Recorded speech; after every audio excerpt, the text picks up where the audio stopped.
The protagonist wonders if he remembers the day when he was able to overcome all the pain. The system launches the quest, Become Healthy, Part 1, and the hero's life in the body of a baby begins. The fair-haired man threatens that if his order is not carried out, everyone will become dead. The system offers the wounded hero the opportunity to travel back to the past, but with all his abilities canceled. He chooses his date of birth, February 28th, 1985. In the delivery room, doctors shout that the woman's water has broken and ask her to breathe deeply. The newborn baby realizes that something has gone wrong and the pain has become unbearable. Doctors in masks encourage the woman in labor, saying that there is still a little time left. The baby feels like he is dying and his head is about to explode from the pressure. Gathering his strength, he decides to endure so that his mother does not end up in danger. The system awards the Overcoming Difficulties achievement, and the nurse hands the newborn over to the mother. He gains the skill Man Overcoming Difficulties, which increases stats in times of weakness and removes pain. This skill made the first evil the strongest. It is a terrifying skill that can change the course of events even if the user has lost consciousness. The system window with the quest Getting Healthy Part 1 appears again, and its progress is updated. Quests began at his birth, and completing the first one gave him a boost to his vitals and intelligence. He realizes that the generous rewards and the skill he gained were the reason for the strength of the first evil.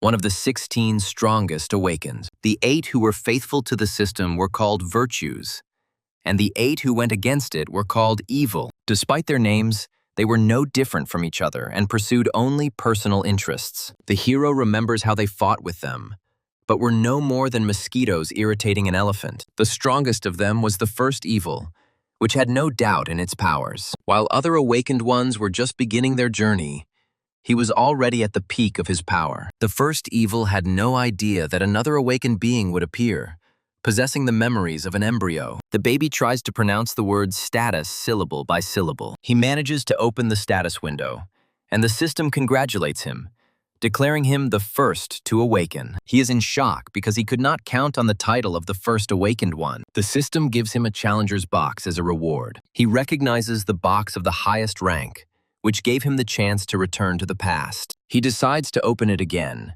and receives the skill Odin's Wrath. His hand is filled with powerful energy, similar to lightning. He remembers the day when half of his guildmates died, and the enemy didn't even bat an eye. Now he has obtained a powerful divine rank skill. In the real world, the baby starts crying and his mother wakes up. She calms the crying child, telling him that everything is fine. His consciousness is still rejected by his body, which is why he cannot hold back his tears. His parents look at him, and his mother only wants him to grow up healthy. He returned to the past because he was going to protect every single one of them. The grown-up hero walks down the street and says on the phone that he was written off too early. He grins and invites his interlocutor to meet for tea. The person on the other end of the line suddenly hangs up, and at that moment, a body falls from the roof. The hero looks in horror at the dying woman lying on the asphalt in a pool of blood. Suddenly, a demonic creature appears out of thin air and strikes, which the hero barely manages to dodge. The hero's face is distorted by a grimace of horror when he hears an emergency alert about an attack by unidentified creatures. He is thrown aside as monsters continue to attack people in the background, and an announcement calls for everyone to find cover. A blue system window pops up in front of his eyes with a message about entering the testing ground. Other people, a man and a woman, look in panic at the same system window that has appeared in front of them. The narrative explains that monsters enter the world through spatial holes. Selected people, called Awakened, were sent to this testing ground. There they fought monsters, spending months and some even decades at the training ground. Upon returning, the Awakened did not have time to rest, as the world had already been captured by giant monsters. Military planes tried to fight the monster, but were shot down and caught fire. In desperation, humanity decided to use its most powerful weapon, the nuclear bomb. However, even a nuclear explosion did not help. Civilization fell, and higher powers used the situation to their advantage. The scene shifts to the past, where an old television is showing news about the 23rd Olympic Games. The hero, reborn in the body of a baby, realizes that he has ended up in the times of the Cold War and calls everyone idiots. He reflects that this is a useless conflict that everyone will soon forget about. His father playfully squeezes his cheeks, surprised by his serious look and joking that he seems to know something. The baby looks at his parents and understands that he must act quickly before something irreversible happens. He manages to take 10 steps, and the system window informs him that the quest has been completed. He has leveled up, and he has received 20 points. The system congratulates him on his successful development and awards him a bronze box. His adult self is surprised, because previously such a box could only be obtained after long suffering in the dungeons. He clenches his fists, realizing the rewards of growing up are incredible, and that makes everything easier. An image of a villain emerges in his mind, whom he vows to defeat before the day of beginnings. Back in his baby body, he gets a new quest that requires him to talk to someone using 10 sentences. He imagines the horror of parents if their several-month-old child suddenly started talking. Looking at the calendar with the number 29, he remembers that the Korean Thanksgiving Day, Chuseok, is coming soon. He decides to talk to his 4-year-old cousin Jia, who should already be able to speak well. He remembers his older sister, who disappeared on the day of her inception, just after passing the bar exam. He thinks that in this life he could save her.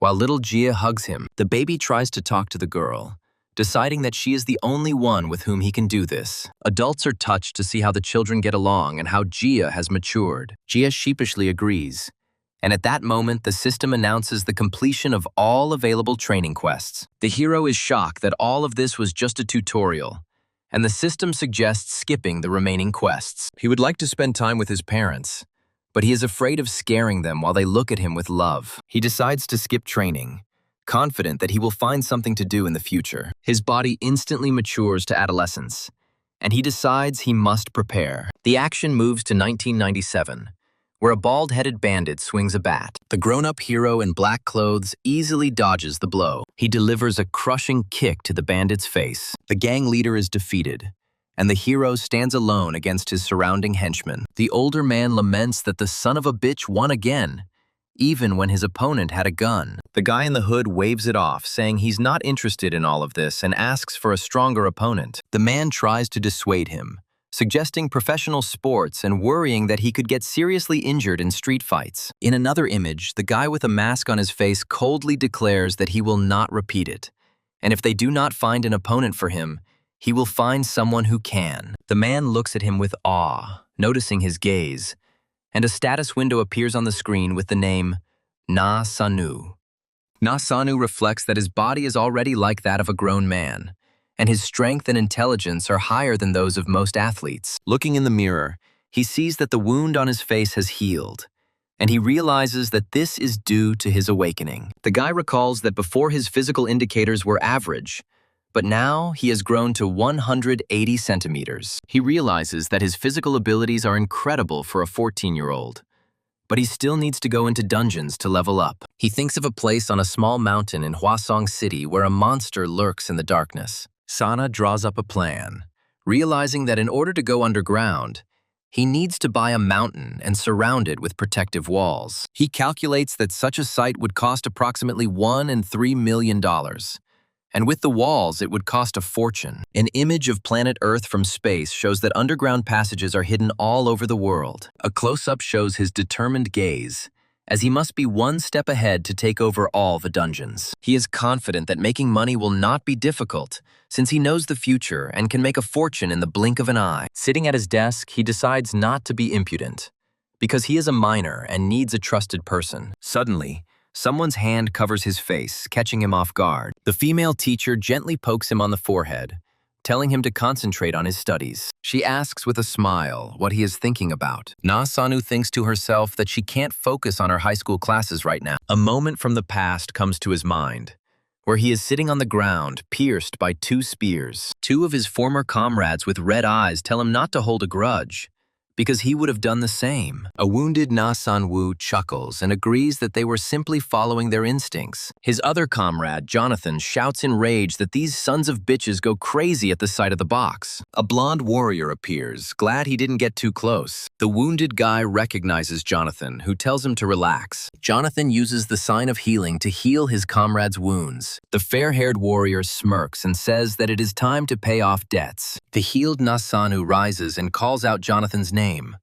marveling that there is still room for compassion in this world. In a flashback, they are walking through the woods, and Jonathan mentions that he also worked on Wall Street. Na San-woo recalls the Asian financial crisis of 1997, which he will never forget. Jonathan apologizes, saying that he forgot that his companion is from Korea. Na San-woo says Jonathan was a trader who reached his peak in Hong Kong during the crisis. Sitting by the fire, Jonathan remembers that in some ways he was fiercer then, and they called him the Wolf of Wall Street. He wonders what the point of being an A-rank awakened is, and says he misses the days when money was everything. Na Sang-woo thinks that Jonathan, despite achieving A-rank, looked like he was yearning for the old days. Back in the present, Na Sang-woo reflects that Jonathan is now 25 and should be working for a company that has the word wolf in its name. He searches the internet for financial companies on Wall Street with the word wolf in their names, and happily exclaims that he has found one. He finds Jonathan's profile and immediately recognizes him,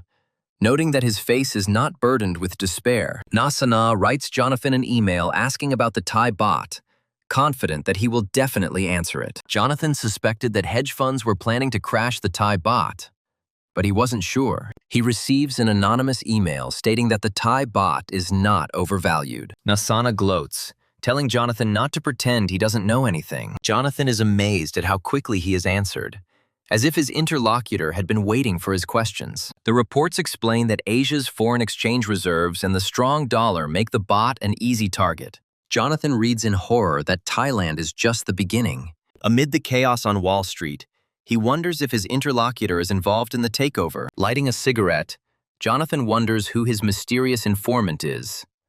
Or maybe there are several. Nasana smiles with satisfaction, because he had anticipated exactly this kind of answer from Jonathan. Jonathan is in despair because his interlocutor seems to know all the answers and is waiting for him to figure them out himself. Na San-woo is confident that Jonathan has ideas but no direction, and he won't be able to refuse the offer. He predicts that very soon war will be declared on the financial market. In April 1997, hedge funds begin an attack on the Thai baht. I remember the event of 1992, when the pound sterling collapsed in 50 days. Wall Street, based on past experience, predicts the baht will fall in the next 50 days. However, Na San-woo is not giving up his position, and is even seriously hindering the plans of hedge funds. The standoff lasts for about 3 months, but eventually Thailand can no longer withstand it. On July 2nd, after carrying out an attack on the baht, he sits on a bench. Jonathan sent emails betting that the Thai baht would collapse in May.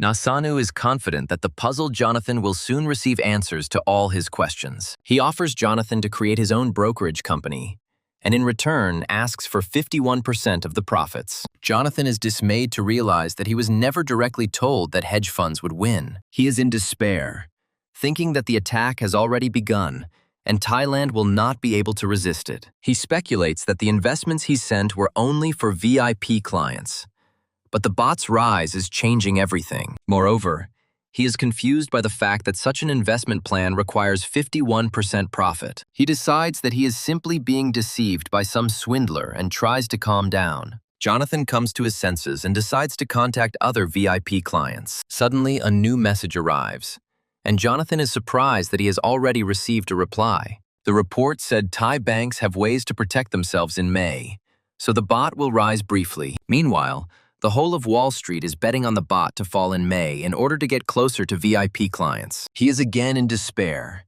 not believing that anyone else could know about the baht's impending rise. A colleague yells at him, claiming that Thailand cannot protect itself from greedy hedge funds. The boss threatens to fire Jonathan, fearing rumors that their company employs idiots. Jonathan looks defeated, realizing he had foreseen this outcome. He receives a message offering him the opportunity to work for himself, but realizes that 51% profit means losing control. Na San-woo suggests thinking carefully, because his offer is valid until the end of May and his office is always open. Sana stops responding again, leaving Jonathan confused. Ghostly figures of his colleagues taunt him, calling him the only one who missed out on profits from the bot's fall. He leans back in his chair, tormented by the thought that his colleagues are looking down on him. Newspapers report that ASEAN's central bank has signed a $12 billion aid agreement for Thailand. Panic reigns in the office due to unexpected financial news. Employees clutch their heads in shock. Jonathan's colleagues tell him that he was right, as the bot is indeed rising. Everyone around is going crazy, realizing that they are going to lose at least $300 million. Jonathan sits with his face in his hands, and his colleague admits that he was absolutely right. A colleague tells a dejected Jonathan that Harry is calling him. In the past, the executive proudly introduced Jonathan Hunter as the hope of their Wolf Corporation. Jonathan understood that his boss wanted to expose him to angry VIP clients in order to avoid responsibility himself. Jonathan then announced that from that day on, he was leaving Wolf Corporation and opening his own brokerage company. In response to his boss's indignation, Jonathan calmly reminded him that he was only fulfilling his boss's recent wish when he told him to leave. Jonathan replied with a grin that soon all of Wall Street would know that he was the only one who had managed to avoid this disaster. The furious boss called him an arrogant bastard and asked if he thought he would always be so lucky. Jonathan replied calmly that Wall Street never needed lucky people. In another scene, someone accepts a crazy job offer and suggests discussing the details in person. A young man with black hair finishes his workout and sits down at an old computer. He recalls not missing his high school days much, although he was glad to see his friends again. Other students in the hallway were discussing him, doubting that he was a schoolboy and joking that he looked like he had been held back 5 times. It was even easier for him that his classmates did not approach him. Suddenly, the students ran down the corridor in panic, leaving him alone. The empty corridor brought back memories he had so desperately wanted to erase. He recalled the horrific scene of destruction, with bodies lying among the rubble and no one surviving. In the present tense, the girl looks at him with embarrassment, not understanding what is happening to her. Jonathan, who arrived at the meeting, introduces himself to the young man and suggests that they go somewhere. The young man thinks that Jonathan, who is neat and speaks good English, looks very unusual. Jonathan sits back down in his chair, clearly enjoying the moment. The young man confirms that it was he who sent those letters to Jonathan. He formally thanks Jonathan for coming. Jonathan is shocked. He can't believe that the letters were sent by such a young guy, for whom he dropped everything and came. Jonathan's eye lights up pink when he asks if the guy knows what he's done. But the guy just asks if they judge you by your age on Wall Street. The young man calmly suggests that Jonathan leave if he is not happy with something, but first receive a gift. He hands Jonathan a folder of documents, causing him to ask a silent question. The guy explains that the Asian financial crisis will become a golden age for Asia due to the unlimited infusion of dollars from the US. He claims that hedge funds have invested mere pennies in this case, and asks how Jonathan is doing with his report. Jonathan asks with concern in his voice if the boy thinks Thailand will fall. The young man asks in response what Jonathan himself thought before he read this report. He is confident that Jonathan will not be able to answer so easily because the situation on Wall Street was different. Ultimately, despite the aid, on July 2nd, the Thai government announced its capitulation. Jonathan acknowledges that hedge funds won, but notes that the report missed an important detail. The young man says with a smile that it is not for him to answer this question. Surrounded by a purple aura, he declares that Jonathan will be the one to answer, regardless of their cooperation. Jonathan decides not to underestimate the guy because of his age and, stating that he has money and documents, asks what his interlocutor has.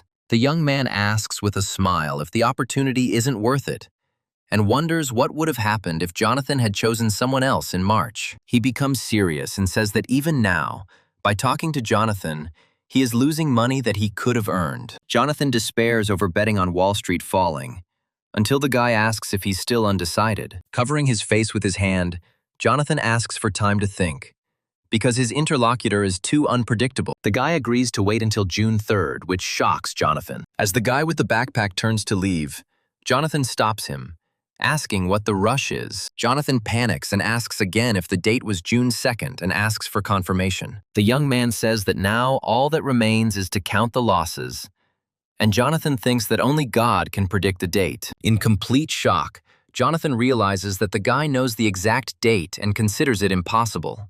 The guy turns around and calmly repeats the deadline.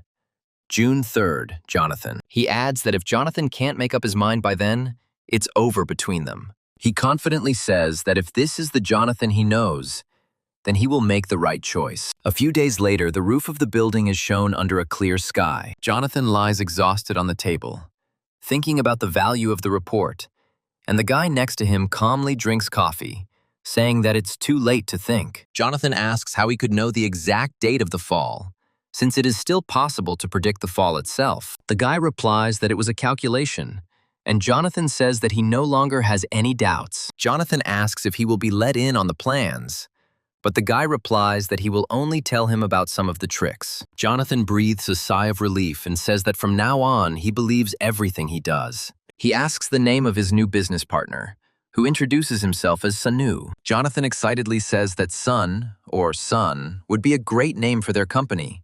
Jonathan and Sun Investment. Sanu asks to remove his name from the title, and Jonathan agrees, thinking he is shy, and then reveals that he has $400,000 in funds. Sanu thinks Jonathan is crazy for offering 5% of his entire capital and asks if he has any more money. Jonathan grins and replies that if he had money, he wouldn't have invited Sana to Korea. Sanu agrees, but asks why Jonathan chose him and how he heard about him. Jonathan replies that he found it on the company's website, and when asked if his identity was unimportant, asks if Sanu is disappointed. Jonathan says that the ways of the world are mysterious, but luck will never overtake you if you rely only on it. Sanu thinks about it because he has heard this phrase before. A flashback begins where a glowing box is shown, and it is said that he was originally going to save up points for the Challenger's box, but instead, he decided to spend everything on the Master's boxes and end his life in carnal pleasures.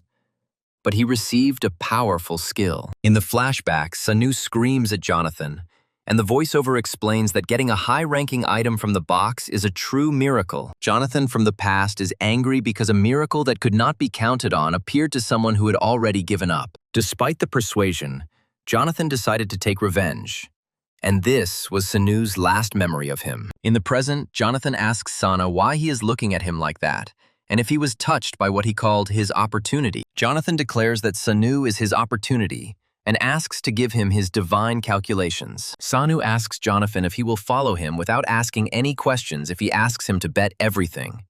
And Jonathan replies that he has already bet everything on him. Jonathan asks to sign the documents and asks if Sana brought his ID. Sanu explains that this is the only way to confirm his identity, pointing to a 13-digit number, similar to the American Taxpayer Identification Number, TIN. Jonathan asks not to tell him that the first 6 digits are his date of birth, and Sanu confirms this. Jonathan looks at the document in horror and asks again if Sana is really 12 years old. Sanu calmly takes the papers and tells Jonathan that it's time for him to stop being so surprised, and suggests that he think about their business. Sanu points to the chart and says that in the second week of June, from the 9th to the 13th, the market will fall by 10%. Jonathan asks why Sanu is targeting the second week of June if Thailand will surrender later. Sanu reminds Jonathan of their previous conversation, and he realizes with horror that Thailand is just the beginning. Sanu explains that a 10% drop in the Thai market would cause chaos across Asia, with many hedge funds backing the attack on the bot. Jonathan suggests that the next target is Hong Kong, but Sanwoo corrects him, stating that it is Korea. Jonathan counters that foreign funds cannot enter Korea without permission, and Sangwoo agrees that they will not be able to attack the foreign exchange market. Sangwoo says the real culprit of the coming crisis is not hedge fund money, but fear that will force foreign funds to leave Korea. Jonathan realizes that a real wave is coming, and asks if Sana is trying to stop it because of his patriotism. Sanu replies that he knows this wave is unstoppable, and his only goal is money. Against the backdrop of scenes of war, the narrator says that the war will be waged by an alliance of hedge funds, and only at the end will it become clear who has actually benefited. Sanu announces to Jonathan that they will bet with 50 times leverage. He explains that even with a 10% overall decline, the graph will not decline in a straight line. The chart will swing up and down, rising 2% and falling 3%. These fluctuations will continue until a dissonance arises, after which the market will rapidly collapse. The narrator explains that the higher the leverage, the more important the trading technique, especially if it is 50 times. With this leverage, a 1% drop becomes a 50% drop, and a 2% drop becomes a 100% drop. The image of the exploding inscription 100% illustrates that in this case, you lose everything. The enormous risk of trading $20 million with an investment of $400,000 is explained, since all changes are multiplied by 50. However, Jonathan's trading skills saw him rise to prominence when a hedge fund alliance was dealt a blow in Hong Kong. Sanu is confident that as long as Jonathan trusts him, the results will be simply unimaginable. He thinks this is the only way to use that kind of leverage, which Jonathan doesn't know, and they need to prepare for the next war. Sanu clenches his fist, mentally handing over all responsibility to Jonathan for 1 week, from the 9th to the 13th. Jonathan takes on the challenge with determination in his eyes, determined to show the crazy boy what he can do. The frame cuts to Jonathan's playable character, a mighty warrior standing over a defeated monster. Sanu closes his eyes, not believing what he sees. Jonathan arrives at the airport with a suitcase and says the word 700. And Sanu realizes that Jonathan is more valuable than mana crystals. Sanu asks if he converted the money into dollars, and Jonathan asks irritably if Sanu really thought it was 700%. With tears in his eyes, Jonathan screams that this is a 700-fold result, 700 times $400,000. He grabs Sana by the shirt and excitedly announces that they raised $280 million in the last week. In the evening, Sanu calls his mother to say that he will spend the night at a friend's place and asks her not to forget to lock the door. Sanu, looking at the reports, thinks that 70,000% net profit is even better than he expected, and the risky trading was worth it. A happy Jonathan bursts into the room in his dressing gown with a beer, shouting that he can't believe their damn good deal. He grins and offers them a drink, boasting that they've gone from rags to riches in one go, and their two-man team is a leading hedge fund. Sanu suggests discussing next steps, and Jonathan asks with interest what other unimaginable information he is going to reveal. Sanu begins to lay out a new plan, imagining that Thailand will attempt to implement a floating exchange rate system. He says that on this day, they will put all their savings on the line with maximum leverage. According to him, during the collapse, there will be no jumps, but only a fall in one direction, since no one will buy the devalued currency. Jonathan is alarmed to realize that implementing such a system could be tantamount to a declaration of capitulation. Sanu asks with a sinister grin how much they will get from $200 million.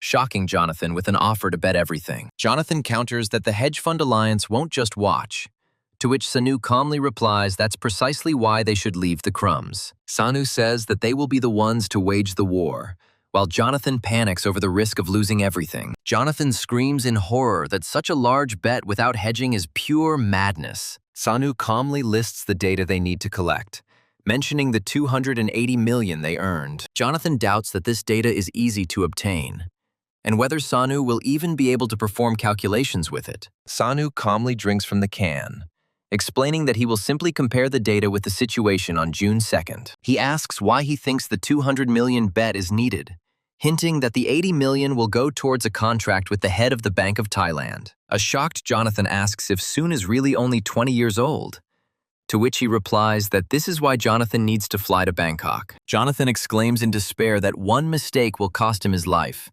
and Sanu leaves, speaking of Thailand's inevitable defeat. That night on the balcony, Sanu, with a confident smile, invites Jonathan to bet everything. The next day, the plane takes off, and in the narrator's mind, Jonathan seemed very anxious, as if he were stepping into a dungeon. While Jonathan goes off to get information, Sanu decides it's time for him to get down to business and puts on his cap. His hand, in X-ray vision, illuminated by a red aura, clutches a butterfly knife. Sanu holds one man in a grapple while another, thrown to the ground, shouts threats. He coldly says that you shouldn't have pulled out a knife if you weren't prepared for the consequences. The enraged opponent rises, calling Sana stubborn and mentioning rumors of his gang connections. Sanu replies that he knows too much and that he is now finished. The enemy, confused, asks what he means. Suddenly another bandit appears with a bat and asks if Sanu wanted to die. The bandit leader advises San to run away before it's too late, seeing reinforcements approaching. Sanu thinks that regular training is ineffective, and he has already realized this. He delivers a powerful kick to the gang leader's head. He then elbows the bat-wielding bandit in the face. Sanu dodges a punch and then a bat swing. One of the attackers drops a brick and calls Sana a problem bastard. Sanu wipes the blood from his lip and thinks with satisfaction that this is exactly what he needed. He sees opportunities to attack and understands that the system is pushing him to use abilities. He reflects that using Odin's wrath here will not lead to anything good. A gang boss, smoking on a motorcycle, yells at his subordinates who can't handle one guy. He decides that he will have to do everything himself and takes out a glowing weapon. The boss delivers a crushing blow, knocking Sana back. He looks down at the fallen Sana with disdain and orders his men to finish him off. The bandits pounce on the lying Sana and begin to beat him. Sanu's first opponent, with a broken arm, pushes through the crowd, shouting that he must deliver the finishing blow. He mocks the beaten Sanu, asking where all his courage has gone. To everyone's amazement, Sanu begins to rise to his feet, shaking, and is called a monster. The bandit jumps on him in a rage, intending to trample him and shouting that after this he will definitely not get up. A system window suddenly appears, activating the Overcoming Man ability and increasing his stats. His strength, agility, intelligence, and wrath levels are increased, and Sanu himself levitates in a stream of energy. He deftly spins his butterfly knife, and the attacker backs away in fear, shouting at him not to come closer. The system announces the completion of regeneration, and Sanu, in a red energy silhouette, thinks about the unfamiliar sensations, becoming immune to pain. Two men attack a hooded man, who grins sinisterly in response. A huge clawed hand in a red aura deals a crushing blow. Someone's hand flashes blue lightning, crackling with electrical energy. A man with long blonde hair screams in pain, struck by a powerful discharge. Observers in the crowd watch the scene in horror, doubting that the attacker is human. The internal monologue explains that the Overcoming Man skill is only activated by enemy damage when there is no strength left to fight. The young man practices in his room, thinking that he still needs to get used to this useful skill. Lying in bed, he thinks that this is his weapon against monsters.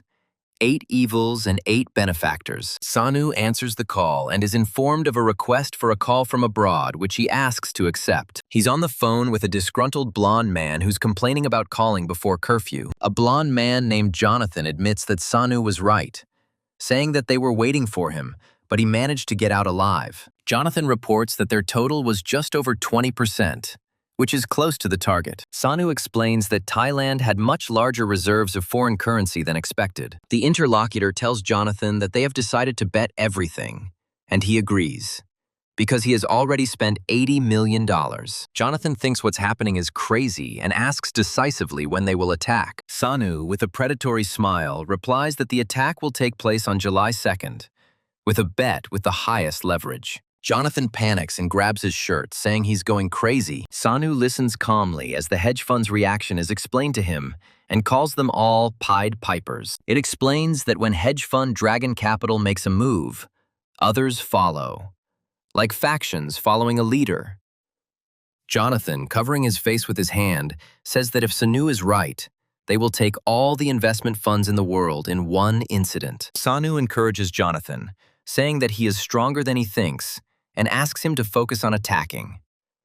Sanu stands by the window and enthusiastically proclaims that he is going after the world's riches. On July 1st, Hong Kong joined China, and they say history is repeating itself. A modern version of the Opium War is unfolding in Asia, where Western funds are bombarding the economy with dollars. A civil war has broken out in Asia, led by one of the 8 benefactors, due to the discovery of an S-rank dungeon. Another character with disheveled hair looks tired and complains angrily about cell phones. He looks at the old email client, thinking that all he can do is wait for a letter from Jonathan. It is explained that the deal requires the support of the opposing faction, but the bot market is not up to the task. The exchange rate for the bot in the future will be less than $10 billion a day, and there will be no one to exchange it with. So they're trying to monopolize tomorrow's crash, as a new email in the inbox shows. The guy looks happily at the old monitor, realizing that Jonathan was able to monopolize the deal. He feels like he's entering the dungeon fully prepared for battle,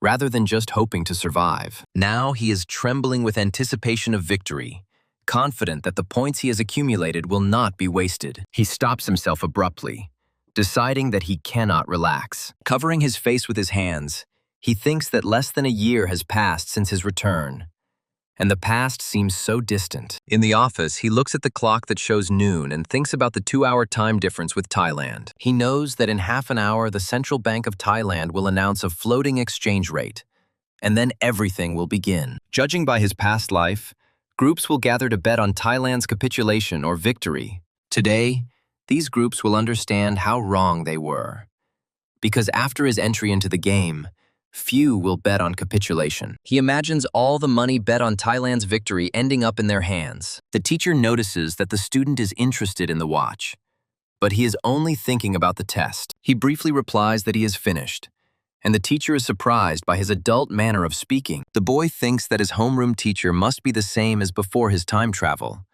but he doesn't remember her at all. The bell rings for lunch break, and the guy decides it's time to take action. He approaches the teacher and asks to let him go home early, citing poor health. The teacher guesses that he deliberately got 100 points on the test in order to get away, although he usually made mistakes on purpose. She says that she trusts him and knows that he won't skip classes without an excuse and gives him a thumbs up. The teacher asks with a smile if he is being bullied, because he is always alone. The guy thinks she's following him, but he says out loud that he just likes being alone. He thanks her for her concern, and she again notes that he speaks like an adult. As he runs out of school, he feels awkward around her, but decides it doesn't matter now. He comes home and turns on the old computer, thinking that the teacher always lets him go without asking any questions. Sitting at the computer, he thinks that he will soon forget about Wi-Fi because he has to connect to mobile internet. He has a hard time getting used to the slow internet, which makes characteristic modem sounds. His partner Jonathan appears on the screen and they begin chatting about the Thai baht exchange rate. The guy breathes a sigh of relief and mentally rushes Jonathan to answer. Jonathan reports in the chat that they have multiplied their bet 300 times.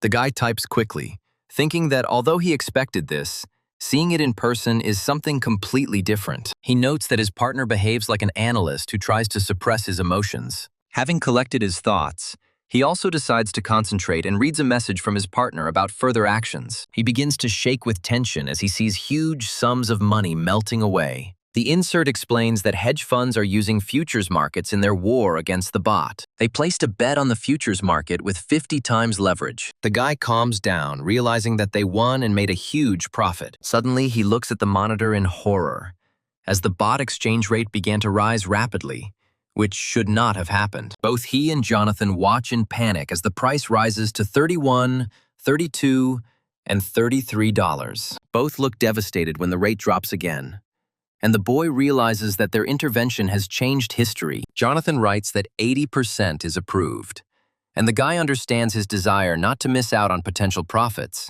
The plane lands, and the text on the screen announces a record collapse of the Thai baht. A man with a darkened face walks through the airport, while a sign says the baht's collapse has spread fear across Southeast Asia. Jonathan, looking exhausted, says that the expected profit has decreased, to which the guy replies that this was expected. Jonathan is stunned to hear that their profit was $50 billion.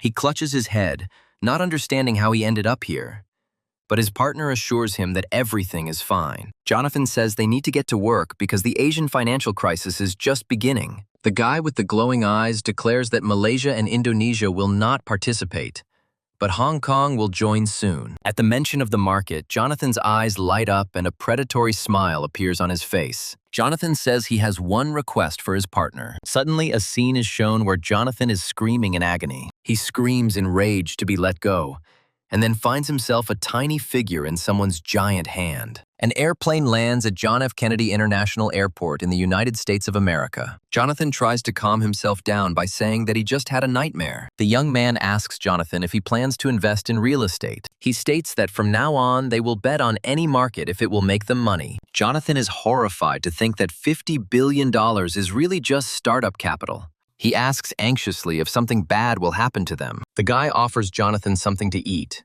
saying he's too stressed. He explains that he will initially use his shares as collateral to split the company. Jonathan asks how many companies he plans to split, to which he responds that the more complex the structure, the better. The guy with the knife in his hand says that this way, no one will be able to trace the original owner. Jonathan understands that he is being asked to set up hundreds of shell companies, which could be considered criminal activity. The young man thanks Jonathan for his work and offers to assemble a team before the trip to Hong Kong. He says that skills don't matter, only dedication and trust. Jonathan asks in surprise if he's going to look at his skills, but the guy replies that he has a couple of ideas. He suggests, after a successful campaign, buying a couple of investment funds, like Wolf Corporation, where Jonathan used to work. In addition to the current experts, he suggests hiring someone like Jeffrey Kay, a company hunter. Jonathan is thrilled to be offered the chance to corner the brightest star of mergers and acquisitions. The guy plans to name one of them John after the separation is complete and send him here. He admits that this is his father's name and that he will tell him about it someday, to which Jonathan laughs. The guy tells Jonathan that they should focus on work now because they don't have time to burn through money. Jonathan kindly agrees and says that in the meantime they will continue to conquer the peaks. The young man announces that their company will be called Jonathan Investment. He says Jonathan can take all the credit as compensation for using his name. Jonathan grins and asks his former colleagues how long they will stand there with stunned expressions. He announces to the guys that they have finally made it to the major league. Jonathan welcomes everyone to Jonathan Investment with open arms. The narrator explains that there is a monster called the Abyss Ant. These creatures travel in packs of several hundred individuals, destroying everything in their path because they are constantly hungry. Hedge funds and their subsidiaries are compared to exact copies of these ants. The protagonist reads the newspaper and thinks that the money intended for them ended up in his pockets. He speculates that a small group monopolized the bot's fall on July 1st and skimmed off all the profits.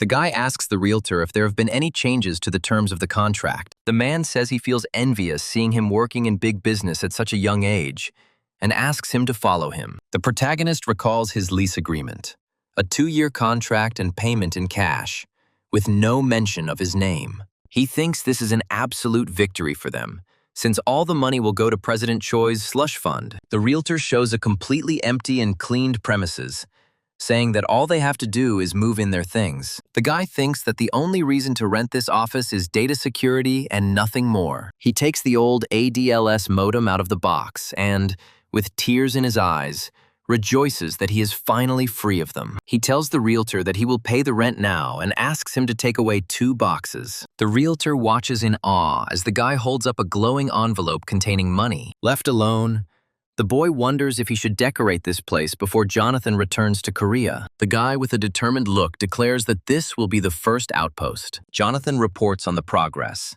mentioning the new company and the 8 groups selected for work. By using the method of changing companies, he ensured that some employees did not understand who they were dealing with. They were simply busy with paperwork, passing documents from hand to hand. The guy at the computer decides he has to personally send out a financial distribution plan for 1,000 branches. Jonathan receives advice on his computer to stick with CEO Donald Ping and sees an offer to predict the next target. He speculates that when the dot-com bubble bursts, they will make a huge amount of money.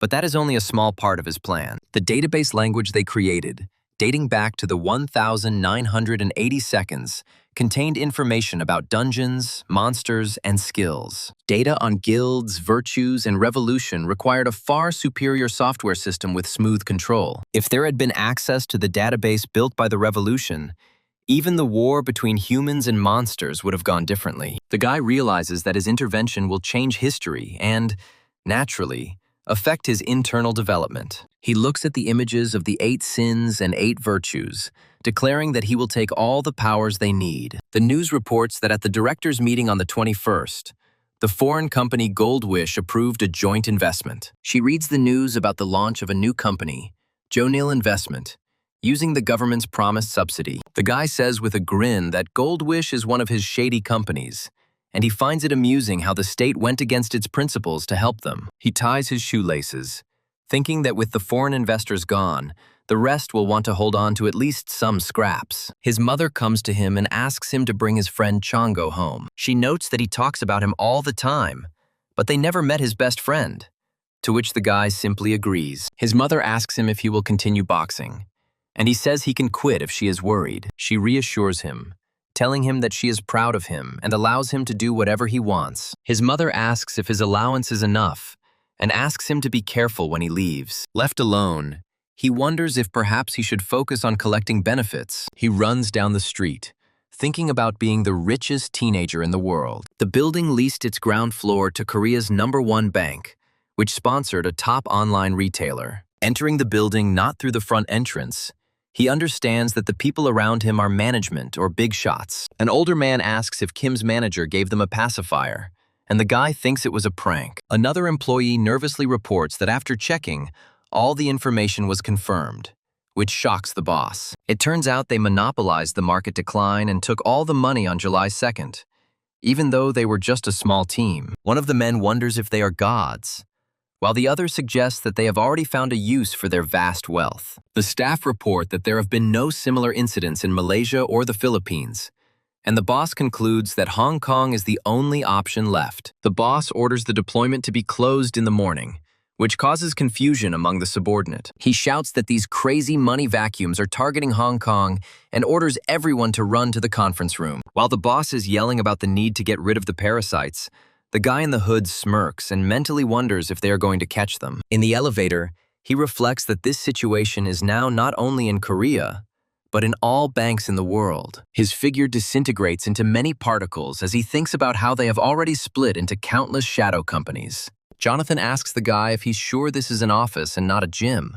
Jonathan hits the punching bag and asks how his form is. Jonathan misses, hitting himself in the face, and the guy laughs, amazed at the A-rank hunter's clumsiness. Suddenly, Jonathan notices katanas on the stand and asks in surprise if he knows how to use them. The guy asks to check the prepared documents, and Jonathan agrees that they should get to work. The guy hands Jonathan a thick folder with a list of shell companies. Jonathan warns that there are about 1,000 shadow companies in this ledger, and its loss threatens to make it impossible to trace the money. The guy grins and repeats the question about the lost book, adding that the inability to trace the investment will be the least of their problems. Jonathan anxiously confirms that if anyone sees the documents, they face life imprisonment. The guy calmly declares that they can solve any problem with money, even if they have to evade taxes or influence the court. He explains that they are simply creating funds for future use, and it is only a small change that could be considered criminal. Jonathan replies that his consciousness is doing what is necessary, and reality has already shaken for him. The guy approves of his answer and begins to open the safe, while Jonathan advises him to rest. After taking wads of cash from the safe, he forbids Jonathan from using the corporate card. Jonathan accepts the money with a smile, ironically comparing himself to a criminal, to which the guy replies that he is now a real millionaire. Jonathan holds the money up to his face and says that he now perceives the criminal and the millionaire as the same thing. The guy wonders why they don't meet in the evening as usual. When Jonathan wishes him a good rest until the morning, he replies with a smile that one could say, his vacation has begun. Jonathan thinks with a grin that the guy who loves to draw monsters is still a kid at heart. The camera shows the skyscraper of the DPKRAMP company, one of the big 4 investment companies of North America. A woman in a business suit introduces herself as Emily from Jonathan Investments. A man reading a contract notes that it is a new type of swap transaction. He says he needs to think things through as usual, but he doesn't want to waste her time. Emily suggests that he read the agreement more carefully, since Jonathan Investment is one of the parties. The man nervously declares that he cannot make such decisions and is going to call his manager. The document states that if Hong Kong's interest rate rises by 100%, all income above that level will go to Jonathan Investment. The arriving manager asks how much this exchange will cost them. Emily is inwardly indignant, finding it ridiculous and insane to claim that they will profit from a 100% rate increase. The manager agrees to the deal, while Emily reflects that she found nothing suspicious in the papers. They shake hands to seal the deal, but Emily thinks they will probably never meet again. Jonathan reports on the phone that the attack preparations are complete, and all 500 million bets have been placed. The guy tells Jonathan that the bonds are done, and now it's his turn. 2 months later, in October, a guy in a business suit walks into the office. He asks a despairing Jonathan how much they have already lost, but he replies that it is almost impossible to calculate. A hand holding a chip is shown against a global stock market chart, symbolizing individual bets on dates and exchange scales. Due to their cautious actions, all global stock markets, except the Asian one, rose slightly. The guy calmly notes that, despite the preparation, it will not be easy to watch such huge losses. Jonathan panics, thinking that he has once again bet everything he has on nothing more than a guy's word. In the flashback, The dark-eyed man claims that Jonathan and Hong Kong will destroy their stock exchange with their own hands. The guy confidently replies that this is the only way for them to get rid of speculation. In response to Jonathan's doubts, the guy reminds them that they are aiming for first place. He explains that Hong Kong and Japan are Asian financial strongholds, but the US will not ignore an attack on Japan. This means that there is only one option left: Korea. The guy confirms that their target is his country, Korea, whose financial policy has prevented foreign interference. This has caused speculation to spread across Southeast Asia to heighten fears, despite the peak of financial chaos in Hong Kong. Caught off guard, all investors withdrew their assets from Korea, and foreign banks demanded immediate repayment of loans. Fear turns to chaos when the realization sets in that the country is on the brink of bankruptcy. At this point, speculators resume their policy, forcing everyone to work hard. The character cracks his fingers, saying that this time the situation will be a little different. The blonde man anxiously tells the man named Sun to go to Hong Kong immediately. The Sun sits at the table, considering investments of 100 billion, 1 billion, construction and communications. He agrees, excluding banks, and says they need to be left with room to retreat. The blonde runs into the room in panic and shouts to the Sun that some bastards are following them. The Sun gloomily notes that if they were found, it is very bad. But it is too early to make hasty decisions. Jonathan, a blonde man, says on the phone that despite their carefulness, they were discovered by speculators attacking Hong Kong. He shouts that he will start the exchange right now, assuming that other market participants might have identified them. Sun grins and says that it's good work and suggests they wait a little to find out who is watching them. Sun and Jonathan look ahead tensely, and Sun mentally wonders which side their pursuers are on. He understands that if the Hong Kong stock market collapses because of them, history will change too much. The tension eases, the pursuers calm down, and an exhausted Jonathan leans back in his chair. Jonathan covers his face with his hand in relief, muttering that the Hong Kong stock market was a hair's breadth from collapse. The Sun, also sweating from the stress, suggests cleaning everything up before the market closes. They show the office building against the evening sky, and the voiceover says that this was enough to scare them. The Sun puts on his jacket,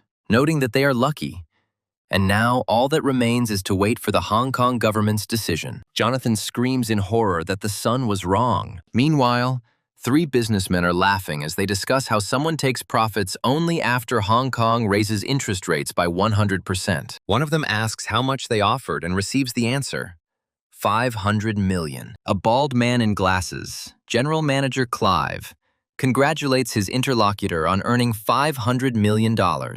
Clive admits he was ready to tear his hair out over the losses in Thailand, but is now grateful to Jonathan Investment. The men are watching television and coincidentally see Hong Kong on the news. The news reports that Hong Kong has raised its interest rate by 400%, which leaves everyone shocked. One of the businessmen shouts into the phone that this is a meaningless value, but they answer that everything is happening before their eyes. Clive sweats in horror, not understanding at what point everything went wrong. Jonathan's voice rings out against the backdrop of the Seoul night, screaming that the mad Sun did it. Jonathan clicks his mouse with a manic laugh, delighted that all the stock markets in the world are collapsing overnight. He looks at the falling charts of the spot market and the futures market, screaming that everything is going down. The Sun smiles ominously and says that they will gain exactly as much as others lose. The Asian financial crisis is worsening, causing a domino effect and falling stock prices around the world. The slot machine shows 3 sevens, symbolizing another jackpot hit. Sun and Jonathan, with crazy faces, realize that this is now their starting point. The Sun, in a fit of joy, grabs Jonathan, thinking that his financial power has surpassed even the legendary heroes. Elsewhere, a muscular man is on the phone discussing a list of billionaires, saying they seem to have found a way to reach them. He asks irritably if they don't know who he is. Someone covers a magazine with a photo with his hand, saying that if the world knew, it would go crazy.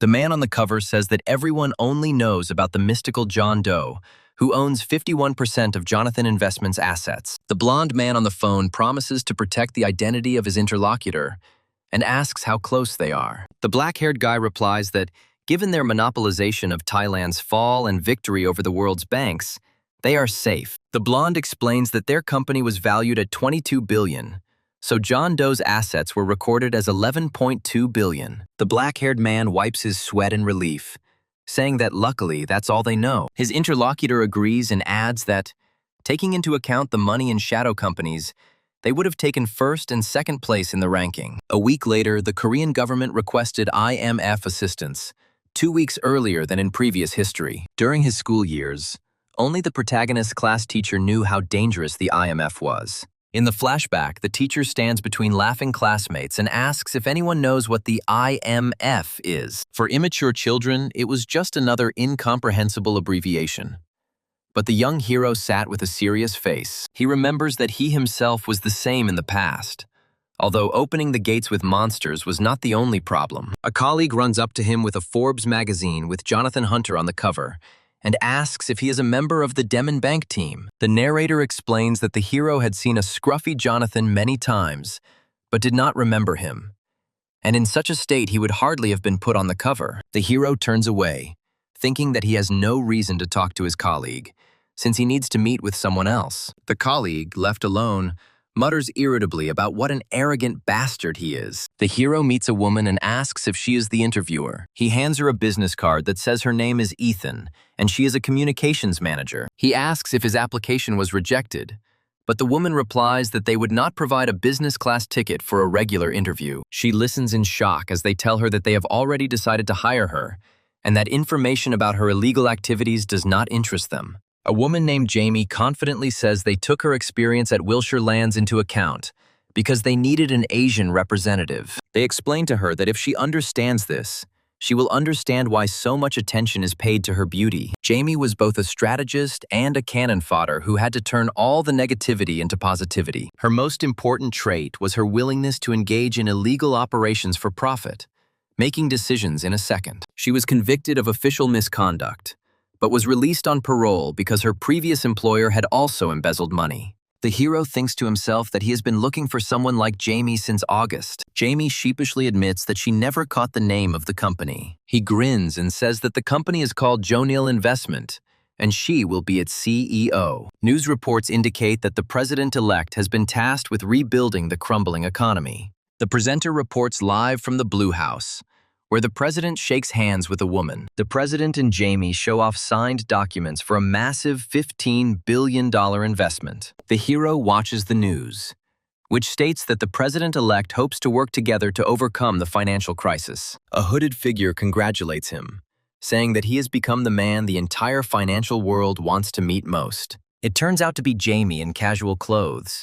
She asks not to talk about it, as she will not be able to return to the hotel if she leaves. The hero hands her a bank card, saying that it is a company card. He asks her to ensure that the money is always in the specified account and warns that she will not be able to receive receipts for its use. He thinks he's picked the perfect person because she didn't even blink. And Jamie asks how he chooses his employees. He replies that she can proceed from her own preferences, and he will only intervene when he gives a special order. Jamie reports that her former colleagues will be entering the country this evening, and that she has already completed negotiations with a real estate consulting company. She plans to hire people from the accounting firm Sam Woo and the law firm Kim and Park, appointing Cho Dae-han and Park Chung-shik as directors. The hero approves of her excellent choice, thinking that these people will achieve their goals using their connections in the industry. Jamie looks out the window at the city at night and says that even this amazing building is now selling for mere pennies, and market prices will continue to fall. The hero reflects on the fact that almost half of the landlords have been driven out of the market. In the recent past, he gave Jamie a special order to open the real estate market as soon as possible. Jamie reports that she saw many of her long-standing competitors at the hotel, as the market opened 6 months earlier. A fire sale began across the country, with the remains of burned-out houses being sold at low prices. Jamie believes that investing solely in real estate would be a waste of money, but that option will no longer exist. He replies that his clients are only interested in one thing: profit margin. Jamie suggests not focusing solely on real estate, arguing that the returns will still be great. The hero agrees to expand investments into other industries, since the shares will end up in foreign hands anyway. Jamie thanks him for the opportunity and promises to live up to his trust. She notes that the priority locations he identified deviated significantly from the stated rate of return. He tells Jamie that he understands her desire to show her ambition, but the most prestigious real estate is in Seoul. Looking back, he says he will not interfere in Jonil Investment's affairs. With glowing red eyes, he orders her to obey his special orders without question. Jamie realizes she's gone a bit overboard, and he recommends she choose a member of one of the bank's top 3 lending teams.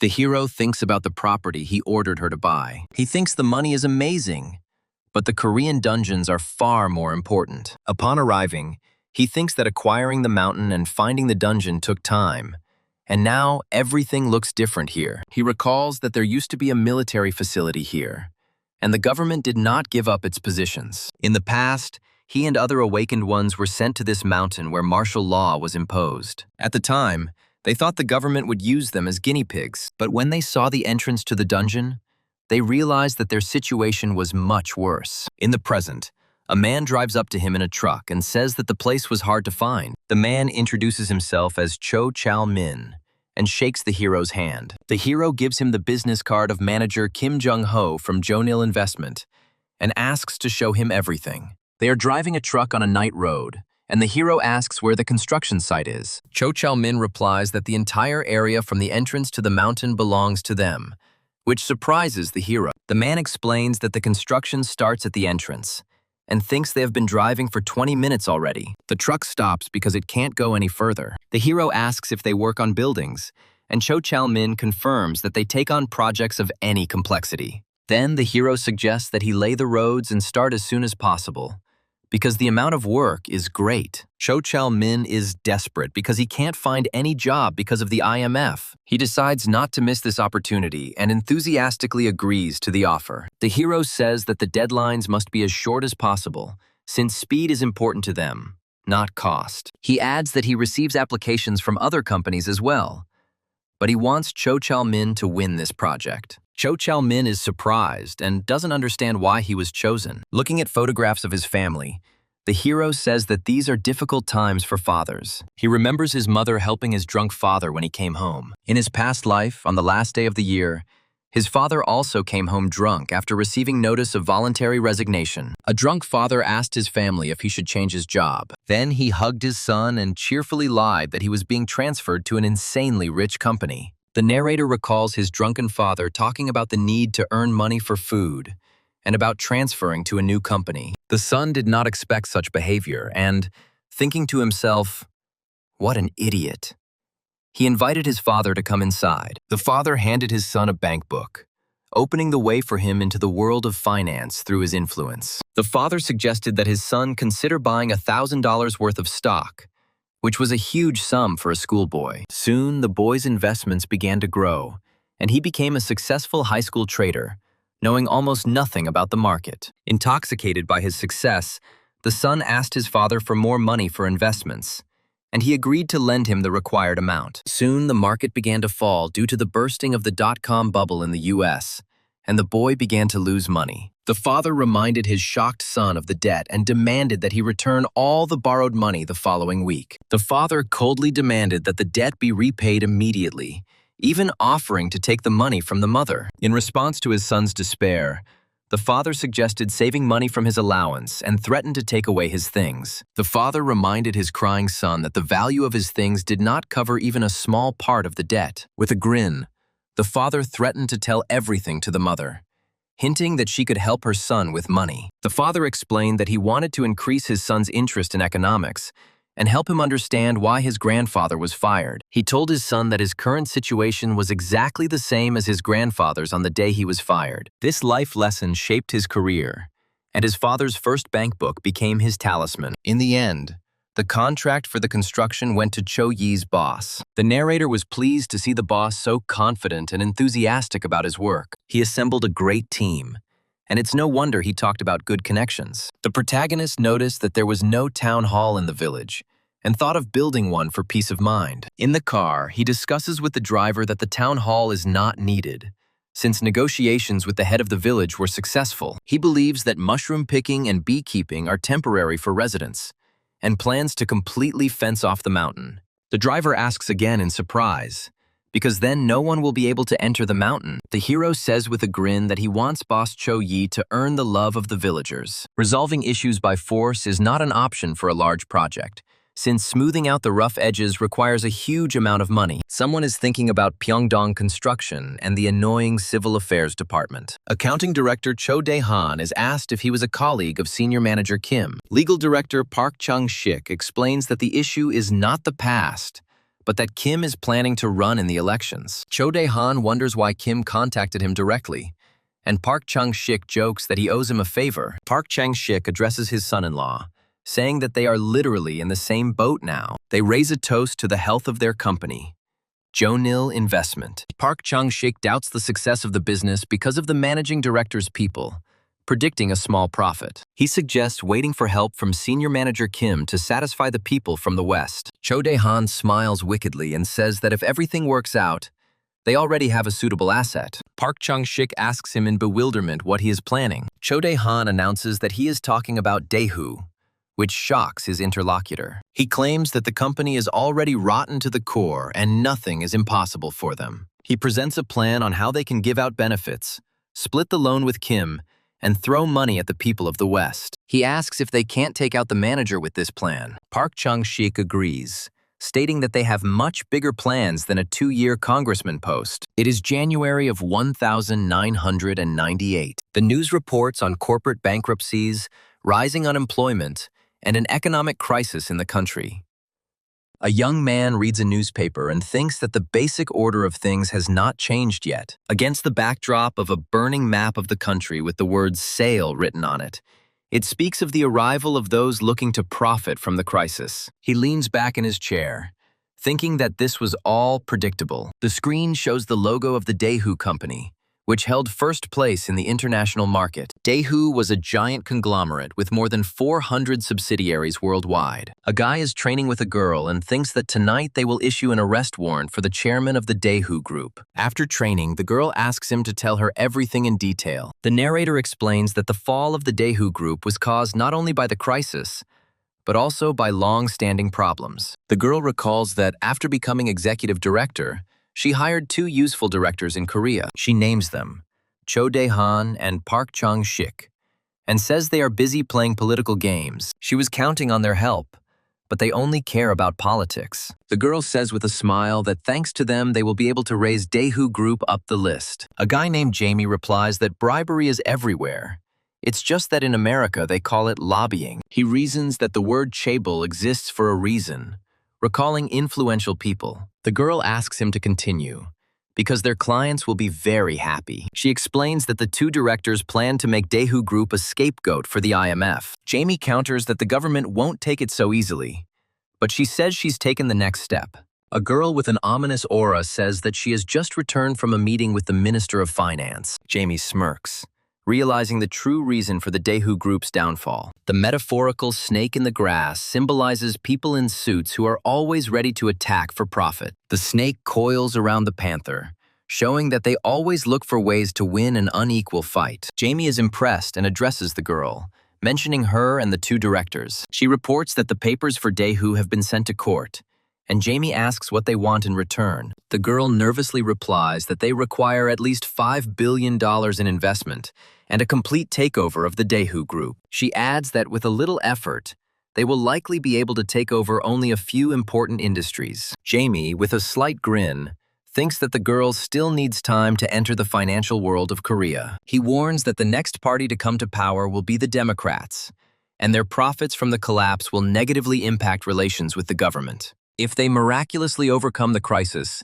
a tax audit will follow. The directors are not only concerned with profits, they are trying to bring the company into the top 3 conglomerates in the country. They want to get not only the fame, but also the entire infrastructure behind the company. Jamie asks the girl if she can manage the Daehu Group, because she was going to invite a foreign expert. He advises her to find a new executive director for their board, someone the first director trusted. The girl recalls that Cho Dae-han and Park Chung-sik told her the same thing. She asks if he gives permission for the ransom, and he replies that they hold all the cards. Jamie tells her not to worry about funds and directions because a little aggression won't hurt. Surrounded by a red aura, he declares that nothing will ever be taken from them, be it a building or a company. A new character appears, an investment god named Jonathan. Jonathan sweats at the press conference and thinks Korea is still worth investing in. The reporters at Jonathan's press conference shout out the names of their networks, and one of them is given the floor. A reporter with a microphone in his hand excitedly asks Mr. Jonathan where he should invest. Jonathan mentally exclaims,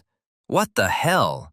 and calls for stopping indulging in his greed. Pulling himself together, he calls the question excellent with a smile. In the bright light, Jonathan, with a serious face, tells people to invest in fear. The newspaper clipping shows investment god Jonathan Hunter, 25, with the headline, "Invest in Fear."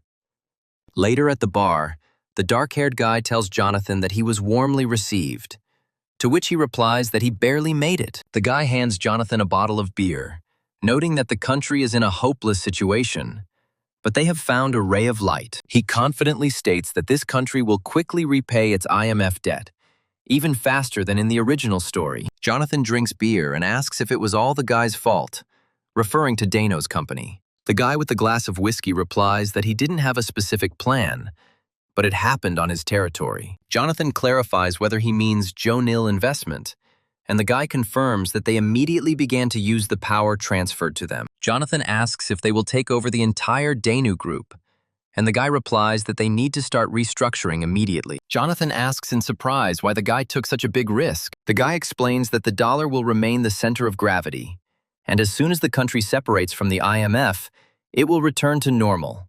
And this is just preparation. Jonathan says with a sly smile that the guy really does seem to consider his country a real treasure. The guy advises Jonathan not to be embarrassed by patriotism because he has earned enough to do what he wants. He names the figure of $10 billion, which surprises Jonathan. The guy explains that in addition to the $15 billion, he is going to invest $25 billion into the country. Jonathan clutches his head in despair, and the guy calmly drinks, saying that if they continue in the same spirit, they will get 3 life sentences. The guy claims that they can't blindly trust the plan, and if the tax office finds so many unidentified funds, the government will be in trouble. He smirks and says that $25 billion is an opportunity to launder it. Jonathan, shocked, asks how the Korean government would agree to do this for him. The guy calmly replies that they just need to show the government the numbers. Jonathan drinks nervously from the bottle, wondering how his interlocutor became like this. He understands that the guy looks at the entire nation as a huge money laundering company. After a merciless tax audit and corporate training, only the manager remained from the previous directors. A young man in a business suit says on the phone that competitors have appeared, but there is no need to worry. He continues the conversation, noting that his interlocutor has already settled in and that her trip to the Blue House was worth it. Having started talking about the distribution of funds, he cuts himself off and promises to talk later. He hangs up, thinking that the situation with Dano is coming to an end, and sees beaten people lying on the ground. 3 beaten men listen to him say that he doesn't care about their squabbles and ask them to stay out of his sight. The men run away cursing him, and the guy thinks that such greenhorns are useless even for training and only get on his nerves. Walking down the corridor, he thinks that it's time to finish his studies and he needs to come up with some kind of excuse. The teacher tells him that the children don't hate him.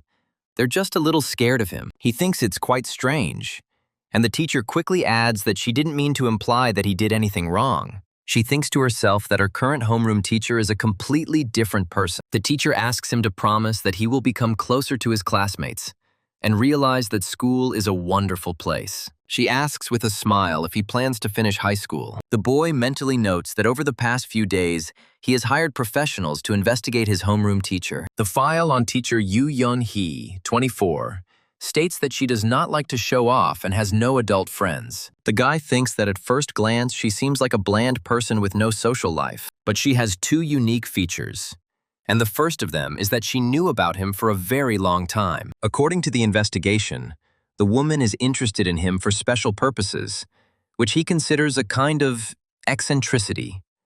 The problem is that he is on her list, as evidenced by his photo among many others. This woman knew him when he was in elementary school, and he remembers her name, Yoo Yeon-hee. After she passed the test, she worked hard to become his homeroom teacher. Her psychiatric diagnosis indicates she is taking medications called selective serotonin reuptake inhibitors. These drugs are used to treat anxiety and depression.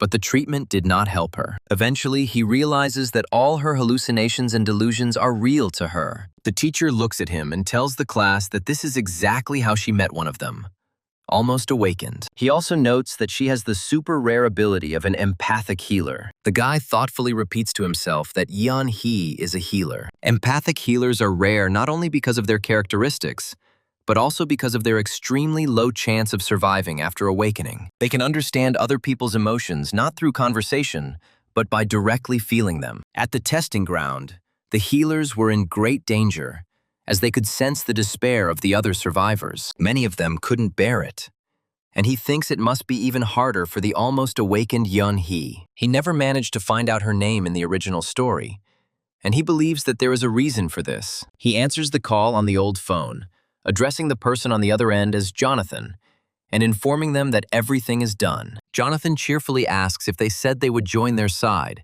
adding that there is nothing human left in him. The man at the window praises Jonathan for a job well done and says he knew he could do it.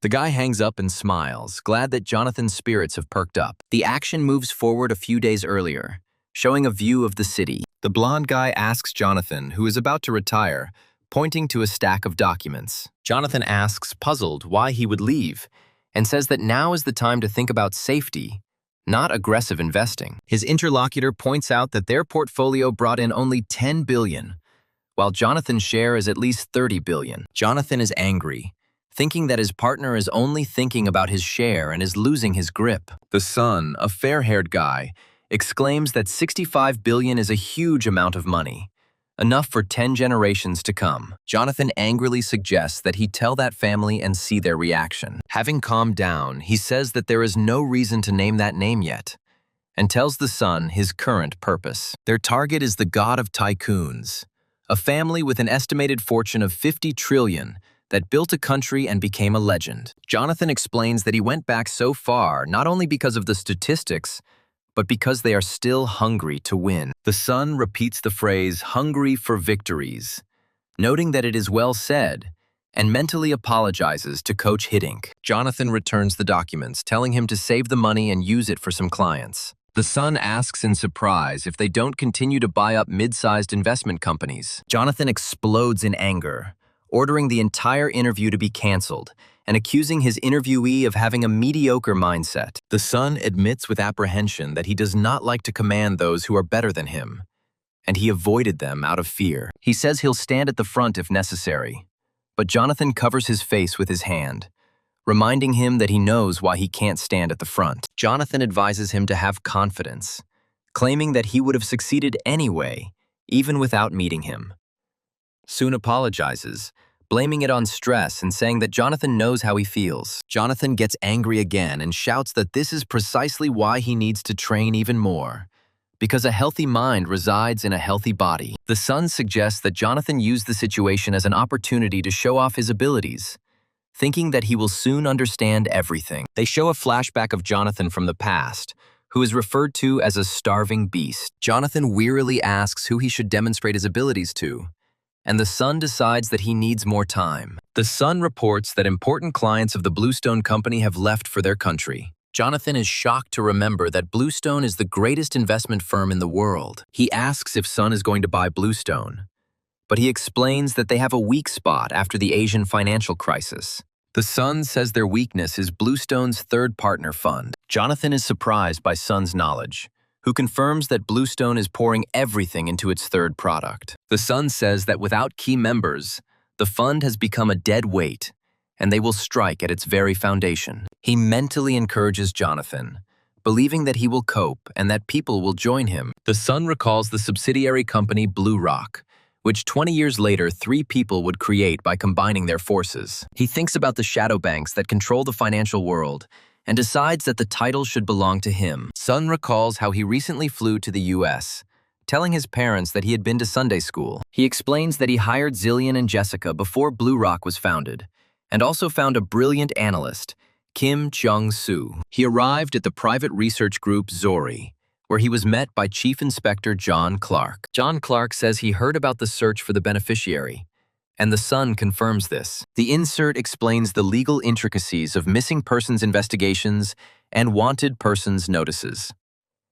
The Sun says that we must act within the law and names the man he is looking for, Bobby. He specifies that Bobby was born in Brooklyn, is between 12 and 15 years old, and probably lives in New York. The inspector asks if there is any additional information. The Sun replies that he can describe his appearance, but the rest of the data is lost. The inspector complains that there is very little data, and the investigation will require a lot of time and money. He says it's like searching all of North America, but Sun replies that time and money are irrelevant. The Sun assures that the beneficiary's money will cover everything, and asks the inspector to give his all. He clenches his fist, thinking that he needs this man, because he will become the leader of the 8 evils and 8 benefactors. The Sun remembers that this man will be known as the first evil. The action moves to New York, to the Jonathan Investment Building. The Sun asks Jonathan if he hired the new employee he was going to hand over $15 billion to himself. Jonathan is surprised that the new employee is from Morgan Group and thinks they've hit the jackpot. The Sun says with a smile that Jonathan will soon see everything,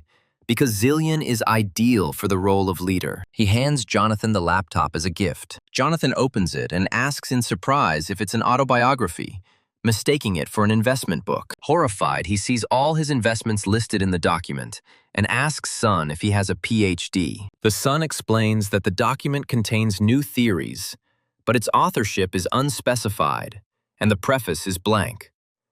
Jonathan covers his face with his hand, saying it's too much. He sighs and decides that he will reap the benefits until the Sun decides to come out. Jonathan offers to be friends, saying that age is just a number. The Sun recalls that friendship was unattainable for the awakened, and that he and Jonathan were merely colleagues. He thinks that the current Jonathan is very different from who he was in the past. The Sun smiles, deciding that he has earned the right to call this man his friend. Sun and Jonathan say goodbye on the roof, bumping fists in friendship. At school, an elderly teacher sadly announces that teacher Woo Yeon-hee has taken time off due to family circumstances. The Sun recalls that during spring break, a scandal broke out at school because of Woo Yeon-hee. Her mother came to school and shouted that a person with mental illness could also be a teacher. Sun decides that the plan to prove Woo Yeon-hee's awakening will have to be put on hold for a while. The most important thing for him now is to prepare for entering the dungeon. He approaches a guarded building that surrounds the entrance to the dungeon and resembles a mental hospital. Soon enters, noting that Boss Cho has done a good job and the building will only take a week to complete. He stops in front of a huge, glowing portal from which lightning bursts out. The Sun sighs, because going into an F-rank dungeon alone, without an escape seal, is tantamount to a death sentence. However, he understands that this is the only way to improve his abilities and confirms the login. Once inside, Sun, flashlight in hand, tensely examines the dark cave. He knows that electrical devices and firearms are useless in dungeons. He can only rely on swords, and he only has a few painkillers with him for emergencies. With a determined look, he steps deeper, and the system announces the entrance to the dungeon. Meanwhile, Jonathan is sitting in the office, grinning, wondering what new money-making scheme the Sun has come up with. Suddenly, a huge fanged monster pounces on the Sun from the darkness. Sun manages to raise his sword to block the monster's attack from above. The monster's jaws snap shut on the sword blade right in front of Sun's face. At that moment, the second monster sneaks up from behind and sinks its claws into his shoulder. Sun screams in pain as the claws tear through his jacket and flesh. The first monster takes advantage of the moment and hits him in the face with its clawed paw. The Sun flies off to the side, and the system reports the murder of Scout Declan and the target to kill 3 more of the 60 soldiers. He struggles to his feet and pulls his sword out of the dead monster's body. Wiping the blood from his face, he thinks that he almost died at the very beginning. He looks at the corpse of Soldier Declan, remembering that they were nicknamed dogs for their disgusting appearance. Sun moves further into the cave, realizing that hunting even a couple of such dogs in an F-rank dungeon is very difficult. He remembers that it was a labyrinth dungeon, and 3 scouts attacked him right at the entrance. The peculiarity of this place is that the layout of the labyrinth changes with each new entrance. Because of this, no one could predict what would be in the next room. There were 3 types of trials in this dungeon, and the first one was the laughing face, crying face boss trial. The second test was a hunting test, to destroy Declan. And the third was a combat test, in the format of a one-on-one duel. To escape the dungeon, one had to either pass one of the trials or use the escape seal. Soon chose this place because he knew the strategy for the boss fight. And the reward for the hunting challenge was the escape seal. He smiles bitterly, thinking how pathetic it is to risk his life for the simplest quest from the system. Ahead in the cave, he notices a glowing cube, the dungeon box. He knows that from such a bronze box, one can get a good thing, but one can also run into a curse. The son understands that if he gets the curse, he won't get out of here alive, so he decides not to risk it. He turns away from the box and picks up his backpack to continue on his way. Clutching his sword, he anxiously hopes that there is only one bastard waiting for him around the corner. In desperation, the hero decides to use his Odin's Wrath skill, which has a 24-hour cooldown. The system confirms Odin's Wrath's call, and his long sword from the Namdamun Forge begins to crackle with lightning. Surrounded by a blue glow, he furiously screams at his enemies to come to him. The system reports the kill of Scout Declan and updates the mission counter to 3 out of 60. In a flurry of blows, he destroys the shadow monsters, bringing his kill count to 21. Blocking the attack, he thinks that the weapon enhancement was indeed effective. A huge wolf-like monster appears before him, its eyes flashing and surrounded by lightning bolts. Covered in wounds, he opens his status and sees that the skill Overcoming Adversity has 6 days left on cooldown. He realizes he's been asleep for a whole day and can't believe he had to use such an important skill in the very first room. He looks at his wounded arm and realizes that without the healing from the skill, it would have definitely been torn off. He thinks about the rewards, remembering that for 300 points they give a bronze box. Exhausted, he admits how generous the rewards for teaching were by comparison. Standing among the corpses of monsters, he decides that he first needs to obtain the Seal of Escape by completing the hunting quest. He realizes that the monsters were attracted by the smell of his blood and prepares for a new attack. Suddenly, the creatures stop, and he wonders why they hesitate. It's not like them. A huge, two-headed monster emerges from the shadows, and the system announces the beginning of the Great Competition quest. He screams in horror that this is a scam and does not understand why this monster is here. The two-headed beast deals a crushing blow, sending him flying. He understands that this creature is at least E rank, and he cannot deal with it without the skill Man Overcoming Difficulties. The monster's claws slash his body, leaving deep wounds. He is thrown back by a powerful attack and barely dodges the next blow. Gritting his teeth, he thinks that if he can't deal with the monster, then he's a dead man. Suddenly, as the monster attacks, a blue glow envelops him and he cries out in surprise. As it flies through the air, a glowing cube drops from the slain monster, and the system reports the receipt of the escape seal. The system automatically activates the escape seal, and his body is enveloped in a bright light. He is carried upward through a portal in the ceiling, leaving the monster below. He lands on a glowing blue staircase leading upward. Sitting on the steps covered in blood, he realizes that the escape seal was in the dungeon box and understands why the 8 people went crazy. He remembers the horror that makes people suffer and cling to hope until the very end. Once outside, he takes out his phone and thinks that going into the dungeon alone was a mistake. He sees 30 missed calls from Jonathan on the screen. He calls back and gloomily assumes that his interlocutor was not in the hospital. A surprised girl answers him and introduces herself as young He's teacher. Later, already bandaged, he meets her,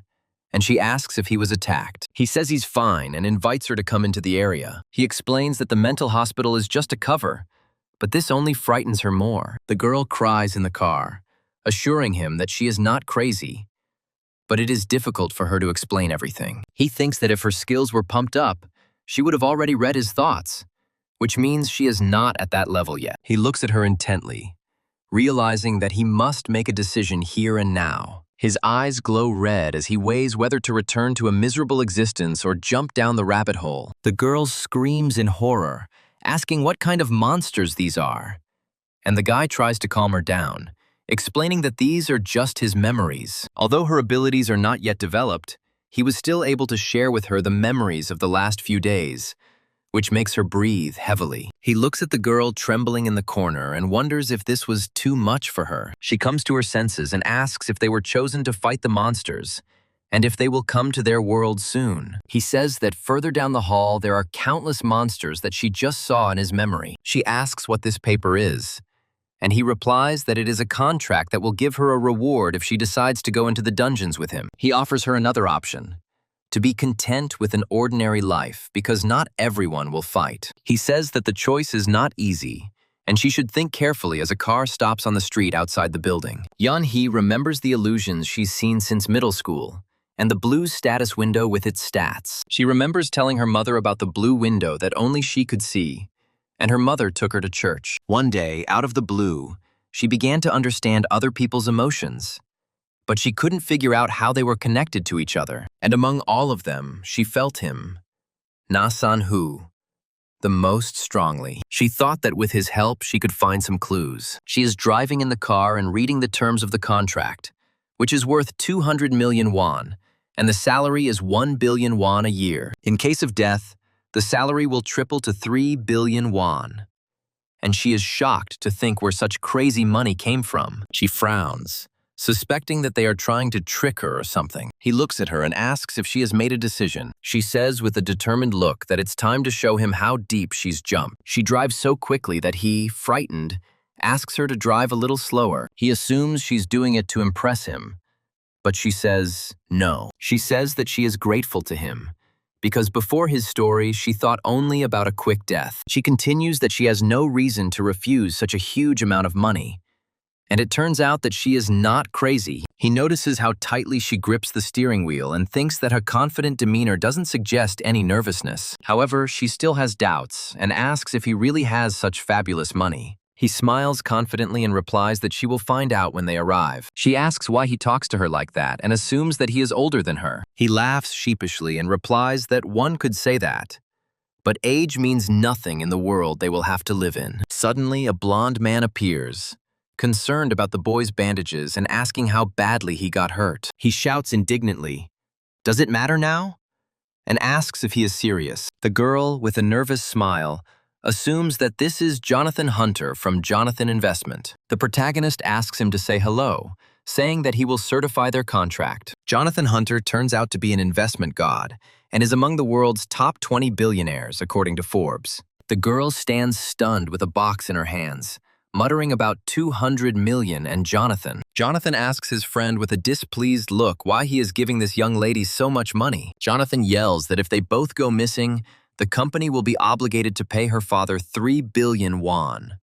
But the guy asks him to just keep that in mind for now. He smiles and suggests lunch, saying that he ordered dishes that Jonathan likes. Jonathan yells back that his favorite restaurant is closed and must be in dire straits. The guy seriously replies that it's not only local companies that are feeling the crisis, and asks about foreign funds that have entered the Asian market. Jonathan replies that they are currently in Eastern Europe and Latin America, but his friend says there is one more place. He asks how many nuclear weapons Russia has, and Jonathan panics and exclaims that the country is impossible to destroy. The guy with the bandage on his face says that's what everyone thinks. That's why they go there. He turns to a blonde man named Jonathan and asks if he personally interviewed Jillian. In a playful stylization, he suggests finishing with Rossi, and Jonathan, in a panic, asks if he's laughing at him. A portrait of a man named Brian, whose Korean name is Kim Jong-soo, appears on the screen. Jonathan thinks he just needs to watch from the sidelines, and he will finally be able to get some rest. Suddenly, a dark-haired guy appears behind him and says that they need to raise the stakes. With glowing red eyes, he ominously declares that they will burn everything here to the ground, possibly worth $1 billion.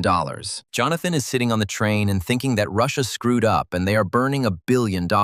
A tie falls to the floor, and the narrator lists names and says that the knights of the financial empire are on the move again. A dark-haired guy, covered in scars, gets ready, saying that it's time to go into the dungeon. The girl tries to stab him with a knife, but he grabs her hand, and she screams that this is wrong. He coldly replies that she would have already died in the dungeon, and reminds her that orders regarding the dungeons are unquestionable. He says that training before entering the dungeon is included in the contract and asks if she has forgotten. The narrator explains that the girl had one skill that caught his attention: Mars touch. A simple diagram shows that the skill transfers the target's wound to the one who injures it.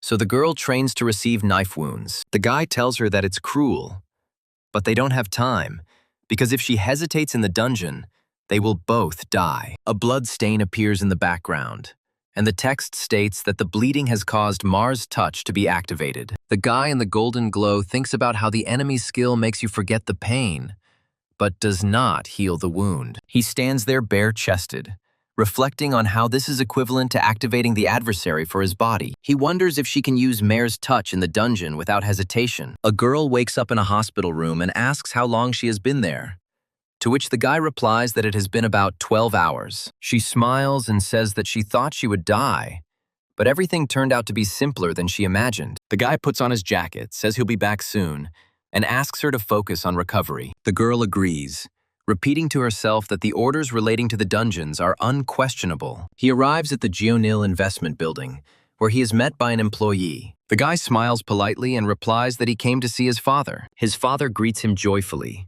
saying that he is glad he has come. The father proudly introduces his son to a colleague, who praises his beauty. A colleague asks what university the boy attends, but his father explains that he is still in high school. The elderly man laughs awkwardly and says that with such a wonderful son, he would have nothing to envy. He gives the boy money so that he can become a great man like his father. A father and son are walking down the street, and the father says he has a conversation he doesn't want his mother to know about. Father whispers that he was promoted twice, and it is a secret because he is preparing a surprise. He announces that he will be working here starting tomorrow, which surprises his son. They stand in front of a building with a sign that says Currency Bank, and the son asks the name again in surprise. The father says that he tried hard, but his son looks at him with a difficult expression on his face. His father puts his hand on his shoulder and asks if he knows that his father works for a foreign company. He says it would be great if his son understood why their country is in such a state. The boy remembers a rainy day and his smiling father,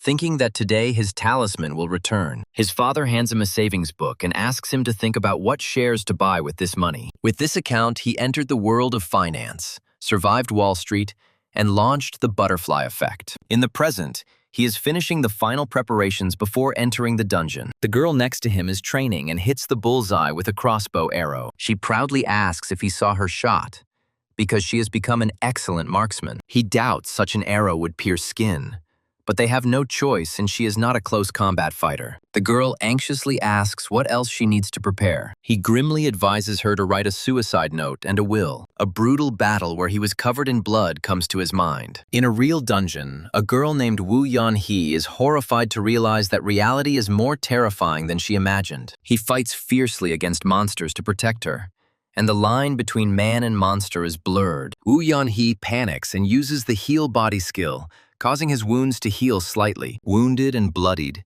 he stands over the body of the defeated monster. He praises her for her good work and notes that she kept a very low profile. The system reports the completion of the task, and he takes the reward, the escape seal, with her tacit consent. He is surprised because she knows that this item could have saved her life, and he understands that her will is stronger than he thought. He reflects that with a healer on the team, the fight is much more effective, and it would be more difficult for him alone. He never thought that his partner would be from the spirit world, unlike the two who escaped. He remembers an enemy with unimaginable abilities, whose strength he doesn't even want to know. Grinning, he adopts a new tactic, feeling the spiritual world sharpen his perception. The girl notices his condition, but he says that he is fine and is just thinking about the past. She apologizes and suggests waiting until he calms down. He encourages her, telling her that she is doing everything right and should not let doubts get in her way. He turns to Woo Yeon-hee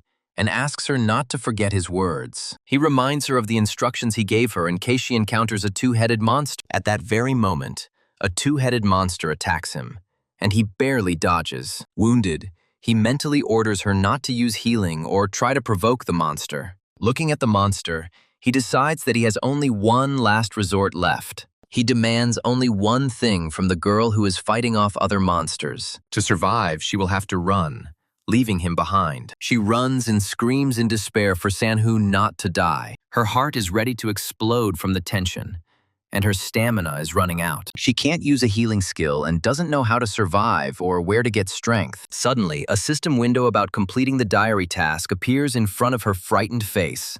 The system asks her to decide which player will take first place. As she looks out the window, A monster looms over her, ready to strike. At this time, Sanhu's hand flares with dark energy, and he calls the monsters to him. His eyes glow red, and he calls himself a bloodthirsty man. Surrounded by energy, he announces that this man is now here. A system window also appears in front of him, offering to decide by mutual agreement who will take first place. Somewhere far away, another man smirks, seeing that the girl is still alive and his skill timer is showing 10 seconds. The Overcomer skill timer counts down the final seconds from 5 to 3. When the skill's duration expires, Woo Yun-hee is praised for her excellent performance. At this moment, another person, experiencing mortal pain, remembers one of the evils. The protagonist, covered in bandages, sits on the ground, thinking that he used to envy this character, not knowing about the terrible pain. He despairingly thinks that he has used all his healing skills,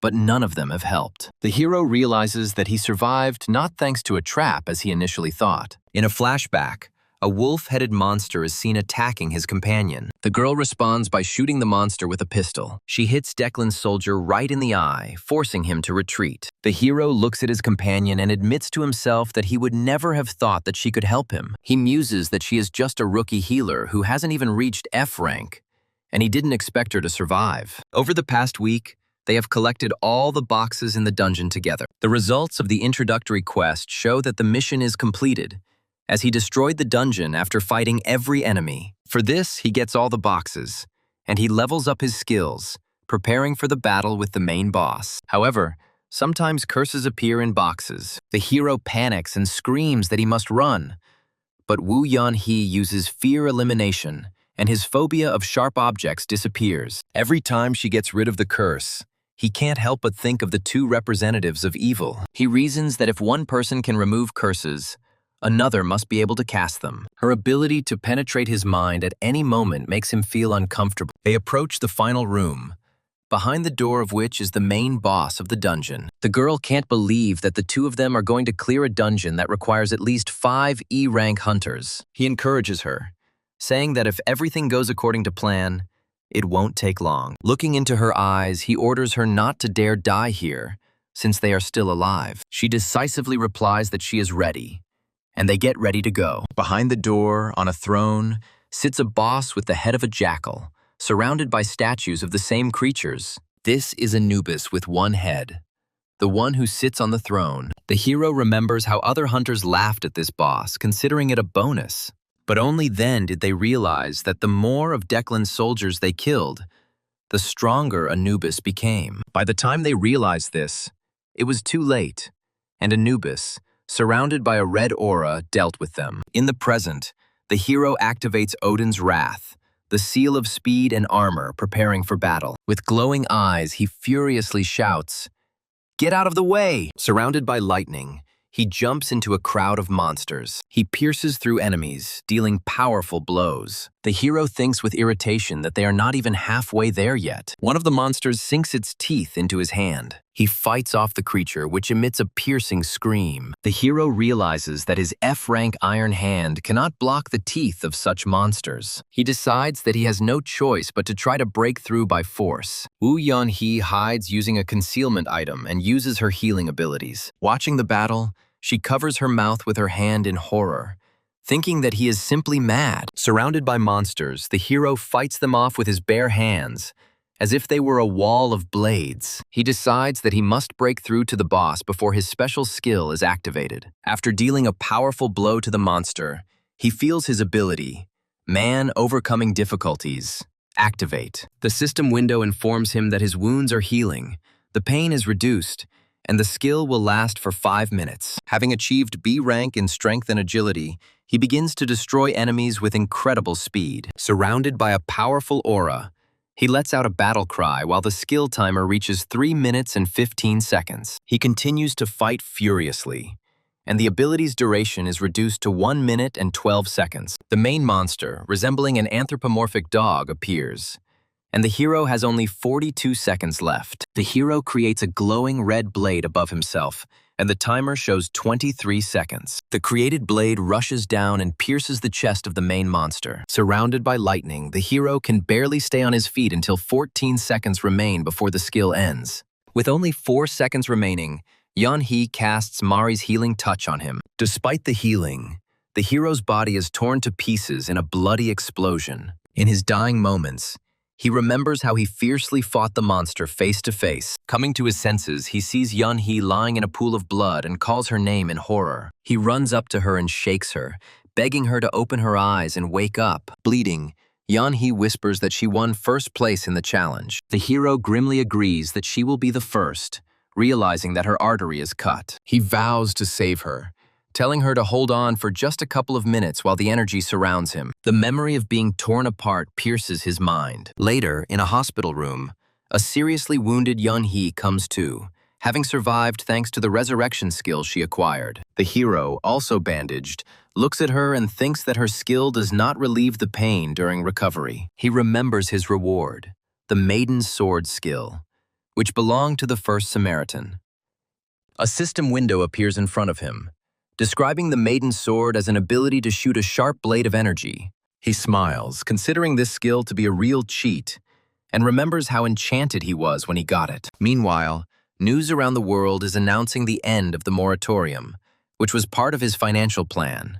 In one office, employees excitedly chant the name Brian. In New York, two men, Jonathan and Kim Jong-soo, smile smugly. On the Isle of Man, Jillian and Jessica also look very happy. The stock chart shows a rapid rise, symbolizing a miraculous comeback from a 40% loss. Jonathan excitedly reports over the phone that their profit was 459%. The hero on the other end of the line calmly replies that this is not bad, and adds that they won the vote. The office is in full swing celebrating, and people can't believe their success. After congratulating Jonathan, the hero grins and tells him that he actually lost. Jillian happily announces that their Isle of Man team's profit margin is 615%. The hero holds an envelope containing a full package of shares of New Medical Corporation, which he prepared for Yeon-hee. When Yeon-hee comes to, he hands over the corporation's ownership documents to her. As a promised payment, he also hands her a card with $2 billion. Yeon-hee looks at the card in shock, not believing that this money now belongs to her. She is delighted and says with tears in her eyes that now, as the owner of a medical corporation, she will be able to help many more people. The brown-haired girl says it took her a lot of money to make that decision. She's dating a guy named Ethan and says they haven't seen each other in a while. Ethan smiles back, agrees that it's been a while, and asks how she likes New York. Another woman named Jessica is mentioned in the conversation. Jessica is handed an envelope containing a new investment proposal from management related to investments in Russia. Jessica says that her boss, Jillian, thinks very highly of her and she needs to consult with him. Ethan allows her to take her time, but immediately asks why she doesn't listen to his suggestions. Jessica is upset to the point of tears over having to accept a $30 billion investment with an unusual liability clause. Ethan thinks he's pretending to be shy, but he's actually watching Jillian perform and expecting something interesting to happen. The narrative switches to a view of a skyscraper, revealing that a certain Jonathan who oversees Jung-soo's assets also plays a role in this. A man with curly hair begins the presentation, promising not to take up much time and mentioning PageRank technology. His interlocutor clarifies whether this is a method of assessing the importance of a website based on user trust. A blonde guy named Jonathan says he heard this technology is worth $1 million. The technology developer sweats nervously at the thought that for $1 million he could get a doctorate. However, the technology was not sold, and the two managers are shown against a chart of rising stock prices. The developer explains that now is the best time, since acquiring shares after the IPO is not so easy. Jonathan agrees that $1 million will help them get their company and doctoral work back. But he has a better idea. The developer looks at the check in shock, not believing his eyes because it says $10 million. He asks permission to discuss it with his partner, but Jonathan says they only have 10 minutes before his flight. The man thanks Mr. Jonathan for his attention to their technology, but is about to decline. Jonathan hands him another identical check, which shocks the developer even more. He thinks that the god of investments, Jonathan, is so interested in them that they will become rich. But he says out loud that they have already decided everything. Jonathan says he read a book about him and was impressed that he put everything he had on the line twice. The developer is surprised, and Jonathan explains that it wasn't luck, but precise calculations and an exclusive opportunity. With a predatory look, Jonathan declares that today he has seen his third chance, and asks how much they think he is willing to bet on it. He stuns his interlocutor by announcing that he has over $500 billion in liquid assets in the United States, Canada, and Japan. Jonathan taps his finger on the checks, saying that unlike others, he doesn't hide his true intentions. He asks the developer directly if he has decided to change his mind. Jonathan takes out his phone and asks if the developer is confident he can get a better deal than he's offering. He calls someone and cancels a meeting with the Minister of Finance, claiming that he has more urgent matters to attend to. The developer is horrified to realize that this is an obvious threat. Jonathan says he's doing this for their own good, and that it's not over yet. He looks at the developer point blank and states that they will be forced to come back to him. The man trembles with fear and cannot believe it, asking why Jonathan would go so far. Jonathan calmly replies that he is thinking about everything as seriously as possible. The developer, having come to his senses, puts forward a counter condition, demanding that their 50% include management rights. Jonathan extends his hand for a handshake and says he would like to apologize for what he said earlier. They shake hands and the developer says he's lucky, and Jonathan's mind wanders to the number 10 to the 100th power. Jonathan grins maliciously, thinking that Google always lives up to his name. The developer happily leaves to tell his partner the news, and Jonathan wishes them a fun party. The partner claps his hands enthusiastically and praises Jonathan, who is furious that he seriously intended to give him $20 million. Jonathan covers his face with his hand while his interlocutor talks about computer nerds and how low-priced stocks are no good. The developer looks down thoughtfully, anticipating that in 10 years the company's shares will grow to $60 billion. The hand holds an old push-button telephone, on the screen of which there is a message. "I found a cat." Against the backdrop of a skyscraper, text appears introducing John Clark, a former mercenary who hopes to meet an important client. John Clark stands in a business suit and thinks it would be better to shoot himself than to live with the thought that others are getting more money for the same job. A man with a dark aura and red eyes appears in front of him, introducing himself as Ethan. John Clark laments that he did everything possible to earn their trust, but they were unable to fulfill his order without breaking company rules. Ethan offered a service that was outside the law and smiled slyly. John Clark has achieved his goal. He has contacted an important client, and Ethan is smirking smugly. Inside the car, a man in a balaclava points a pistol with a silencer at Ethan. Ethan recalls that his target was in a pre-trial detention center, so finding him wasn't easy. The case was called first-degree murder, and although the suspect was released due to lack of evidence, it was definitely him. The group's commander, wearing a balaclava, orders everyone to be seized except the concierge, and to shoot the cat if he tries to escape. He speculates that the target committed the murder at age 13 and is waiting for them in the main room. The commander says that he, John, and T-Boy will go together. He warns the team not to underestimate the guy because of his young age. Two masked mercenaries discuss a $1 billion reward for the capture of a 13-year-old child. The observer on the roof reports by radio that the cat has started moving. 3 armed men in masks burst into the corridor. One of them is surprised that the target is in the bathroom at such a time, and wonders if he noticed them. A fair-haired guy cautiously peers out from behind the half-open door. 2 mercenaries scream in pain, struck by an invisible attack. The third operative opens fire on the terrifying creature that burst out of the bathroom. The commander shouts to his men to come to their senses and concentrate on shooting. The fair-haired guy calmly takes on a hail of bullets. The mercenaries are horrified to realize that he is blocking the bullets with an S-rank damage absorption seal. One of the operatives is enveloped in purple energy, and his comrades, shocked, ask if he is a monster. He uses the skill Odin's Wrath, knocking the blonde guy back with a powerful blow. He then activates the item, the New York Salesman's Survival Sword. He then uses the Binding Metal, targeting Barbie. The operative is glad that he was able to break through and break his shield. Suddenly, he himself is pierced by a powerful blow. The guy with red eyes grabs his face, calling him a man who overcomes difficulties. He throws one mercenary at another while a third takes aim at him. The remaining operatives look on in horror as the blue glow spreads across the floor. Ethan rips off his mask, realizing that the target has teleported, and orders them to search for her on the roof and in the basement. Ethan feels a blow to his back and sees a system message about the activation of the Overcoming Man skill. The narrator recalls that they couldn't find the bastard even with heightened senses, and he himself lost consciousness. Two stern soldiers cannot hide their excitement. The protagonist thinks that yesterday his people saw a world of cruelty unfamiliar to them, so their reaction is normal. As he passes the body of his fallen comrade,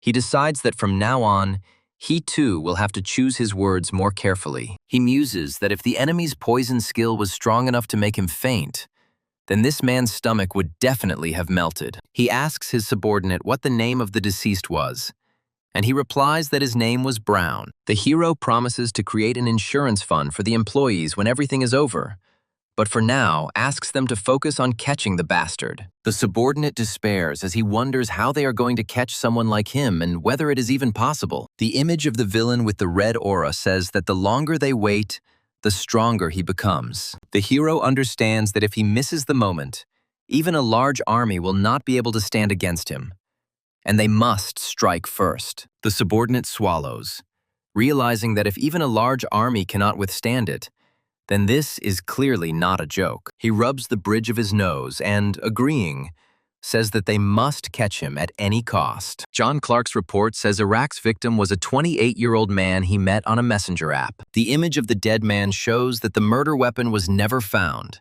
and the suspect was released due to lack of evidence. The hero, studying the case, calls the killer a smart bastard, and notes that it is not surprising that he grows up so quickly. He calls Jonathan and asks how many Gold Online shares they have, since the messenger they used was a product of that company. Having become the main shareholders of Gold Online, they gained access to server reports to investigate the case. The documents reveal that this bastard was making contracts with awakened people by creating chat rooms that welcomed everyone with an F rank and above. The hero hands over the documents to his subordinate and asks him to follow the people indicated in them. The subordinate asks if these people are connected to that bastard, and the hero replies that it is possible. He orders them to simply watch them, as there is a chance that their target has been in contact with someone on the list. The hero says that they need to be more organized, and asks to take on at least one squad. The subordinate asks if he needs advice regarding the task, to which the hero answers no,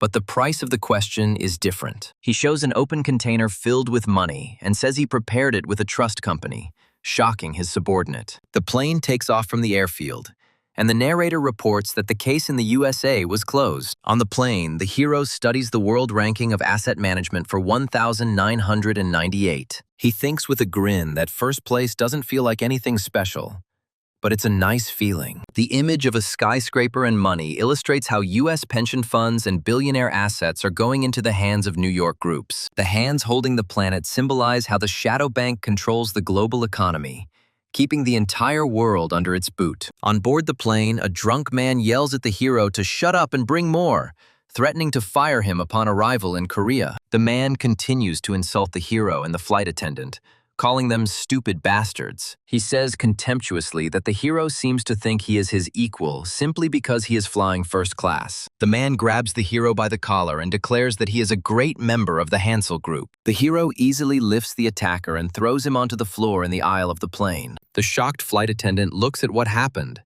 and the hero thinks that the anger management skill can be applied a little differently. A girl named Yeon Hee happily waves at him at the airport. She exchanged her glasses for 11 bronze boxes. The narrator explains that she was waiting for his arrival so that they could open the boxes together and avoid any misunderstandings about the contract. In the car, the hero thinks that she is very stubborn, and the girl excitedly asks what, in his opinion, she will get. In the gym, Yeon Hee dances happily, and the hero thinks about how happy she is with her health points, and that everyone reacts differently to objects. Opening another box, she is surprised to take out a glowing object and asks if it is the clown's dagger. She shows the dagger to the shocked hero and asks what it is and if it is a good thing. The hero looks in horror at the dagger, which is now pointed at his chest, and sees a system message about its ability to inflict a negative effect. The hero holds a reinforced dagger in his hands and cannot believe that he received such an item from a bronze box. Suddenly, he realizes that the dagger contains a secret curse of random corruption that affects the spirit world. He picks up the weapon, which now glows S rank, and reads that it is one of 3 unique items. But after the boost wears off, it will be destroyed. Someone reflects that the hero never stopped, but he could not have imagined that he would go so far. An elderly man in a hat joyfully exclaims, addressing Mr. President, that it is not easy to meet him. The president asks not to call him that, but the old man objects because Jonil Investment gave people the opportunity to fly from Suche to Busan. The old man notices that his interlocutor has stopped smiling, and he asks in response whether a glass of wine as punishment will amuse Director Park. Director Park drinks, and the president reminds him that all his assets are under the old man's name. Director Park smiles slyly and says that no one will be able to resist the president at today's meeting. The president pours another glass and asks for the shares transferred to Jonil Investment to be released. Director Park offers to do this in exchange for 100 of his shares, and then brazenly corrects himself to 1,000. The president's face darkens, as Hanshil Group's capital is almost entirely made up of shares of this company, for which Daehyun Group recently offered 200 billion won. He drinks a glass and declares that since these are his assets, he can do whatever he wants with them. The president is about to leave, citing work, but Director Park jumps up, shouting that he is talking about big money. The old man begs him to stay, saying that he needs more bills in his pocket to feel like a full-fledged person. The president turns around with a grin and advises the old man to reconsider his proposal. Director Park desperately reaches out to the departing president, shouting his name.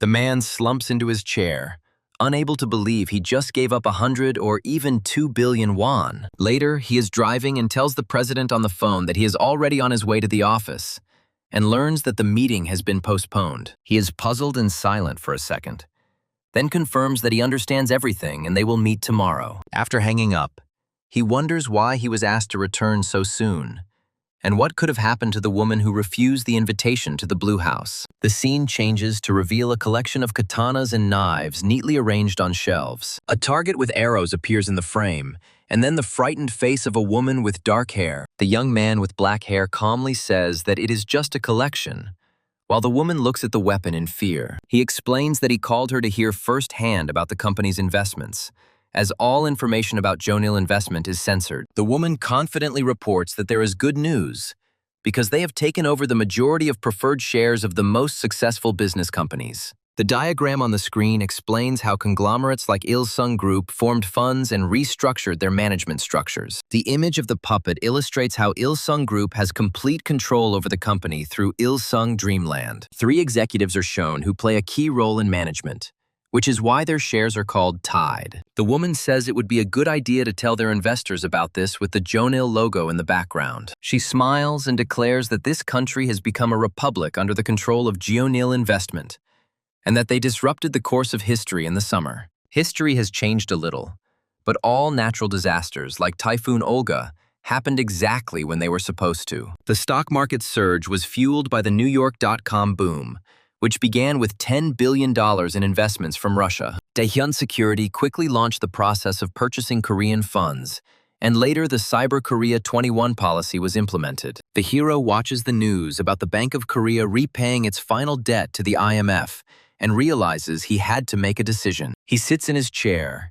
thinking that he wanted to finish high school peacefully, but this matter could not be put off any longer. In the past, he would look at stock charts and think about calculating the best moment to enter while technology prices were rising. His friend looks at the screen in shock as he is congratulated on being selected as an analyst for Jonathan Investment. The hero stands behind his friend at the computer and reminds him that he opened a stock exchange account last year. He looks at his stunned friend and thinks that this can only be called genius, and it is unlikely that the student's parents will be happy about such success. The young man is worried that in such a situation he will give up, and he cannot imagine what his father is feeling. The father asks why his son looks like he's about to die, and he only apologizes in response. The father tells his son to look up, assuring him that he did everything right, and thinks what a special child he has. Crying, the father laments that he could not be there for his son during important moments of his life. The father laughs awkwardly, and the son says that he will not bother him anymore, because he is a busy man. Suddenly, the father hugs his son tightly. He says that his son is already all grown up and can go play with the big boys. His father advises him to do what he wants, and apologizes for not being able to support him any longer. The son hugs his father back, saying that it was enough. He recalls how, as a child, His only hobby was taekwondo. In his memoirs, his mother reproaches him for not attending the section even for 3 months, and he apologizes. His mother, with tears in her eyes, says how proud she is of him for developing his abilities. In the past, he promises his mother that she will never have to worry about him. In the present, a colleague notices that he looks happy. He emits a dark aura and the girl is frightened, swearing that she did not use her skills. He smiles and asks how things are going with what they are looking for. The girl replies with a sly smile that it wasn't that difficult, Captain. 2 figures in raincoats and with backpacks hide in the tall grass in the rain. The girl cries out in surprise, claiming that this definitely wasn't here yesterday. The boy thinks that he can't sit in school for another 3 years, because traces of the awakened are everywhere. He asks his companion if she can determine how many there are. Her eyes glow red and she assumes there is only one of him. But he is very alert. The guy mentally notes that his companion, Yeon-hee, has excellent intelligence. He notices that the girl is shivering from the cold, but approves of her idea of not covering her head to heighten her senses. He puts on his hood, and at that moment a system window appears offering to open the dungeon. The dungeon is sealed, and the girl asks if this means that the person who entered there died. She pulls up her hood and says that her ability no longer works. The guy smirks that she is the very embodiment of vigilance, and warns that killing her will not be so easy. A message appears that Yeon-hee has joined the team, and he thinks that he can't relax. They enter the dungeon and the system activates the end zone quest. Inside the cave, he asks if the arthropod would be the most pleasant conversationalist. She laughs, and he seriously replies that he is not afraid of any bugs. Suddenly, he shouts anxiously at her not to move away. A huge, segmented monster hangs from the ceiling of the cave. He pushes the girl aside, saving her from the monster's attack. He stands in front of her,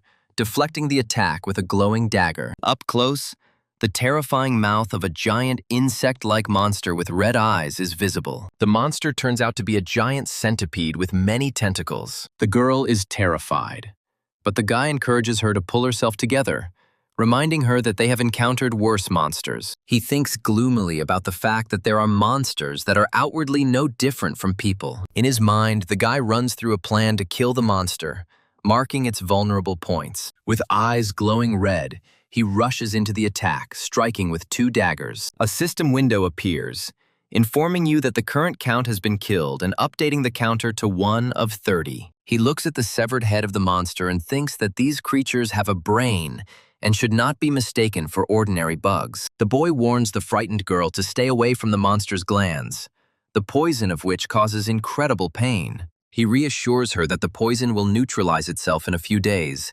and kicks the corpse, noting that the body is already becoming softer. With a grin, he says that now we need to take care of a couple of byproducts. He plunges his hand into the dead monster's flesh without hesitation. The girl watches in shock as the guy sticks his arm up to his elbow into the carcass. He pulls out a glowing crystal and complains that it was hidden too deep. The guy says that this is a magic stone that is useless now, but will soon become more valuable than gold. Suddenly, a whole horde of snake-like monsters with red eyes appears in front of him from the darkness. He slams his palms onto the ground, releasing a powerful stream of purple energy. Monsters scream when hit by his ability. The system window shows that 12 counts have already been killed, and the guy decides to deal with them all. He wipes the blood from his face, thinking that he has defeated a dozen counts. But his senses become more acute as he approaches E rank. A flashback shows him in the past, fighting countless A-rank opponents. Returning to the present, he tells the girl that she needs to finish this quickly. He grins confidently and declares that there is no point in waiting here for their attack for 6 months. However, the unexpected happened, and more than 100 counts attacked them. 5 days have passed since he was poisoned by their venom, and now he and the girl lie exhausted among the corpses. Covered in wounds, he tries to remember what happened, and the moment when they were surrounded comes to mind. He wonders if the explosive effect when using Odin's wrath was from the dagger or from its peculiarity.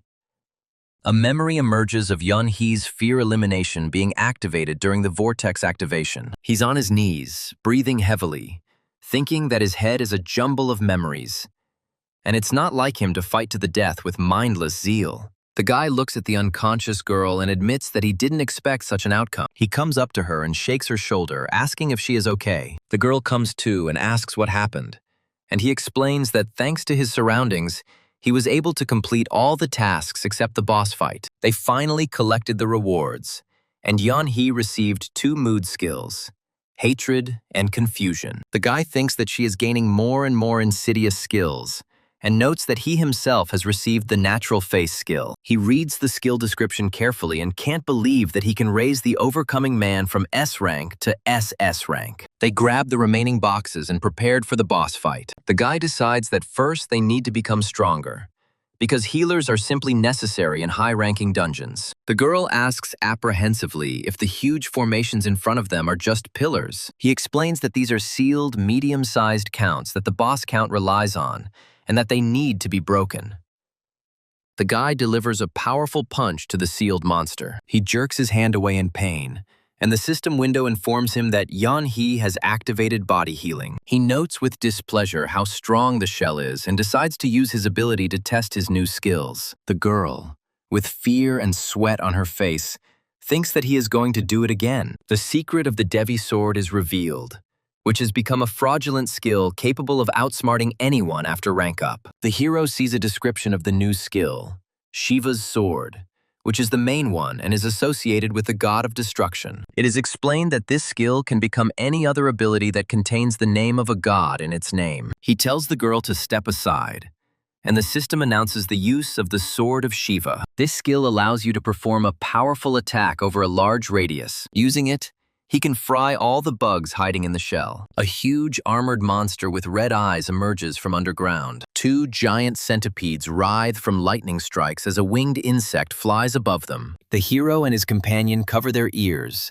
suffering from the deafening scream of the monster. He realizes that the monster has jumped out because of the screams, but it is too late. Suddenly, the winged creature finds itself completely frozen in a block of ice. He clenches his fist, glad that the random side effects kicked in at just the right moment. He stands over the defeated enemy and tells Woo Yeon-hee that the job is done. He notices that her sensitivity is increasing and assumes it is because of the graphs. His dark, red-eyed self is a reminder that he'll have to get used to worse things. Woo Yeon-hee received the highest rank reward for killing the main boss. From the challenger's box, she obtained Aegis's Gaze, a skill possessed by the first evil of this era. This skill grants the user the ability to control another's mind, and should be avoided by everyone. Now that Woo Yeon-hee has this skill, there's only one thing left for him to do. Woo Yeon-hee's sensitivity has risen to the E rank, and it's not easy to adapt to it. The light blinds her unbearably,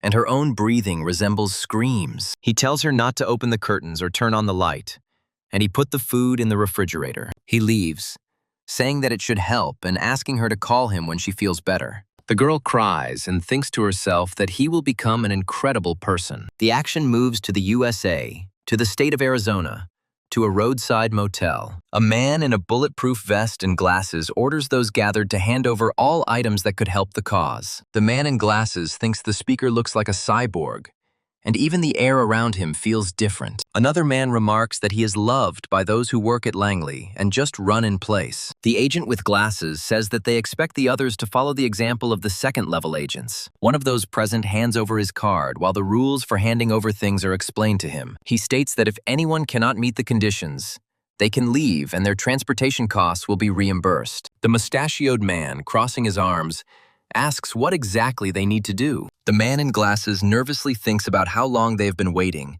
and thinks about escaping. The man in the balaclava points to the van, suggesting that there are people inside who are ready to kill them. He hopes it's not criminal and decides their methods are similar to those of a secret service. Suddenly, a blue glow appears around the 2 armed men in masks. The man in glasses is perplexed by what kind of laser this is and how such a thing is even possible.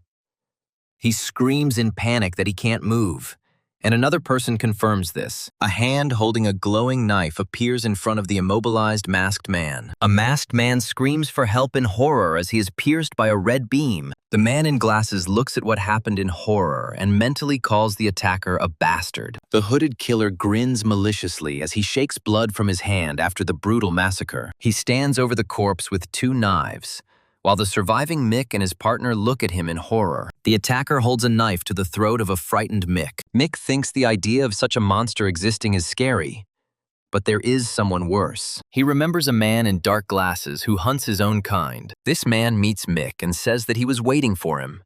And Mick introduces himself. The man with glasses explains that they are not here to catch the killer. Later in the car, he tells Mick that he heard about what happened and asks if he lost his comrades. The passenger replies that they were all prepared to die, but their deaths were unusual. He adds that they do not work for the government, but their work is very important. Mick listens to him intently and thanks him for his attention. Elsewhere, the mercenaries are discussing their new Asian boss, wondering why he's buying all this stuff. The chief declares the territory in the mountains his private property for the next 2 weeks. After some time, the mercenaries are sitting by the fire and complaining that they don't train and are doing nonsense. Mick looks at them reproachfully and sarcastically suggests playing cards. He sternly tells them not to let their guards down, because they didn't come to a camp. 3 days later, at 7:23 in the evening, a bright blue glow appears in the mountains. A glowing portal appears in front of the mercenary team, and their leader is about to enter it. Mick raises his weapon,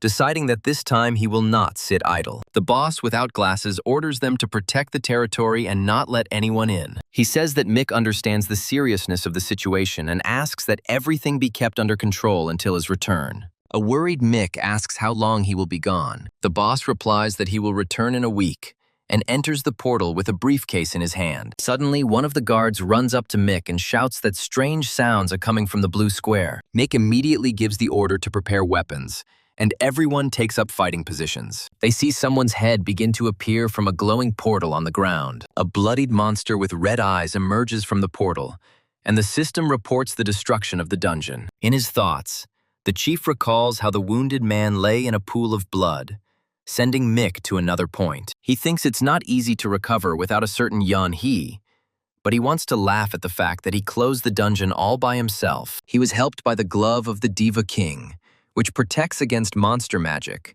and allows one to avoid damage. His flame ring was broken, but in return he received a shadow ring with a useful stealth skill. Back at camp, he contemplates raising his intelligence to S rank and calls Mika over. He stuns Mick with the news that he has been promoted to director. The boss asks if John Clark told him about this and states that he has the right to make such a decision. Mick is confused and asks what he should do in his new position. The boss orders that Clark and other directors' actions be reported to him, calling it a measure for the organization's growth. He shares plans to create an association of awakened people in the future and manage them. So preparation is needed now. The action moves to John Clark's hideout, which was located in an abandoned building in Manhattan. In Mick's flashback, one of Clark's men shakes his hand and tells him that he is now their brother. The same man leads Mick and the chief down the stairs to the shelter. In the control center, agents monitor multiple screens, confident that they have installed cameras everywhere and their target will not be able to escape. Suddenly, a man in a green t-shirt appears behind them and says that he is already here, shocking the onlookers. In a flashback that happened 6 months ago, the same man smiles smugly, believing that this time his target will not be able to teleport or capture anyone. Back in the present, he asks about Joshua's case, and the agent replies that they have his house under constant surveillance. A video of long-haired blonde Joshua, which the agents managed to obtain, appears on one of the monitors. The agent reports that Joshua, the second benefactor, is simply busy with his work and is not doing anything suspicious. Joshua von Karjan is portrayed as an influential man who, through his business success, was able to raise his family's status. The white SUV stops abruptly at the side of the road. A man in a dark shirt and tie gets out of a car. The man in glasses tells him that the organization will grow, to which he replies that the man's work will become even more important. He approaches a building with a sign that reads Jonathan Investment, and the name echoes in his thoughts. As he drives away, he decides to stop thinking about work, which can make him tired just thinking about it. In the office, a blonde man named Jonathan is unhappy that his partner has disappeared without warning again, and doesn't even check his email. Suddenly, he sees his partner in the office and, shocked, asks when he managed to arrive in New York. Jonathan thinks about the company's unprecedented growth, realizing that his partner will be angry about his disappearance. He reports that their net assets have grown by 200% and now amount to about $300 billion. His partner calmly reflects that, taking into account Russian and Zillion companies, the total amount reaches $500 billion. Jonathan hands him a sealed envelope, saying that their successes have ultimately angered someone. The man opens the envelope and sees the date, September 15th, and inside is a summons to court for the following month. It's a stern warning from the House of Baileys, who threaten to bury the company in tax investigations if they don't follow instructions. He asks Jonathan when they were spotted, and he replies that it was a while ago. In his imagination, he finds himself under the spotlight, realizing that they want to use him as a puppet in someone else's theater. He tells Jonathan that the answer came later than he expected, but they can't let him discover his identity. Jonathan exclaims in rage that these bastards got a lot of money from them. The man holds a mask over his face, knowing that someone has already found out who he really is. But this information cannot be allowed to spread. The first reason he hides his identity is because his parents, who, if discovered, would live under the supervision of bodyguards, like in a prison. In addition, the whole world will be watching his every move, which will greatly hinder him from raising his level. Jonathan suggests reporting the conflict with the bail house to the pension committee to try to confront them. But his partner is confident that the committee is too weak and will not risk the profits it receives from their company. He orders a stunned Jonathan to seek a meeting with the president of the Russian Federation and the Prime Minister of Japan. Jonathan, perplexed, asks again about the pension funds of the Russian and Japanese governments, but receives a short no in response. A man looks angrily at an imaginary detonator with a U.S. flag on it, about to pull the U.S. national debt. Jonathan covers his face with his hand in despair, saying that they will try to avoid getting involved in something like this, but his partner orders them to buy out the debts. He is sure that after this, they will not be able to do anything. Jonathan is horrified to think that this guy is trying to start World War III. The man apologizes, saying he shouldn't have allowed this to happen, but immediately adds that he knew it would happen at least once. He continues that they will not back down even if they have to use the Isle of Man and London accounts equivalent to the entire value of the New York group. Jonathan has difficulty saying that it is now $300 billion. This amount is approximately equal to the annual budget for the U.S. Defense Forces. If they use all their assets, something far worse than war could happen. And lastly, Jonathan, we must make sure that the House of Bail knows of our intentions. A blond man named Jonathan agrees to go himself, and his boss mentally notes that this is the last chance to prevent a war. The two men walk forward confidently, determined to show everyone who they really are. The dark-haired man orders Jonathan not to do anything without his signal, to which he replies that he himself is already on edge. A new character appears, the United States Secretary of the Treasury named Ed. The dark-haired man says that he would like to meet the president, but it's not bad as is, since they all work as a single organism. He asks Ed to listen carefully, as he is currently considering an important question. The Minister of Finance calmly replies that they are not in his office, and suggests that they discuss everything, as they have plenty of time. Ed dismissively says he's only holding back because of the guy's age,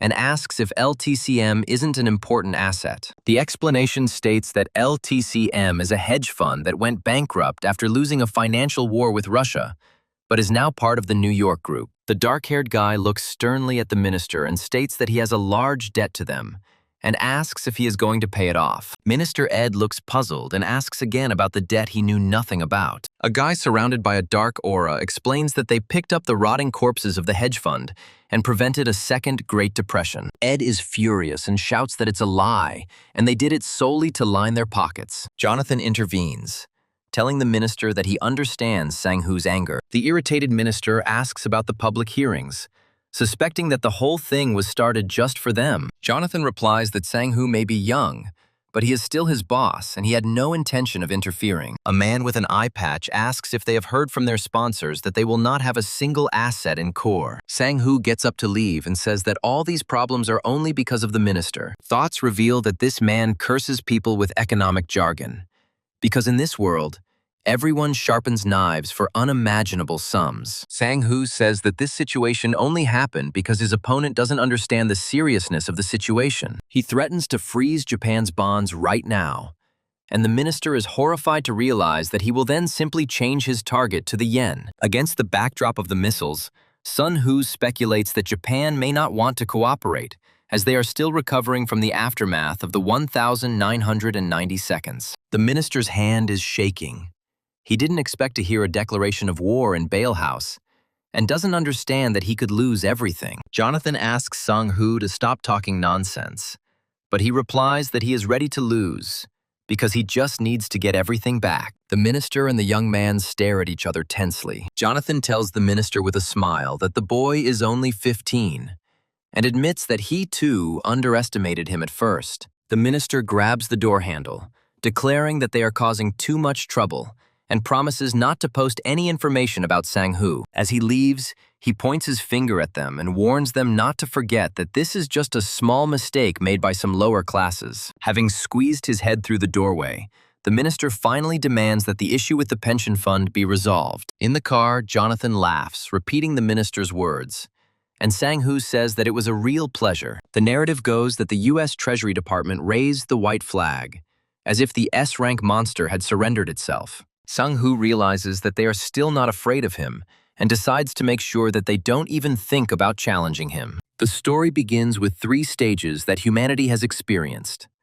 The first of which is the idiocy of governments and large entrepreneurs. The second stage was mutual destruction using nuclear weapons. The third stage was the Civil War, which was unleashed by 8 evils and 8 benefactors. If the problems of the first stage had been resolved in time, nothing would have happened, since most of the monsters could have been defeated with ordinary weapons. As the economy collapsed, the world order collapsed, and nuclear weapons were used again and again. Sang-hoo in the car thinks that this day will return, but this time, humanity will not fall. Looking at the city at night, he dreams of such a future, and therefore he needs to increase his financial strength. The blonde man tells San on the phone with a grin that it all started because Gold Online collapsed. Sun mentally notes that about 80% will be lost and replies that yesterday's NASDAQ index was 5,239. He drinks from his mug, realizing that history is changing a little, and he needs to be prepared for the index to fall below 1,000. The upcoming events are being compared to the mortgage crisis of 2008,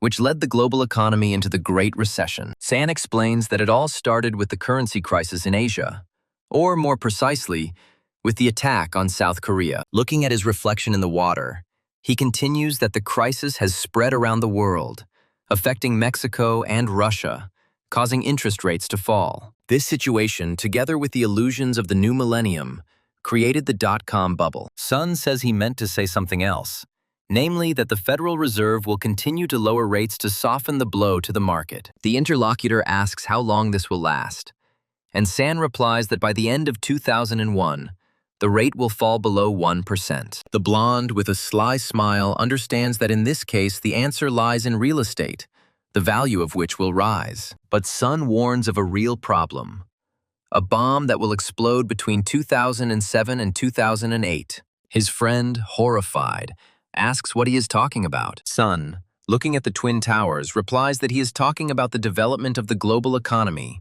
whose financial sector will be paralyzed. He lists a chain of domino events, from the collapse of the Korean fund and the dot-com bubble to terrorism, wars, and the subprime mortgage crisis. It's all a cause and effect relationship in the financial system, where every event has a cause. Sun concludes that the bets in Hong Kong and Russia are profitable, and promises to send an action plan when he returns to Korea. Already in his office, he understands that the plan needs to be sent quickly, but it is difficult to draw up due to factors that cannot be controlled. He reflects on the September 11th attacks, which will become the United States' weakest point. San clutches his head in despair, realizing that the scandalous attack will destroy the symbol of the global economy, and it will be much worse than just a shock. He wonders why only weak monsters attacked on the first day, when the 7 demon kings could have wiped out humanity instantly. Deciding not to leave any records of his thoughts, he begins to type out a proposal capable of convincing 3,000 geniuses. His thoughts turn to the U.S. presidential election and the new president's connection to the Gulf War unleashed by his father. At this time, the woman in glasses calls her boss and asks if he has seen the proposal. She insists, with a tear on her cheek, that once a boss, always a boss. But her interlocutor interrupts her, saying that such matters are not discussed over the phone. The woman hangs up, saying that she will come herself now and asks her to wait. She bursts into the room, shouting that the proposal, although it sounds like a fairy tale, is quite possible, recalling the unexpected fall of Russia. The man at the computer calmly replies that this time they are on a different level, And that is not why he called. A tired, gray-haired man appears, complaining that he hasn't slept a wink since they are not responsible for the money invested. He clutches his head in despair, thinking that the genius of the proposal can only be relied upon once, but not with such a high stake. Jessica, the woman with glasses, asks who they are to doubt whether they are Rothschilds or Morgans. She puts her hand on his head and asks if there's something the boss doesn't understand. Jessica explains that they were given all the necessary ingredients and their task was simply to prepare the final dish. She whispers in his ear that they are not farmers or fishermen, and that their work is completely different. The man blushes as she hugs him, saying that there is a whole group of experts on the opposite side, and they are fighting alone. Later that night, a gray-haired man in a robe looks out the window at the city while Jessica sleeps in bed. In the morning, over a cup of coffee, he reflects that such precise macroeconomic analysis requires a team of at least 100 people. He thinks that the management of their competitors is probably working overtime right now to cope with the situation. Meanwhile, Sana is met by a man with an umbrella who says that the general director asks to take him to her. In the car with the woman in the purple dress, Sun learns that surveillance of executives has become the norm, but this problem will soon be solved. The woman hands him a folder with words for him to look at. Sun studies the asset management report of General Investments. This foreign firm has captured 25% of the Korean economy, and its departure will cause a new crisis. The woman in the car says the government understands this and mentions Director Park Chung-sik, nicknamed the Lord of Wealth. San interrupts her, ordering her to continue supporting the director so that in the future, he will be known as the King of Wealth. He reminds her that they need to make everyone forget that their company is foreign. In the next scene, someone reflects on the fact that he will soon be sent to the other side of the world for 6 months. In a family setting, San's father asks him where he plans to live in America. Sun replies that he was promised housing near the company's office in Manhattan. Father proudly says that San is very pleased and has succeeded faster than his father. He offers his son a drink, but his wife reproachfully stops him. Sun fondly remembers drinking with his father while trying to survive on Wall Street. Father says his favorite phrase about life being like conquering mountain peaks. He continues that one can always rest or start over, and that there are many mountains in the world. The father anxiously asks his son not to take everything on his shoulders and to come back if it becomes too difficult. He and his mother hug, promising that they will always wait for him. In 2000, Sun is standing at the airport looking at the world billionaire rankings for December 1997. He is pleased to think that neither his name nor his nationality were revealed. The girl next to him is nervous, but he calmly says that he warned her. She asks why everyone is afraid of him. San replies that everyone except the driver, who rather reveres him. He notes that the girl has changed a lot and her skills have improved significantly. The scene changes to a group of people in winter gear looking at a blue portal in the snow. The driver from the previous scene hands San a sword, saying that this is what he asked for. San hands the sword to his companion, saying that it is hers. The girl is enveloped in blue energy as soon as she takes the sword in her hands. The rest of the group watches what is happening in shock. The girl smirks and remarks that the sword isn't as good as the one from the dungeon, but it's still usable. San thinks that their shock is not surprising, because Yeon-hee can handle them without skills. The driver asks worriedly how soon they will be back. San replies that in 5 days, and he and Yeon-hee leave. Inside the dungeon, the quest Painful Whips is activated, and Sun realizes that the enemies will take him by numbers. He grins confidently, saying that these are not bugs. He informs Yeon-hee that their goal is to close the dungeon in 5 days, and he will not be using his special ability. Soon advises her to get used to the improved characteristics and use them in real combat without auxiliary items. Suddenly he stops and says that they are here. Strange, furry creatures with glowing eyes appear from behind the rocks. Yeon-hee is curious about how fluffy they are and questions their danger. The next moment, the cute creatures turn into fanged monsters. The monsters charge in and Yeon-hee volunteers to try her hand. Her eyes glow red, and the system informs her that the Aegis gaze skill has been activated. A girl with glowing eyes stands in the center, while tentacle monsters attack her from all sides. The guy watches her and thinks that she defeated a third of the enemies in one fell swoop, and her skill is simply incredible. 2 small fanged monsters rush straight at her with a squeal. She cold-bloodedly stabs one of the monsters with her dagger. The girl furiously hacks at the monsters, standing on a mountain of their bloody bodies. Her eye glows purple, She breathes heavily and whispers that she understands. An indescribable bloodlust sparkled in Yun-hee's eyes, as her superiority over the army affected her emotions. The guy decides that she still needs to train, and remembers that he was the first victim of her training. In his memory, on the border between dream and reality, he experienced an unpleasant feeling of helplessness. This force invaded his mind, absorbing his consciousness. He runs up to a trembling Yun-hee and asks worriedly if she is okay. Yun-hee recoiled in horror when she saw part of his memories and whispered that this was hell. She had a vision of the 7 demon kings, which was too much even for her. He decides that she needs to learn not to assimilate with the target, otherwise she would die. He thinks that the second evil could only use the Aegis sight because he had not yet awakened. A system message appears about completing the painful whips quest and receiving 1,500 points. Another man thinks they completed the dungeon in 3 days instead of 5. If they didn't have to wait for their skills to cool down,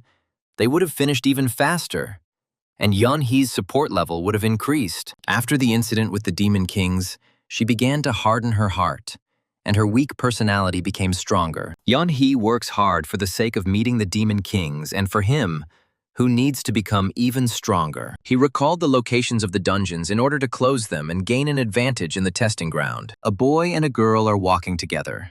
His white t-shirt is spattered with blood. Once it was confirmed that dungeons were no longer a problem, there was no reason to hold back. Thanks to clearing dungeons in North America, Yun-hee's stats have increased by 1 level. While Yun-hee was getting used to the new characteristics, he went to close the dungeons alone. 3 black SUVs are driving along a deserted road, and in a dialogue they are discussing the points they have accumulated. In 2 months, they closed 15 dungeons, and he was just a little bit away from opening the diamond box. Recently, she began whispering the names of her skills in her sleep, such as body healing. Their 2 companions are sleeping in the car, and the guy thinks that they all had to go through a lot. The driver asks where they are going and is ordered to take Route 15. The girl asks in surprise why they are going to the hotel and if there is a dungeon there. Cars stop in the rain and someone shouts at him not to dare go back on his word. Yun-hee, in a beautiful evening dress, happily runs forward and offers to play. The guy in the tuxedo is drinking whiskey and thinks their behavior is a little embarrassing. He approaches the girl and,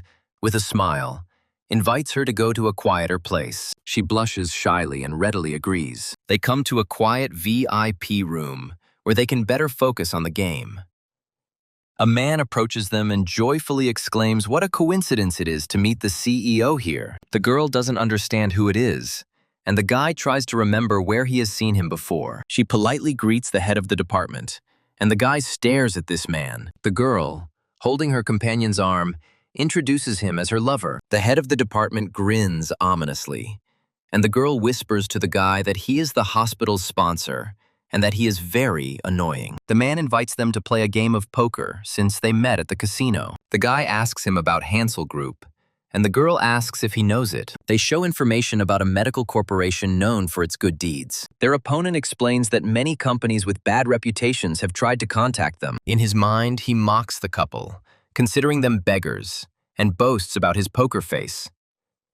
The man drops his cards in horror, and the guy asks his companion if she used her skills. The guy calmly announces the end of the game, which enrages the losing man. The loser, in anger, orders his men to search the couple, convinced that they are cheating. Suddenly, the man shouts that they need to return to Korea immediately because he remembered something. He pushes his subordinate away and orders everyone to pack their things, fearing that his house will burn down. The guy says it was just a guess, and the girl doesn't want her vacation to be ruined. The girl happily asks about 2 days, while the guy looks at his phone, intending to sort something out. He calls a certain Mick and asks him to meet him at the back entrance of the hotel. During the game, the dealer looks closely at the card in his hand. The guy mentally notes that the dealer is completely unable to control his emotions. Sitting at the table, he feels someone's gaze on him and understands that this is not simple curiosity. He reflects on the fact that he might be noticed even when he is not using his ability. The guy gets up from the table and asks Mick on the phone to meet him at the back door. He stands alone in the alley near the hotel building. Suddenly, someone attacks the red-haired guy from behind and starts choking him. The red-haired guy lies defeated on the ground,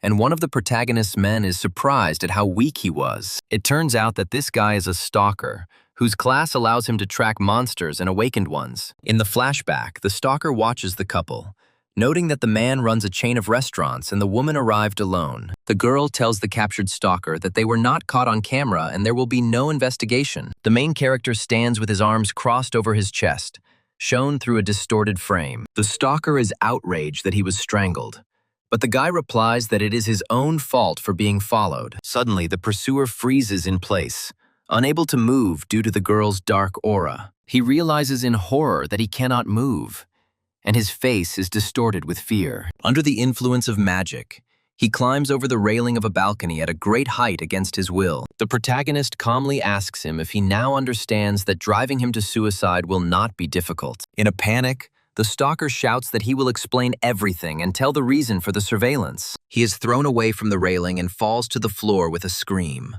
The guy assumes that the reason for the surveillance is the pursuer's class or some kind of task. The red-haired guy, embarrassed, shouts that it wasn't him and that he didn't receive such assignments. The protagonist, surrounded by an ominous aura, asks why one should believe him. He advises not to come up with stupid schemes, since his girlfriend knows how to look into the soul. The status of a stalker named Leon is shown, who awakened at the graduation ceremony. Leon had encountered awakened ones before, but they weren't like the first evil, so he was lucky. Leon desperately asks to be accepted into the team, promising to try his best. The narrator muses that it doesn't matter what Leon's true motives are, as stalker skills are essential for closing high-ranking dungeons. The black-haired protagonist coldly tells Leon to get in, as he himself asked for it. The man in glasses says that Leon is not dangerous and advises to teach him a lesson if he does not obey. The protagonist clarifies that the lesson must be such that Leon does not die. He thinks Leon will be useful as an ally,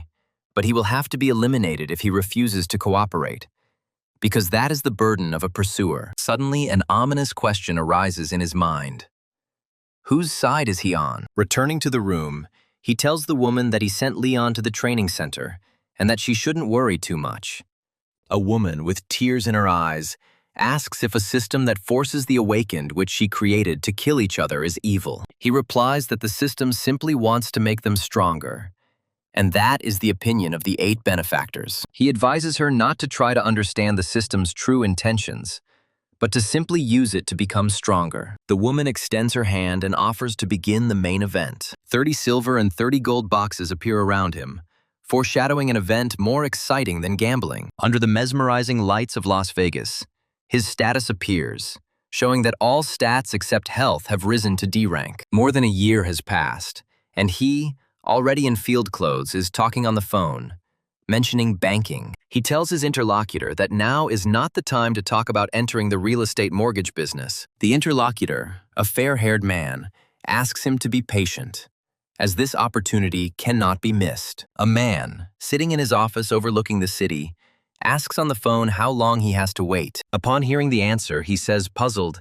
that he will figure everything out and asks to focus on short-term projects for now. After hanging up, he praises a certain Jonathan and tells him to work hard to make their group an empire. Suddenly, a vision of a monster with purple eyes appears, saying that he is trying to gain power. A purple dragon hovers over the city, and a voice clarifies that it is about power over the Rothschilds. The protagonist tells his partner that it is difficult to pinpoint a specific date, but this event will definitely happen again. He confidently states that the Kosovo War and the Texas gubernatorial elections are still proceeding without any significant changes. His eyes glow an ominous red, and he says that after this day, they will find themselves right in the living room of their enemies. 4 months later, the plane is flying through the sky. The protagonist and his companion enter a luxurious hall, and she admires this glorious place. They notice 2 elderly men, and the protagonist realizes that they are the Rothschilds. His companion whispers that these people look connected to the Rothschild banks,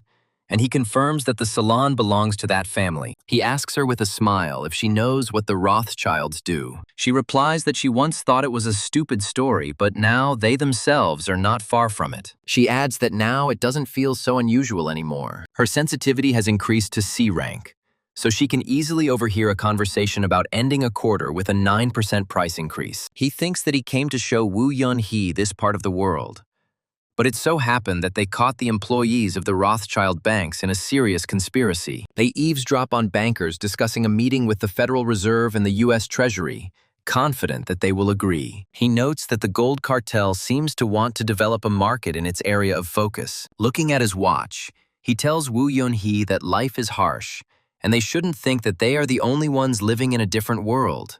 Suddenly, the woman screams in pain and clutches her head. A minute ago, the news reported that at 8:46, a passenger plane crashed into the World Trade Center. A blonde man on the phone urgently asks Jonathan if he has touched the accounts he was ordered to freeze. In a panic, the man shouts at Jonathan to quickly get rid of all the shares of the souvenir company. This event was not just an aviation accident, and the market will soon realize this. Jillian, who is in the same situation, and Jessica, who is near the Isle of Man, receive messages. Daniel, who recently achieved independence from the same Isle of Man, also received a text message. On August 11th, at 8:48 New York time, the man notes that the date has changed, but the time has not. The whole market has turned into a huge fire sale, and the blonde guy on the phone suggests it's being funded by London and the Isle of Man. Sang-hoo is ordered to pull out all the staff first, while a shocked woman stands next to him. The narrator mentions the two highest mountains of world finance,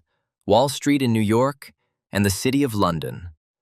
New York was attacked, but even that wasn't as shocking as what happened in London, as if a war had started. Among the few who are able to act quickly is the protagonist, who sends his companion back to the house. A group of 4 university students decided to put their investment plans into action on September 11th. And they were incredibly lucky. But this incredible luck did not lead to anything good, because the U.S. authorities launched an investigation. This case became the beginning of a new patriotic act. And there was a reason why an Arab was among the students. Behind this were Arab terrorist forces that were siphoning billions of dollars from the oil and real estate markets. Jillian apologizes for keeping you waiting and says that a real disaster has happened. The hero agrees that no department could have predicted this, and asks if Jillian received his message. Jillian confirms that they were able to take action before the attacks were officially confirmed, but there was not time to close all positions. They could have lost much more, but such disasters are beyond their control.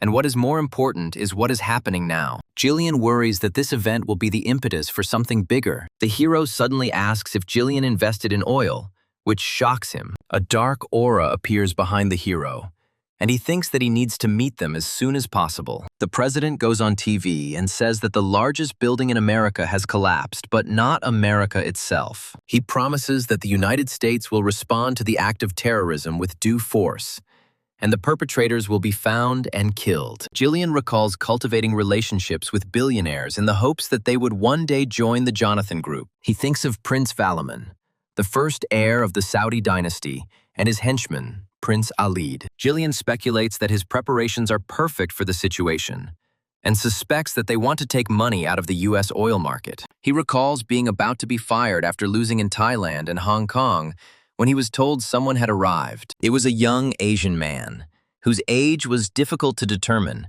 and his proposal was rather strange. The stranger suggested that Jillian would not be held liable for any losses as long as she followed the production department's plan. Jillian then thought with doubt that this could not be the same director's department. In another flashback, Jillian calls someone and asks them to track down a person. He describes an Asian man no older than 20 years old with the alias Ethan, sends a photo and orders an immediate search. Jillian searches for him through the cameras, and the voice in his head suggests that he just say so if he is not happy with the position. The young man promises Jillian independence and guarantees complete legal control. Jillian trembles with fear, and the young man defiantly offers him to report him if he wants. He thinks the guy wants to leave him, but then he realizes that this opportunity may surpass even Jonathan himself. Jillian wonders how this guy even came back and if he actually became the devil. The young man smiles ominously and says that everything has just begun, advising to be careful. The blonde in the present tense is amazed to think that the hero knew about everything in advance.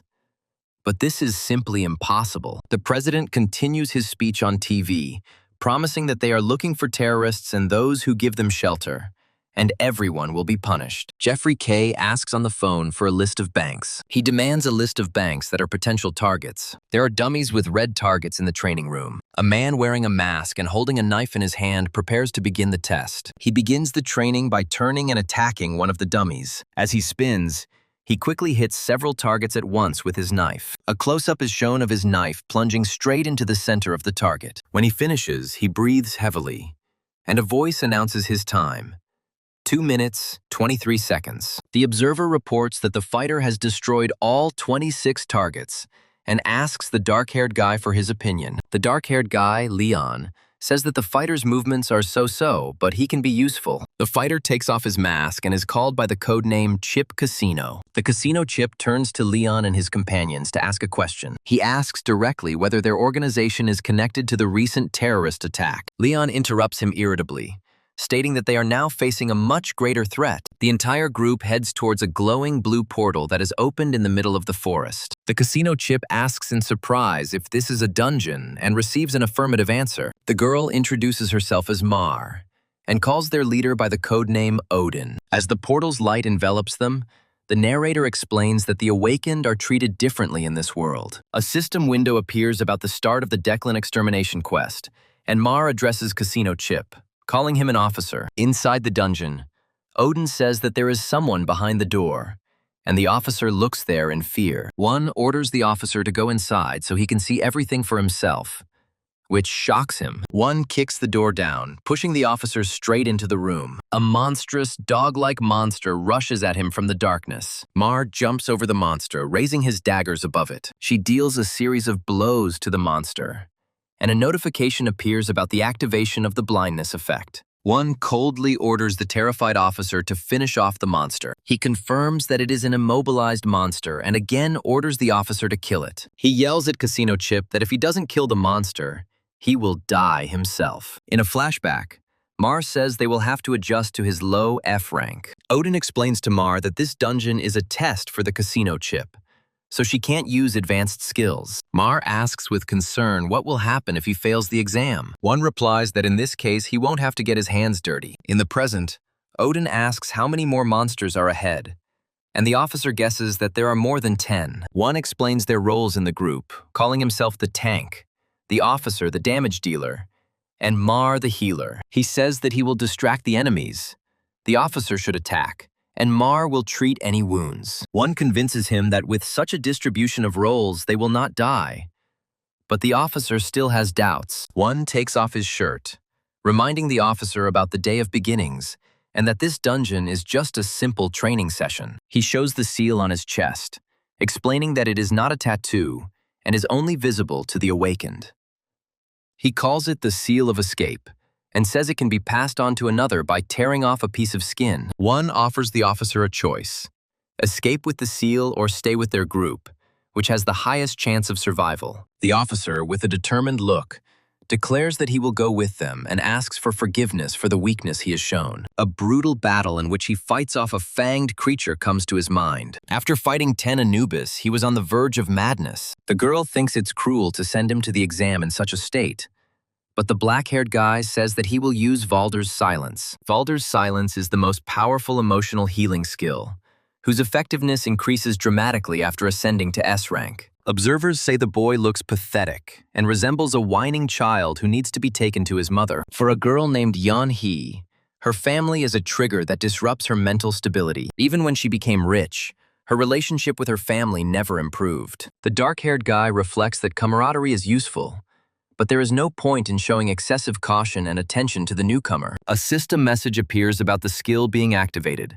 and the guy being healed looks ahead in surprise. Mar tells him that his consciousness is now clear, and that is the power of a healer. The guy is delighted that she can heal more than just physical wounds and thanks her profusely. Mar smiles and advises him to prepare for what comes next, mentioning that she too was hired without military training. Having come to his senses, the guy walks next to Mar and shyly thanks her. The black-haired man watches them go, wondering if the newcomer will run away or fight for the team's survival. Before them stands a decapitated but still living Anubis, covered in blood. His severed head on the ground expresses bewilderment at how such evil could be defeated. The guy is thrown to the ground with a scream by a powerful blow. He looks at the bloody dagger in his hand and sees the dead Mar in the reflection of the past battle. The black-haired boy lies in a pool of blood, thinking that the monster is making its final move.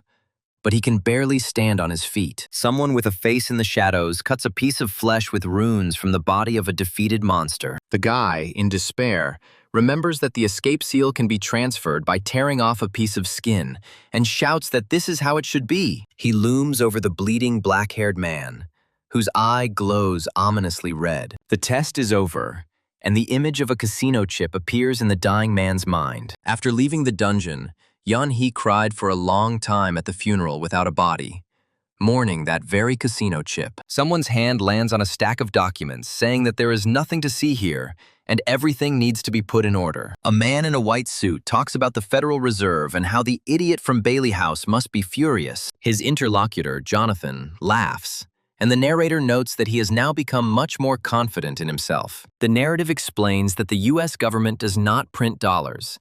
They come from the Federal Reserve. This is why the House of Commons is a debtor, and the financial conglomerates that control the Federal Reserve are creditors. At dinner, a man cutting a steak says that everything is fine if it is because of him. Yeon-hee replies that they need new team members. The black-haired man thinks that she is trying to convince him, but they will not raise the awakened ones themselves. He asks with a grin if she has decided to cooperate and assures her that everything is going according to plan. In response to her bewilderment, he explains that there is a guy who understands people much better than they do.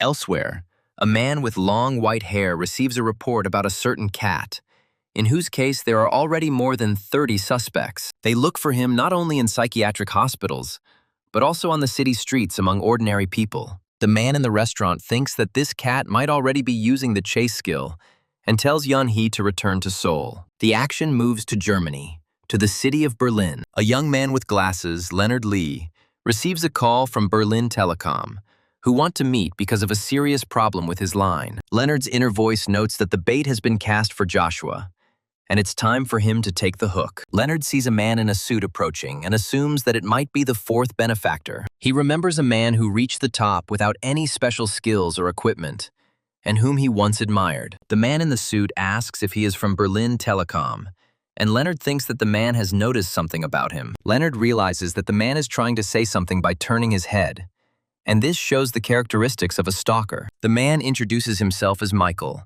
and invites Leonard to sit down somewhere else for a long conversation. A week later, Leonard is at the shooting range, preparing to shoot at targets. He fires his pistol with concentration, showing complete focus. The target is hit right in the head, demonstrating his excellent sniper skills. Michael is amazed by his skills, and Leonard modestly replies that he tried. Leonard reflects on the training camp, noting that their focus on firearms proves their inexperience in dungeons. On the phone, he tells Michael that he wants to meet with the chairman, whom they have been following for a week. Michael smiles and asks for time, saying that the chairman will return tonight. Leonard looks forward to finally seeing him. A gray-haired man named Joshua extends his hand and introduces himself to Leonard Lee. Joshua reflects on how the dungeons are not a treasure trove, but a real hell. He informs the group that the first team of 2 awakened and 4 mercenaries has not returned. Michael says that this time the chairman himself will join them, and Leonard realizes that the time has come to make a decision. Michael looks at Leonard challengingly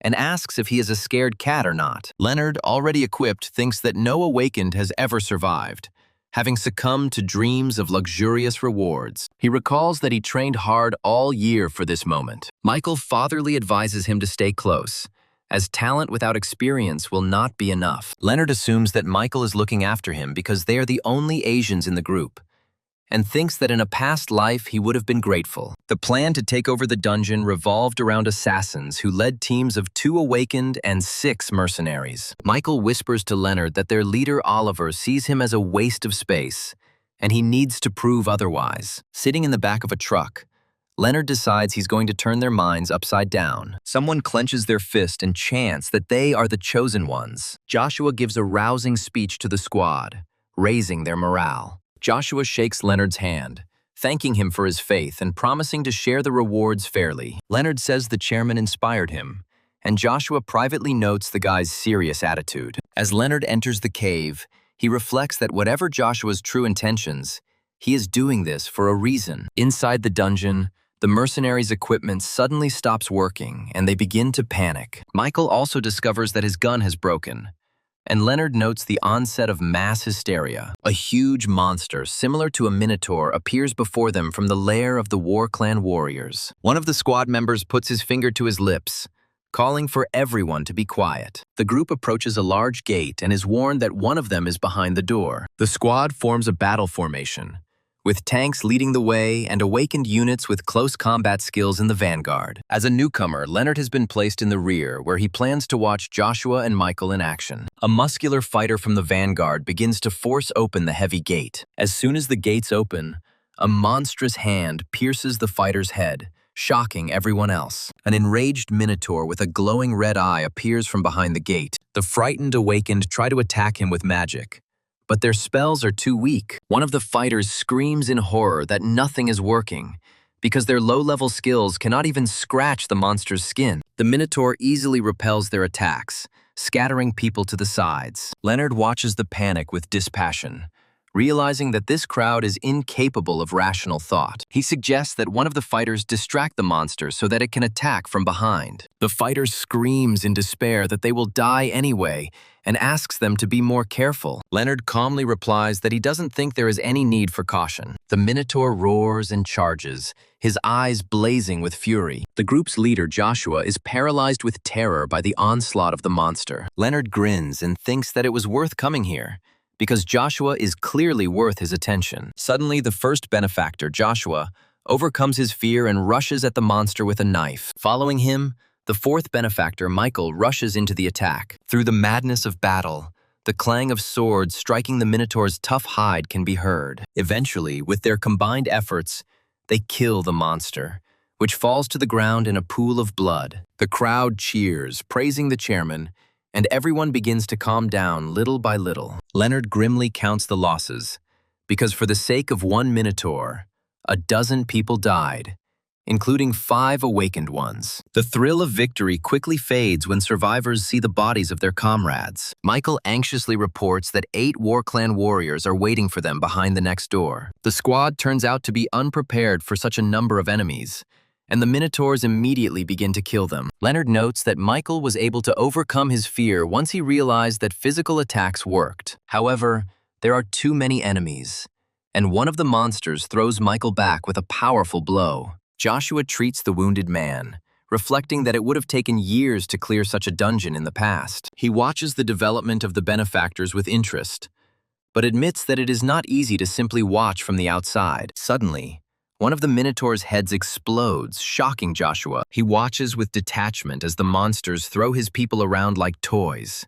Another warrior dies when the monster tears his head off with one blow. Leonard addresses the terrified survivors, asking what will happen next if things were so hard for them in the beginning. His red eye flashing, he coldly asks if they really want everyone to die. Joshua checks Leonard's background and is confused when he sees only an F rank and no skills. He accuses Leonard of deception, but Leonard responds by demanding that Joshua tell him about his plans for the future. Joshua sternly warns him not to cross the line and reveal his identity. Leonard smiles ominously, asking if Joshua wants to know what will happen if he actually crosses the line. Michael tries to calm Leonard down, and Joshua tensely asks what he wants. Leonard replies that he wants everyone to survive, and asks them to look at what is happening. He points at them and says that everyone is in a panic and the leaders can't even protect themselves. Joshua bitterly thanks him for saving him and sarcastically asks if he would like to take over as leader. Leonard puts his hand on his shoulder and says that this is Joshua's command, but he needs to listen carefully. He squeezes his shoulder so hard that Joshua winces in pain. Leonard hugs him from behind and whispers powerfully that he is his now. Leonard says with disdain that he has realized Joshua's true goal is not to help them, but to get closer to them. Joshua cheekily replies that Leonard can think whatever he wants, because the main thing is that he hooked them. Leonard grins and asks if Joshua will act the same way outside since he doesn't know a lot. He asks Michael to leave them for a minute, hinting that his name is also not real. Leonard offers Joshua a partnership, promising half of Berlin Telecom's shares and $100 million. Joshua interrupts him, saying they're not done with the dungeon yet. But Leonard insists he's talking about their shared survival. Joshua doubts the value of the offer, but Leonard assures him that he has never even heard of such an organization. Leonard tells about the secret organization Billion, which rules the world and consists of financiers and politicians. He proposes to join forces and rise to the top of the new world together. Joshua grins and apologizes, stating that this is why he will not allow Leonard to escape his grip. When Leonard asks him, confused, what he's thinking, Joshua suggests he figure it out for himself, promising to only give him the basics. He condescendingly calls Leonard a child and says that he needs his helping hand. Leonard is furious, his eyes glowing red, and he screams that Joshua is going too far. A system notification appears about the creation of an attacking union of 5 parties and the receipt of a bonus in the form of a gold box. Joshua reflects that the reward is disappointing and suspects that the system is meant to make everything easy. The group receives the blessing of perseverance,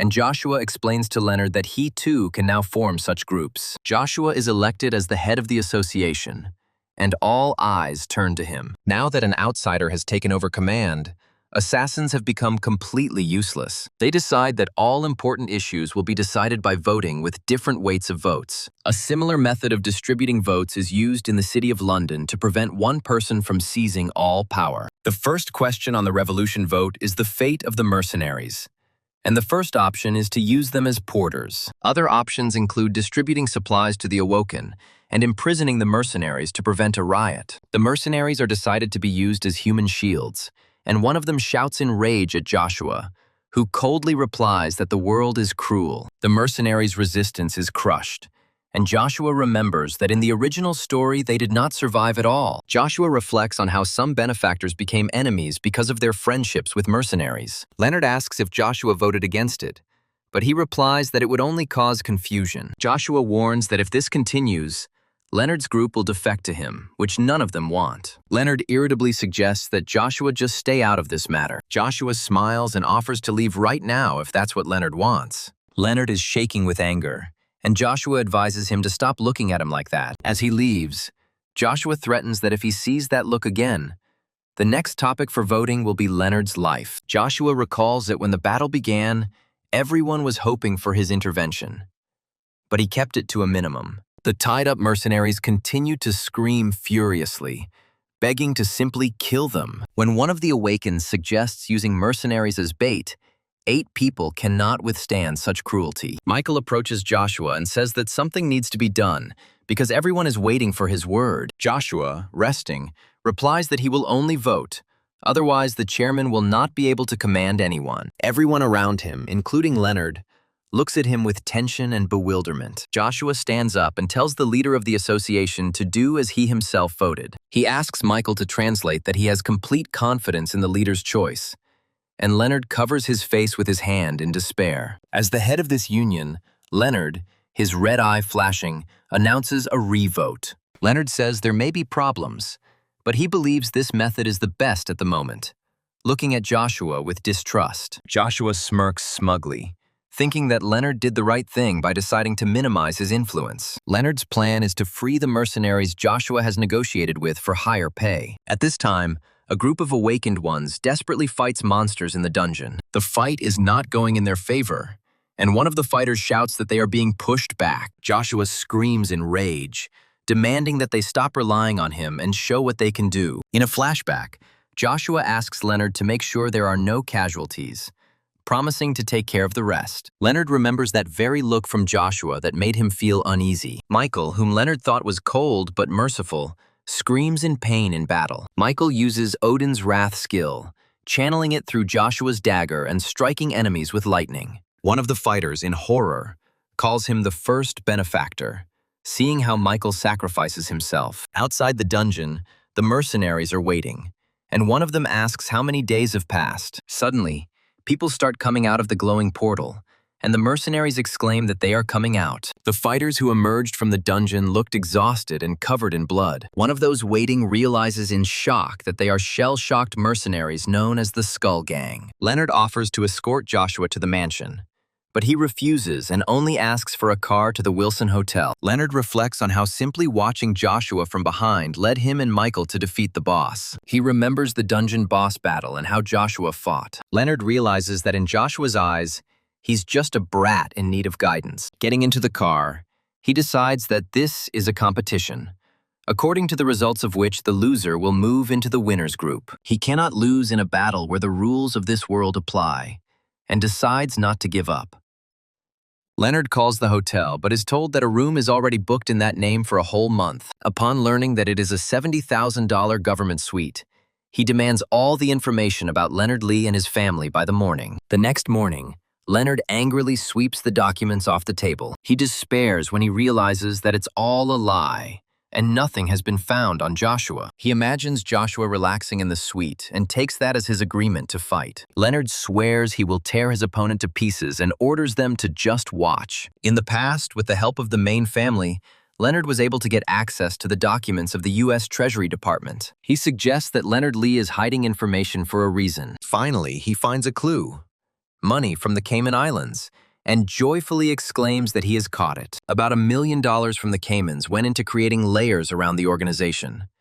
And that's how Leonard Lee came to be. His assistant dictates a code over the phone to transfer to the Cayman Islands in order to get to the true identity of the target. Leonard believes that if he gets his hands on this man, he will be able to start a revolution and destroy the existing order. It turns out that Leonard Lee was hiding behind a corporation called Hallo Joshua. In the present, the assistant runs to the chairman in panic, but he remains calm. The assistant shouts that Leonard's family is under attack. Leonard jumps up in shock, not believing that his family could be attacked. The TV news reports that aggressive selling by investors has caused shares to fall. Leonard asks his assistant in bewilderment if this is the attack he was talking about. He thinks with horror that if Joshua started this, then it can't be a simple coincidence. The narrative shifts to the Main family of Carrion, showing their luxurious estate. The head of the family, Aaron von Karjan, welcomes a guest named John Doe. John Doe says he wants to tell the story of the man who attacked the Bank of England. He continues that this man achieved fame,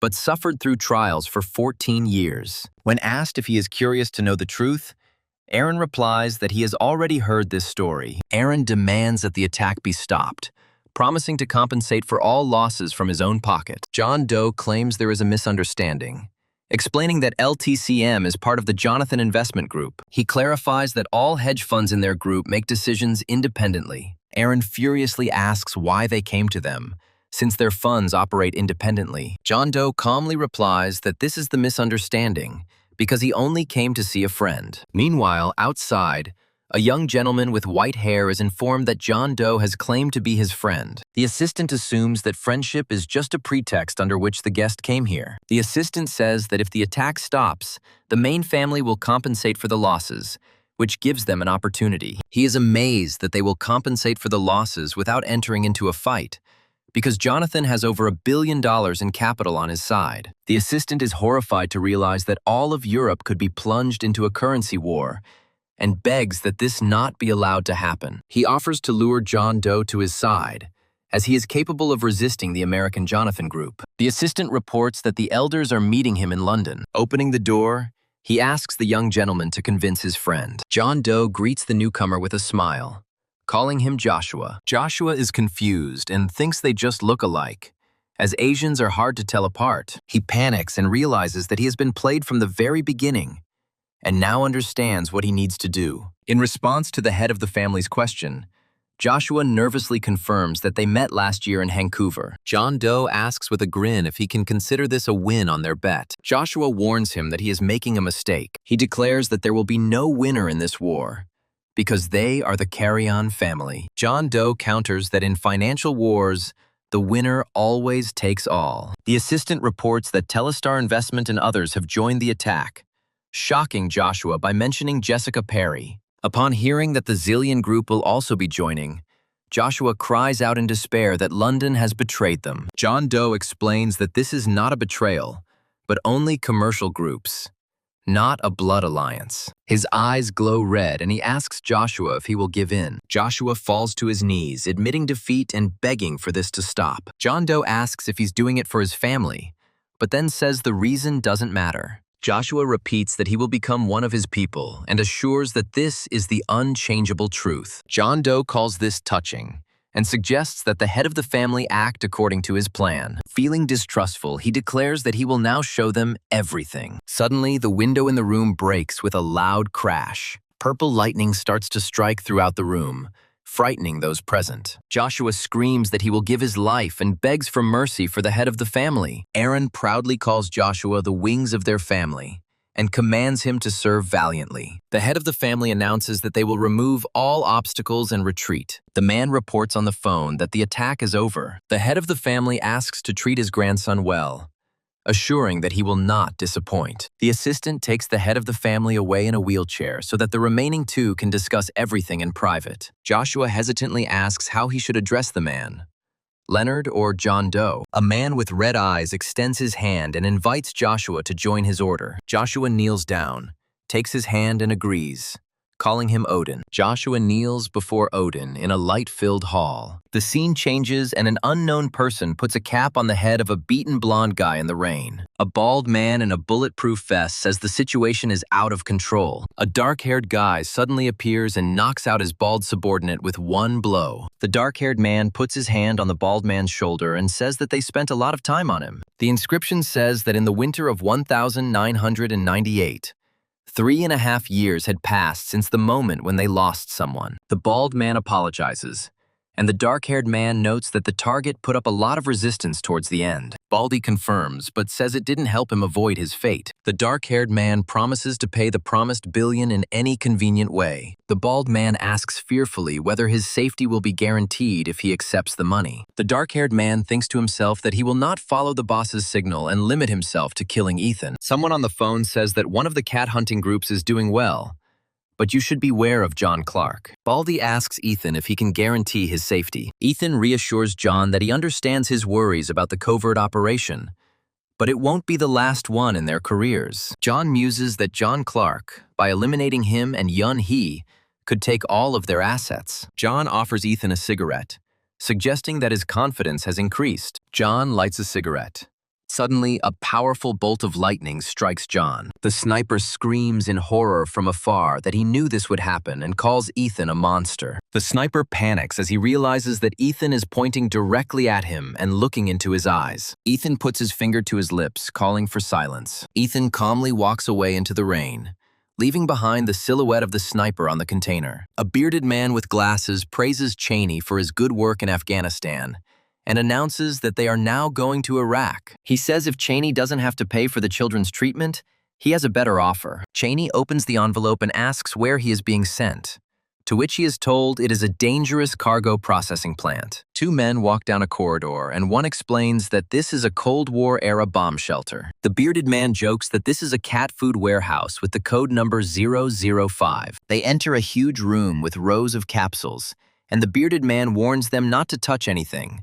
Otherwise, Cheney will be listed as killed in Afghanistan. One of the capsules contains the hunter's gloves. Another capsule contains the iron mace of the envoy of Xiphos. The third capsule contains a high-rank Plaguemaster bone necklace. The bearded man explains that all of this is officially called cat food. A shocked Cheney asks where they got all this, but is told he will find out when his security level is upgraded. The bearded man takes off his glasses, revealing a scar on his eye, and says that, frankly, it's better not to know. In the Barbacore Research Center, the floor is littered with the corpses of plague rat monsters. A system message appears about using the plague-hating child item, and a small, fairy-like creature appears. On the 7th day in the dungeon, they used the quest item, and the woman found the creature that appeared very cute. The man thinks that although the creature looks like a fairy, he knows its true nature. Suddenly, the fairy flies up into the air in horror, and the surprised girl does not understand what is happening. He explains that the reason is her necklace,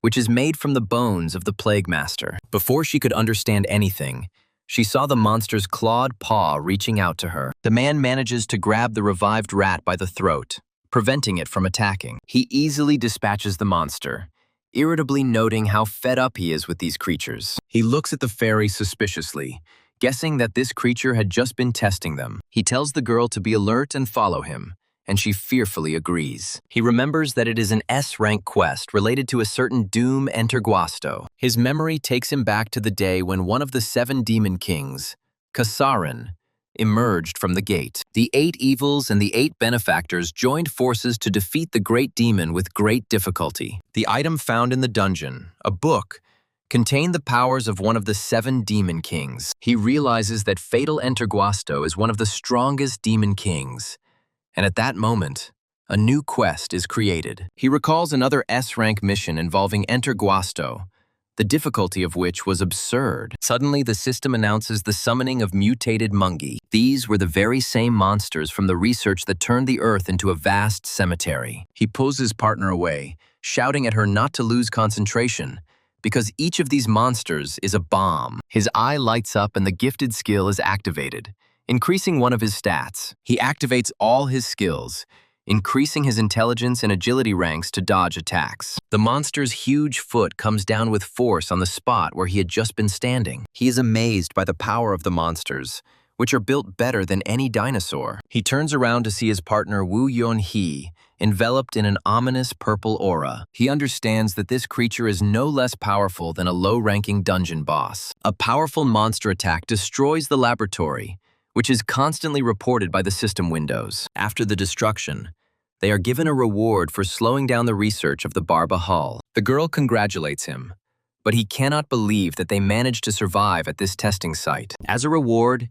he receives an S-rank item, the Solar Cape of Ra, which envelops him in a fiery aura. He is delighted to receive an S-rank item, but the system immediately replaces the cape with the Sun Sword of Ra. In his hand, a sword blazed furiously, its power surpassing anything he had seen before. The action moves back in time to the beginning of the war in Baghdad, immediately after the World Cup of 2002. On TV, they talk about President Hussein's underground bunker, which is capable of withstanding a nuclear explosion. He watches the news with his girlfriend and realizes it's time to get ready. She asks him about the prophetic dreams that made him seem to know everything about the dungeons. He replies that the future is changing and they are now strong enough to hope for the best. In another memory, he, as a younger man, unexpectedly visits his surprised mother. His mother is shocked by the amount of shopping he brought, and he asks where his father is. She sadly replies that her father is drinking again because of some problems. The woman finds her drunken husband on the floor by the door and says with annoyance that she knew it. The son easily lifts his father by the legs,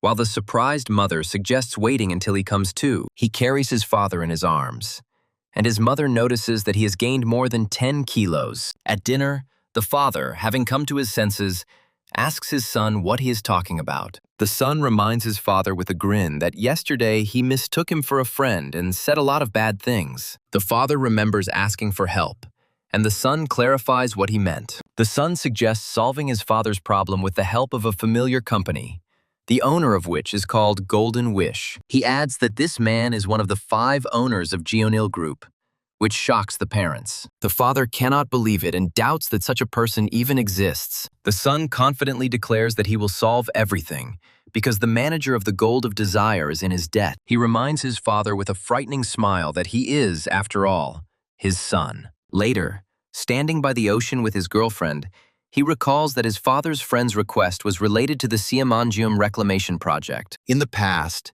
this national project has been repeatedly suspended due to protests from environmentalists. At the office, a woman tells him that the proposal to use the land for farming is not very attractive. He replies that the country needs a large plot of land, and this is the only place that can be developed without problems. The woman asks what plan he is talking about, and he tells her that the country will have a world-class resort. He explains that the area will be surrounded by a wall, and a bunker will be built underground that can withstand a nuclear explosion. The woman asks anxiously if this is related to North Korea. He says this place will protect their wealth and people in an emergency, and will show that they are not going to move the company. He orders her to make the government understand everything and then crush them. On the beach, he thinks that this will enhance his father's reputation, and that everything is going well, since there are only a little more than 10 years left until the starting day. Suddenly, a system window appears with the activation of the obstacle skill, and he is surprised by the notification about the destruction of the dungeon.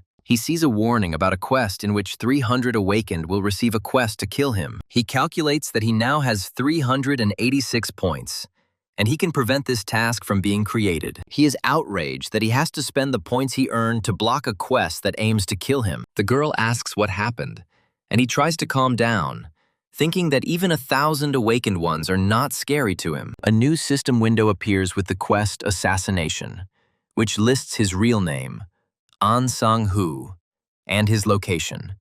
He asks the system if a similar quest can be recreated within a year, but this time, he gets no answer.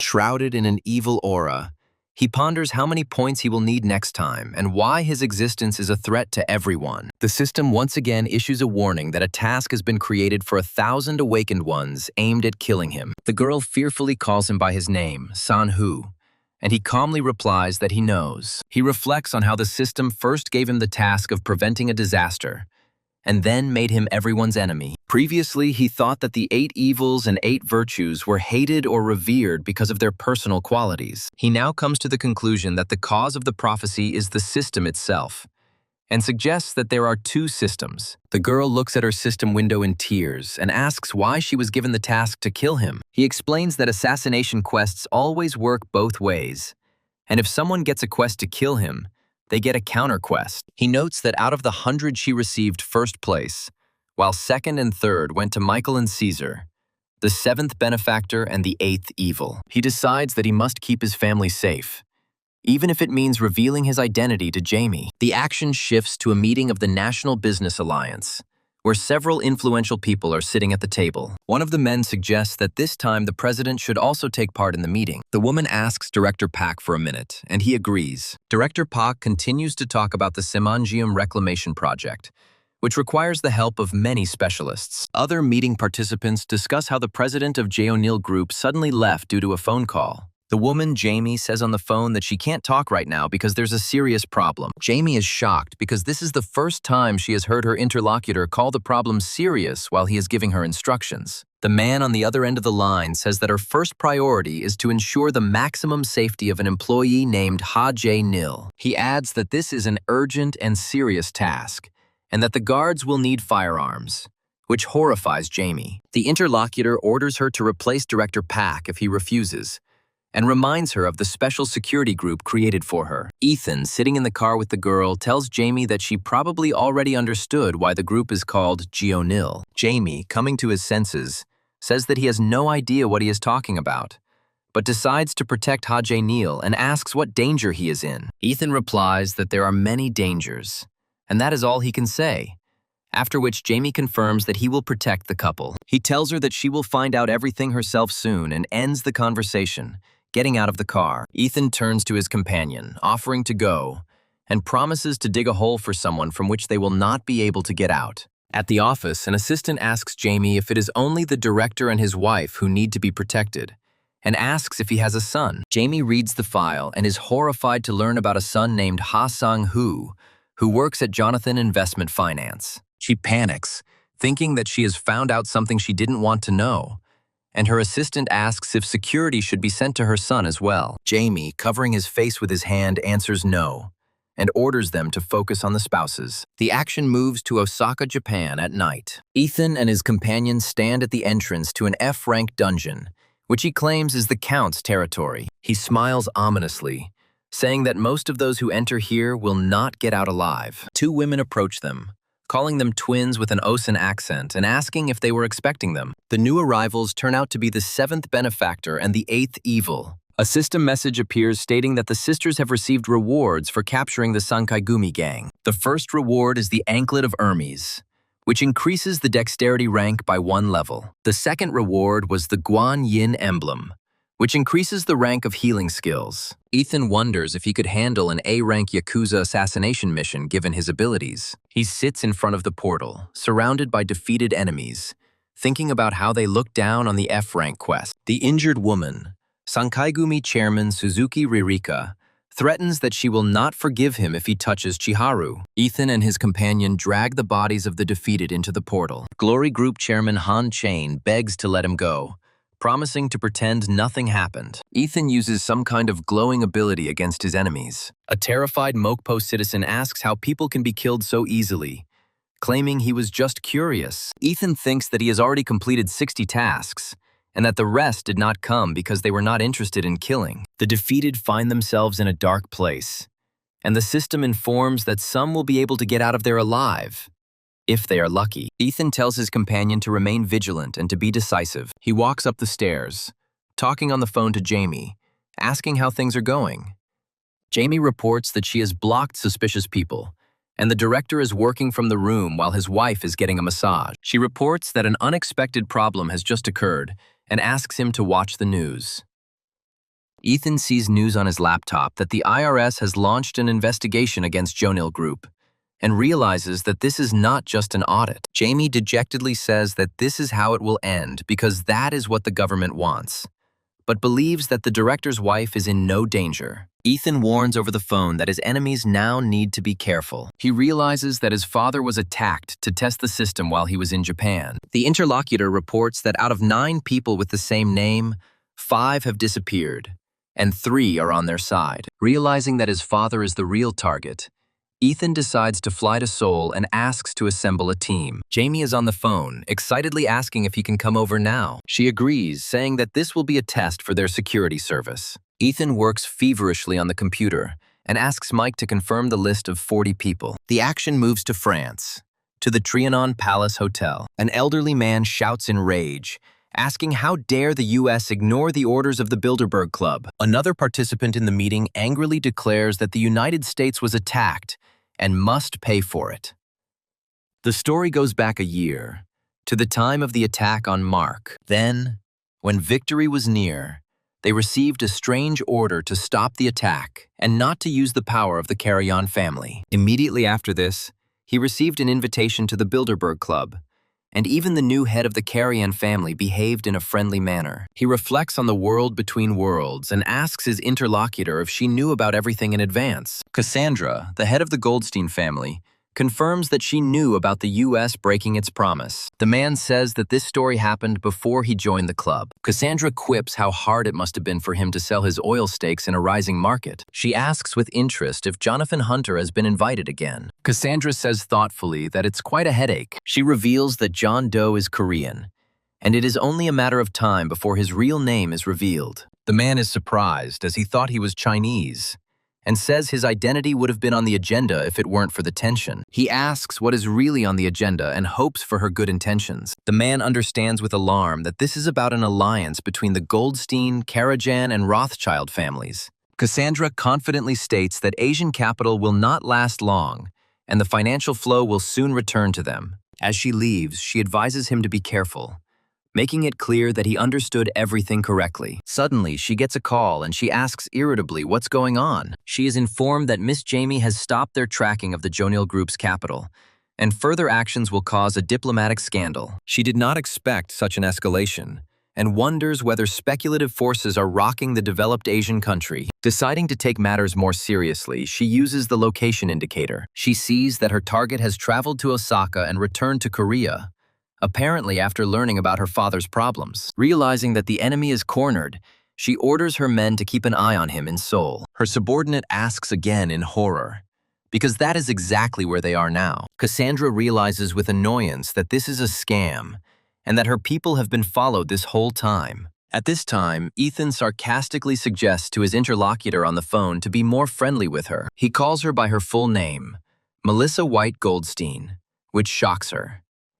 Meanwhile, Colton Spencer Goldstein arrives at the airport accompanied by security. He is immediately surrounded by journalists, bombarding him with questions about his official visit to the European Council. Colton asks his assistant angrily what's going on, and his assistant apologizes for the government's failure to contain the press. As he gets into the limo, he learns that an important person is in a meeting about sending troops to Iraq, and there will be changes in the schedule. Colton is furious that the president of the European Council is being so openly ignored, finding it unthinkable. The woman with red hair says that he is the one who knows her real name. The man is shocked by her words, because only 4 people in their parents' house know his name. He asks in despair why she is telling him this, and she replies that their family has specialists in such matters. She reveals that Samuel failed the mission because Sang-hoo was under the protection of the Jonil Group. Colton thinks Jonil Group is the Korean equivalent of Carlos Halim, but the woman counters that they are more than that. In a panic, he screams at how he can deal with them if even Samuel couldn't, and she asks him to be quieter. He remembers a scene from the past where someone is falling and voices are screaming for him to be held. Sitting in a chair with his head in his hands, Colton tells Cassandra in horror that he is not a killer. Cassandra replies with a grin that he is, of course, not a murderer, but only the murderer's younger brother. She consoles him, saying that he was simply given a bad fate. In the car, someone wonders if South Korea isn't interested in increasing its financial power. The assistant replies that this is true, but they were threatened by a very important person, so their group will fully support the government. Jonil Group is a symbol of the South Korean economy, and solving problems with foreign capital using other foreign capital is risky.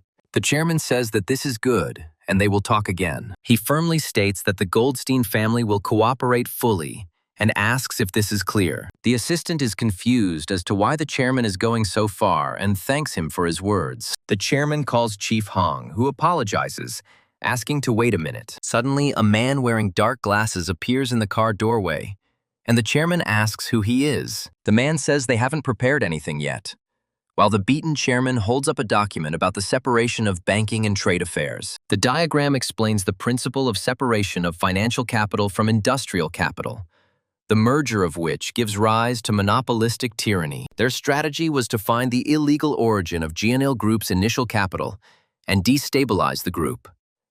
Cassandra speaks on the phone with a smile, asking if her interlocutor had a safe journey. The interlocutor replies that he cannot guarantee that everything will be all right for long, and Cassandra hears a scream in horror. She jumps up in bed and shouts into the phone that this man is the president of the European Council and a state guest. The man in glasses, looking at the beaten chairman, tells Cassandra on the phone that she is still alive, only to realize it. A system window appears with a message about using the seal of healing, and the chairman's wounds begin to heal with a green light. The healed chairman asks in amazement what kind of magic this is, and the man in glasses offers him a deal. The chairman furiously shouts at him to stop thinking about what's wrong with their family. A man with glasses calls someone named Joshua, saying that he cannot know how long they have been active in this world. Over the phone, he orders Joshua to collect all the funds lent to the Goldstein family. Cassandra storms down the hallway in a rage, outraged that the chairman was attacked during an official visit. She screams that this could start a war and vows to show Sang-hoo who is calling the shots in this world. Smiling maliciously, she thinks that if everything goes well, they will be able to make up for the losses, and that the Korean War is on the agenda. An elderly man in a wheelchair calmly drinks coffee, asking why there is so much noise this morning. Cassandra bursts into the room, claiming it is an official report from the Goldstein family. She screams that she has an important meeting, and the man thinks that Colton's death would have been even for the best. Cassandra and her companion look in horror at the document, which states that the extension of loans for all groups of their families will be stopped. She screams in panic that it all started with the Carrian group and is spreading extremely quickly. The man in the chair realizes with annoyance that he will not be allowed to enjoy his morning coffee. Cassandra and her assistants run down a long corridor, and she thinks that this is only beneficial to the Rothschilds. Cassandra is furious when she realizes he has made a deal with the Rothschilds and calls him a damn old man. In the flashback, an elderly man named Zillion asks to stay by his side. Cassandra is told that she is treated as an outsider at the club and needs the help of a strong family. Zillion proposes to work together to fight the Rothschild-Carrion alliance. Someone receives a phone order to undermine the shares of all Goldstein family groups. Cassandra asks with an evil grin if he was also their agent, and is sure that this will kill not only her. She screams in rage, her eyes glowing red. The man in glasses thanks his interlocutor for this unplanned meeting. Blonde-haired Mr. Jonathan says he knows why he is here. A man in glasses begs to lend them $10 billion, promising to take on any task in return. Jonathan notes that since Silverman Group and J.P. Morgan have already refused, there must be good reasons for that. He offers his terms, putting documents on the table and demanding that the shares be handed over to him. The man is horrified at the thought of Goldstein's core business, until Jonathan convinces him that there won't be a better offer. Cassandra says on the phone that she understands and asks to be connected with Jonathan. She offers to meet Jonathan in person to hand over the shares and asks when he can give them 10 billion. Jonathan replies with a grin that he's afraid she didn't hear him quite correctly. Cassandra is furious when she hears that it is not about 10 billion. The news anchor reports that the Goldstein family's financial rank has fallen to AAA according to German banks, and to BBB according to British banks. The man with black hair asks if the offer is still open and says he will remove the skin, leaving only the bones. His interlocutor, horrified, asks how he can prove his loyalty. The protocol for the transfer of the Goldstein family's core business to the French subsidiary of the Janil Group was created when Colton became the head of the family. Colton, to the surprise of a woman named Jamie, signs the documents with complete calm. He turns to the black-haired man with a request to allow him to finish off Cassandra with his own hands. He asks if he wants to do it painlessly, and Colton begs him pleadingly, calling him sir. Colton and Jamie are shocked by the word sir, but the black-haired man promises that they will like his method more and tells them to wait for a call. Colton bows low and the black-haired man leaves, promising to see him later. He walks up to a shaking Jamie, his eyes glowing purple as he orders her to stop shaking. Jamie, in fear, asks who he is and how he manages to do all this. She continues to tremble, admitting that she is afraid of him. And he asks if she wants to stop. He orders her to create a European branch of the Janil Group, suggesting the name Jamie Corporation. With a sinister grin, he thinks about preparing to become a member of the Shadow Bank. Cassandra runs down the hallway in despair, not understanding why her family is being attacked. She sees a man and calls his name, Isaac. Cassandra laughs hysterically as she tells Isaac Rothschild that they have lost. With a wild look in her eyes, she declares that she will surrender so that the European economy does not collapse due to the fighting between their families. Isaac invites Cassandra to say just one word, and he will give her any souvenir. She smiles maniacally and agrees, saying that's what we'll say. Isaac breathes a sigh of relief, deciding that this is for the best, and the era of the Goldstein family is over. Cassandra coldly states that they have no intention of stopping the attacks, and the Carrion family and the Zillion Group even less so. Isaac, shocked, asks if this means she's not in control, and Cassandra confirms it. Cassandra sarcastically asks if they stopped attacking from a vantage point and made an agreement. Isaac is alarmed to realize that Jonathan, Zillion, and now the Carrion family are acting as one. He wonders if Jonathan is just a pawn of some Korean, while Cassandra trembles with realization. Isaac asks Cassandra in surprise if she didn't know that this Korean is the real owner of the Jonathan Group. He explains that this information was not easy to obtain, and he does not understand why Sang-hoo targeted them. Isaac starts to speak, but is interrupted by a powerful blow to the face. Cassandra, who had hit him, orders him to shut up and listen, threatening to kill him right now. She states that people go crazy at least once in their lives, and she is in that state right now. Standing over the fallen Isaac, she says that he will be able to continue his existence if he does everything as she says. Cassandra beats him furiously, screaming at him if he's even listening to her. Sitting on the beaten man, she turns around with a crazy look. Two men enter the room,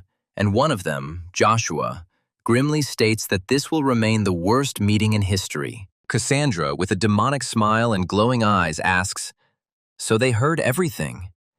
A sudden blow knocks Cassandra off her feet and she falls to the floor. She immediately jumps up and in a furious leap tries to attack Joshua's companion. The man easily catches her by the neck with one hand and lifts her into the air, to her complete amazement. Joshua covers his face with his hand and laughs, saying that he has no words for how stupid this is. Joshua's companion tells Cassandra to be grateful that the master is not with them. Bilderberg chairman Derek Schumacher reflects that the club's harmony is crumbling at the seams due to recent events. He says it's too early to discuss next year's meeting, as it's not yet clear how this one will end. Joshua, sitting leisurely in a chair, asks if they are going to be interrogated, and reminds them of the club's goals. Derek apologizes and claims he is only trying to solve the problem. He recalls that in just 2 days, the French financial system was paralyzed, and asks if they want to retreat.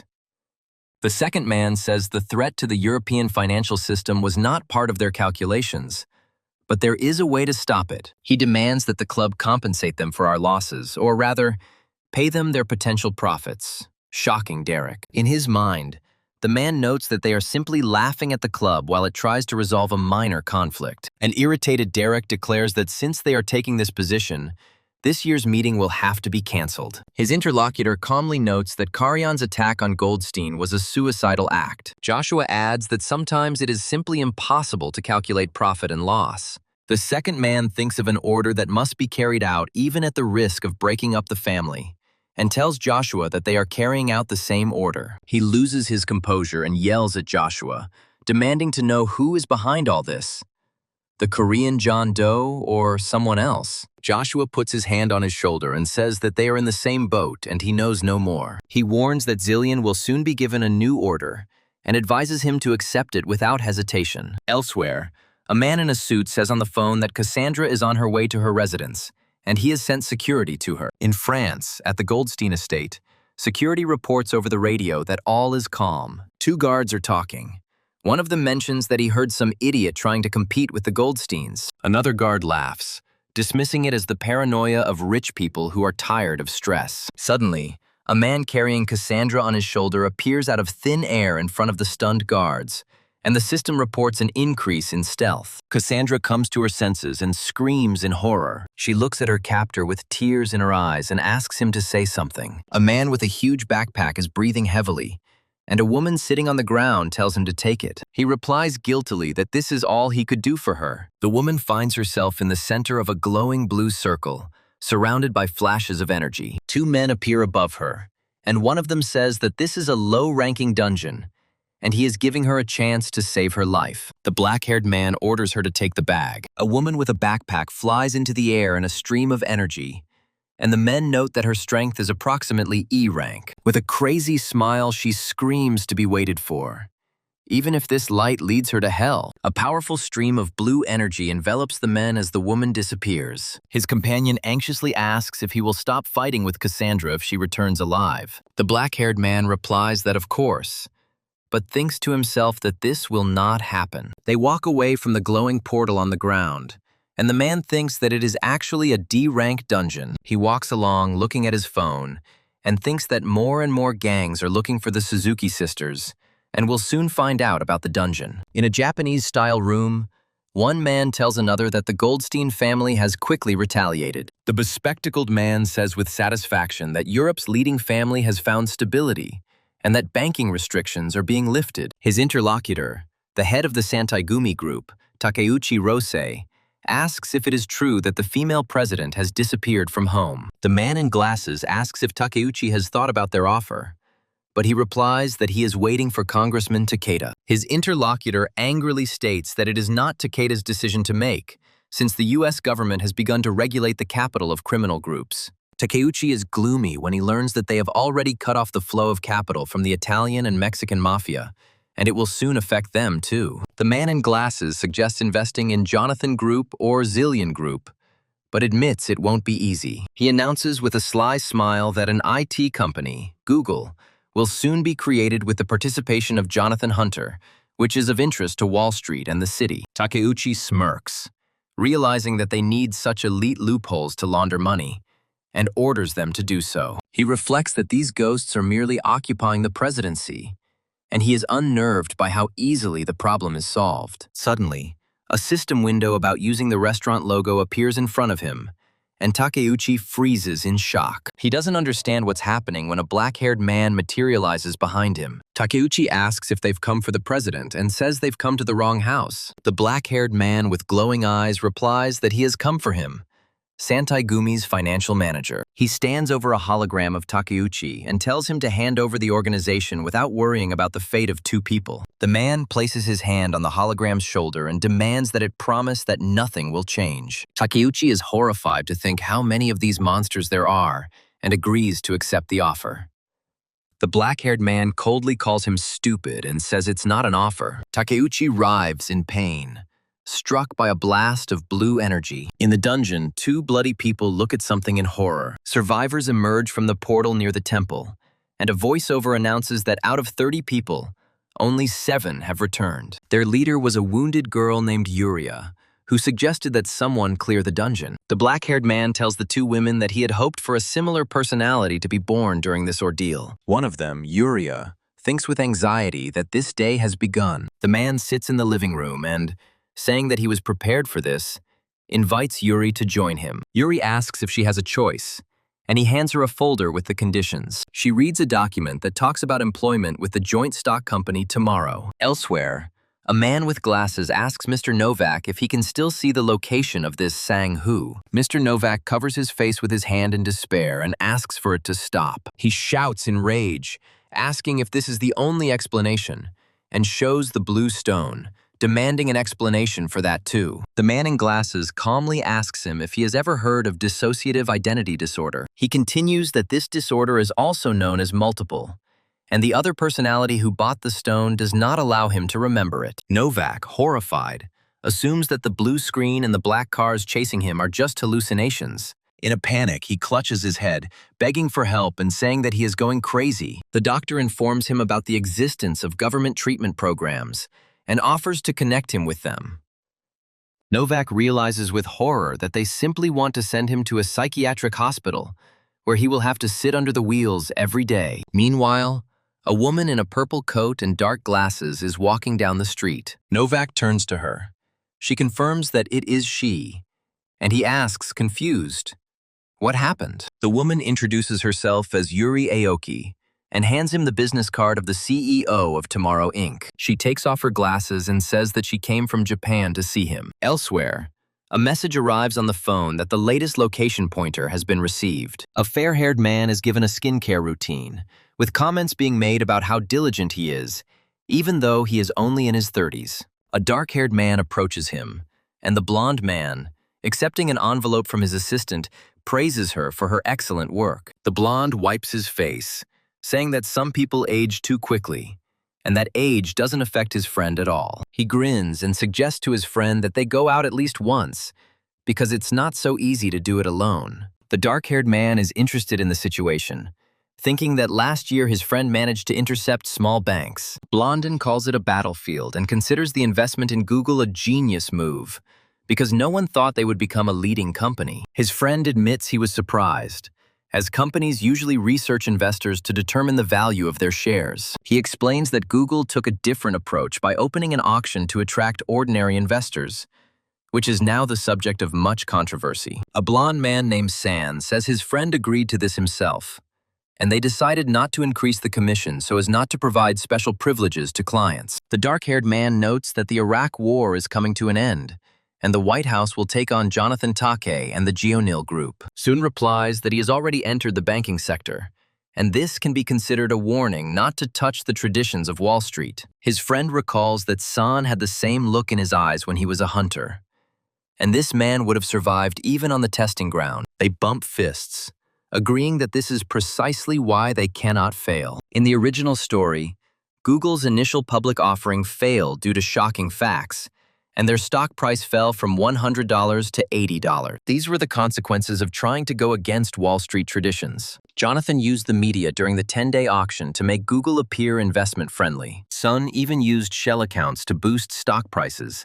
as the war under Jonathan's command must not be lost. Watching a multitude of monitors, someone states that Wall Street has been completely defeated, as the price has exceeded 500. The action moves to the past, where a wounded man kneels in the middle of a bloody battlefield. He rises next to the wounded girl, both of them covered in blood from the hard battle. He looks at his partner, realizing that they had finally managed to close the B-rank dungeon together. The girl says with relief that they survived, and he, holding the glowing object in his hand, thinks how persistent they were. System messages are appearing about the summoning of the quest item Rock of Arkud, which will make the cormorant's body stronger. He thinks that there are 4 more of the same monsters ahead, and this task is quite difficult but more effective than usual. With a mad grin, he reflects that there are only 2 people defending the B-rank dungeon, and they have nowhere to rush. Having completed the task, he emerges from the glowing portal. He is met and congratulated by Marco, the captain of the Tomorrow Group. The Tomorrow Group positioned themselves inside the protective dome, while Mix Group remained outside for backup. Woo Yeon-hee, covered in blood, thanks her team for their good work in distributing the loot from the dungeon. The protagonist remembers that he met Woo Yeon-hee when she was 24, and thinks that Jonathan is right to be envious of him. Woo Yeon-hee notices his gaze and asks with a smile why he is so interested in her personal life. He replies that she sounds like his mother, to which she makes a funny face. She says his words make her feel alive, and advises him to take better care of himself. The hero reflects on the fact that he hasn't been home for a long time, and hopes that his parents are doing well. The scene shifts to an office where Park Woo-chul, head of the Supreme Prosecutor's Office's Central Investigation Department, appears. Park Woo-chul asks his subordinates with displeasure why Kim Ji-ae didn't come to the meeting. His assistant justifies himself by saying that the message apparently didn't get through, and is surprised at such interest in the newcomer. A woman enters the office and introduces herself as Kim Ji-ae from the 3rd Public Security Department. Park Woo-chul coldly scolds her for being late, and she mentally wonders what she did wrong. Kim Ji-ae reflects irritably on his high position and power, wondering if he is expecting a bribe from her. Suddenly, Park Woo-chul softens and offers her a cup of coffee. At the drink machine, he asks her how she's finding working in the 3rd department, and she politely replies that she's adjusting. He tells her to work hard because she will soon be transferring to his department, which greatly surprises her. She decides that he has confused her with someone else and begins to formally introduce herself, stating her age, 36. Park Woo-chul confirms that he knows who she is and says that she needs to work hard to match him. Later, she talks on the phone to someone who can't believe the head of the investigation department told her such a thing. Kim Ji-ae complains that she just told her boss a little about herself, but the problem is that her boss is the department head's father. She thanks her father over the phone for looking after her so well at her new job. Father happily asks how San-hoo is doing and suggests that he has grown a lot. With a sly smile, the father says that he will tell his son that his cousin G.A. is interested in his condition. She says goodbye to her father and walks down the street, and he also wishes her not to get sick. The narrative shifts to the Jamie Corporation, the overseas branch of the Chanil Group, which has taken the place of the Goldstein family. Against the backdrop of a nighttime city with fireworks, it is stated that only the group's logo has changed, while the names of the casinos and hotels have remained the same. The protagonist reflects that Las Vegas has thus become part of his small empire. In his office, he ends the meeting and asks to let in the next visitors, who turn out to be people from Face Note. He shakes hands with a man named Ethan and thanks him, saying that now he can change the world a little faster. The hero mentally outlines 2 main missions for this year, the first of which is related to the global economic crisis. The subprime mortgage crisis is coming, and it will affect everyone, including Jonathan. Ignoring warnings in favor of profit, financiers prepare to detonate a massive nuclear warhead. When this financial bomb explodes, his power will reach its final state. The second mission is connected with the Destiny Group, whose scientists have learned to extract energy from magical stones. Thanks to their discovery, electricity continued to exist in the post-fall world, and equipment could be upgraded.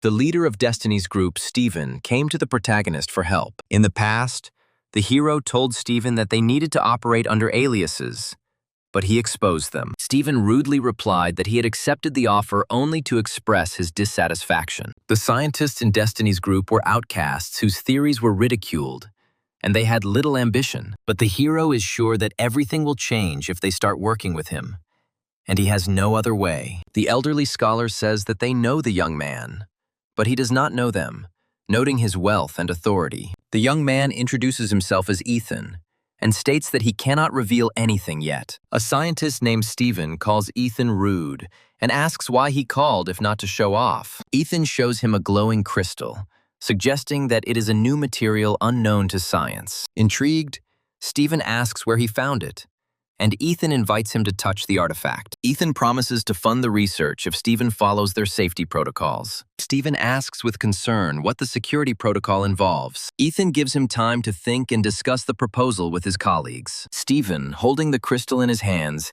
asks if he can call his colleagues from here. Ethan, with a glass of wine, thinks that with simple equipment, this hotel could become a new research facility. Steven, shocked, states that the object does not look like a mineral, but like a living organism, and asks if Ethan knew about this. The scientist calls it a great discovery, but Ethan evades answering about the origin of the artifact, promising to provide equipment. Ethan sets a condition that he will make the scientists billionaires if they succeed, but all rights to the experiments will go to him. A colleague excitedly shouts at Steven to look at the numbers, which could drive him crazy. Ethan, with a sinister smile, promises that their names will be at the top of the list when information about this material becomes public. The narrative shifts, and the voiceover says that the phrase about Western security is a major misunderstanding. The audience is introduced to Jonathan, the lord of wealth of the whole world.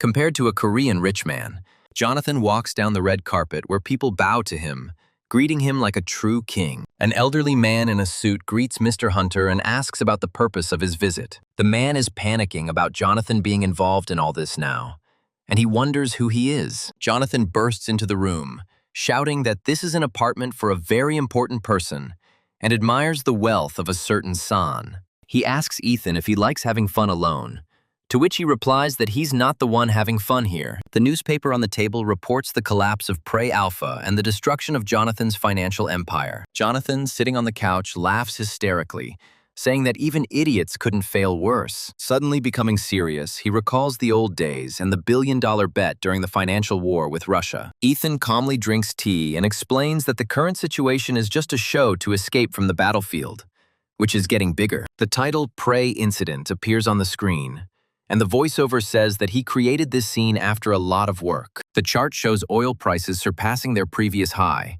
and the voice explains the importance of timing when investing. The $2 trillion oil industry is dominated by Jonathan, Zillion, and Rothschild. If Jonathan and Zillion suddenly exit the system, the market will not be able to withstand the volume of trades. If they are artificially pushed out of the market, they will lose all their profits, as illustrated by the falling graph. Jonathan explains that they had a reason to hand over the bomb, as they had been working for 5 years to exit the oil market. Their goal was to create a single Jonathan Group axis, and to do this, they ordered the Prey Group company into bankruptcy. They needed to choose a hedge fund that wasn't too big and had a good reputation, and Prey was the perfect fit. They replaced the board of directors and forced them to create a portfolio to minimize the impact of bankruptcy. In the TV show, the analyst explains that Prey Group is one of the main groups of Jonathan Investment Finance Group. Jonathan and Ethan discuss the situation, and while one considers Prey Group to be the whole arm of their operations, the other says it is no bigger than a fingernail. Meanwhile, a TV pundit is worried that the Prey Group crisis will reach the parent company. Another analyst insists that the group's internal information must be disclosed, because a threat to it is a threat to the global economy. He appeals to Jonathan Hunter through the screen, asking him to reveal the secrets of the Prey Group's internal affairs so that the market can take action. Jonathan Hunter thinks that if he tells everything, everyone will think he was influenced by some idiot from TV. Meanwhile, Jonathan Investment Finance Group CFO Brian Kim makes a statement. He tells the press that their company has invested $100 billion in Prey Group, and stopping the chain of bankruptcies will not be easy. Brian promises to do everything possible to bring Prey Group back to life, assuring that the parent company is not in any danger. Reporters pounce on him with questions, and the protagonist calmly walks through the crowd of panicking employees. Newspaper headlines are full of news about the $100 billion bankruptcy and crisis at the Jonathan Company. One of the investors realizes that to get $100 billion, he needs to buy any asset of the Jonathan Group. Another investor is on the phone discussing selling GOL shares, which are now worthless. Another businessman on the phone inquires about Google shares, knowing how much Jonathan loves them. The man decides that if the shares are going to be sold, he should buy them, while searching online for information about mortgage lending. The bank's director is confident that the mortgage lending department will not be touched, since his employee has the best results. The two men discuss Jonathan's oil business, considering it a pillar of the market that he will not leave. The analyst in the office assumes that Jonathan Group will solve problems through stocks, and puts himself in his place. He sees too many offers on the market and notes that deals have already begun to be concluded. There is a dark figure behind the traders who thinks they are desperate and need to be given a break. Isaac Rothschild recalls how press articles became the capital of the Jonathan Group and laments the loss of its dominant position in mortgage lending. He grins maliciously, thinking that they must have realized that only he can help them. Isaac calls Jonathan Hunter and introduces himself, noting that this is their first conversation. He says they should have started collaborating much earlier, but now is the time. Isaac says they are taking most of the oil shares, but the Zillion Group is also interested in them. Jonathan coldly replies that he is not interested in such services and let the market decide. Isaac insists that without his help, they won't be able to sell enough. But Jonathan thinks that's too bold for a first conversation. Isaac demands that the oil industry be returned to its rightful owner and that all deals be abandoned. Jonathan asks if Isaac is overdoing it, and he calmly replies that this applies not only to their company. Isaac threatens that if the Zillion Group does not give in, Prey will not be the last victim of this incident. On the other end of the line, the man in the shadows says that most people call him John Doe, but Isaac knows his name. He turns to his interlocutor, Mr. Na Sang-hoo, and says that he hears his smug laughter. Na Sang-hoo states that the day when the Rothschilds monopolize the oil industry will never come. He is confident that the US government and the IMF will support them, so even without the Rothschild family's capital, nothing will happen to them. Isaac doubts that the US government will support a group led by an Asian and withdraws his offer. Na Sang-hoo suggests he continue, and Isaac asks if it has to be the oil market. Isaac hesitates, then agrees that oil alone will indeed not be enough. With a wicked grin, he demands that the mortgage lending division of Jonathan Investment Finance Group be handed over to him. Jonathan and Na Sang-hoo look at the phone in horror after hearing the demand. The action moves to Washington, D.C., where the Bilderberg Group meeting is taking place at the Westfields Marriott Hotel. We are introduced to Joshua von Karjan of the Karjan family. Then they show Colton Spencer Goldstein of the Goldstein family. Representatives of Zillion Investment Finance Group and Telestar Investment are present at the meeting. Representatives from Gold and Silver Investment and Jamie Corporation also arrived. The guests congratulate Isaac, who boasts that he even managed to get his hands on oil, because those who prepare in advance always come out on top. The two men discuss whether to invite Jonathan and John Doe, noting the strength of Jonathan's financial group. The balding man says thoughtfully that their capital is still large thanks to shares in promising companies. He turns to his interlocutor Isaac and informs him that Jonathan has accepted their invitation this year. The man is glad that they finally followed his orders after so many years of refusal, and asks about John Doe. Isaac responds with alarm that John Doe has not responded, and this is most likely another refusal. Isaac reveals that all these people are led by John Doe, whose real name is Na Sang-hoo, and asks for help in getting him to come. The man, Rothschild, agrees that it will not be easy, but guarantees that there will be no currency war this time. Rothschild promises that with Isaac's assistance, he will force John Doe to accept the offer or bring him out of the shadows. Isaac agrees to cooperate, when suddenly they are informed of Jonathan's arrival. A fair-haired man in a gray suit, Jonathan, steps out of an expensive car. Jonathan shakes Isaac's hand and thanks him for helping him successfully exit the oil market. He admits he was surprised by the Rothschilds' financial mobility. Rothschild privately gloats that he had to use the entire family's assets, but it was worth it. He mentally celebrates the absolute monopolization of the oil market, which will force everyone to reckon with his family. Jonathan thinks Isaac is just watching them gain power to die from the inside,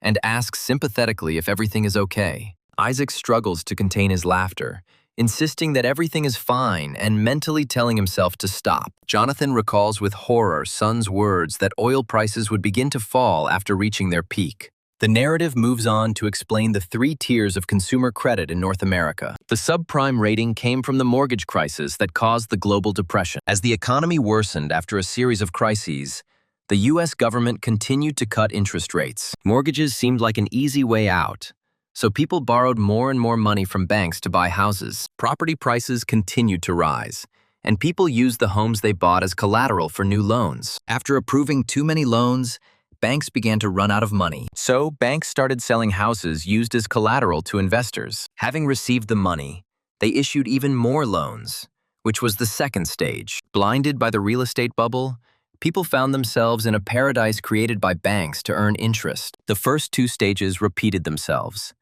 and the pressure of the expanded market impacted the main rank. Due to rising interest rates, the top earners were unable to stay afloat, losing their homes. The same goes for Rothschild's in-house mortgage lending division, more than half of whose capital is tied up in subprime debt. Jonathan falls onto the bed in panic, realizing that Rothschild is proudly hugging 2 nuclear bombs. The tension makes him feel like his face is about to burst. A man enters the room and asks if Jonathan has a minute. Jonathan greets Zillion, saying that this is their first meeting and he is just in time. Zillion hands Jonathan the sealed envelope he was told to give him at their first meeting. Jonathan explains that this is a thank you for the support during difficult times and asks to take a look. Zillion reads the invitation to Korea for May 5th, 2009, and learns that he is the first to receive it. Jonathan says the Korean man known as John Doe is actually named Na Sang-hoo. He shocks Zillion by adding that he has known him for a long time under the name Ethan. A woman appears and asks Zillion if Jonathan told him about the management department. Jonathan states that the management department does not exist,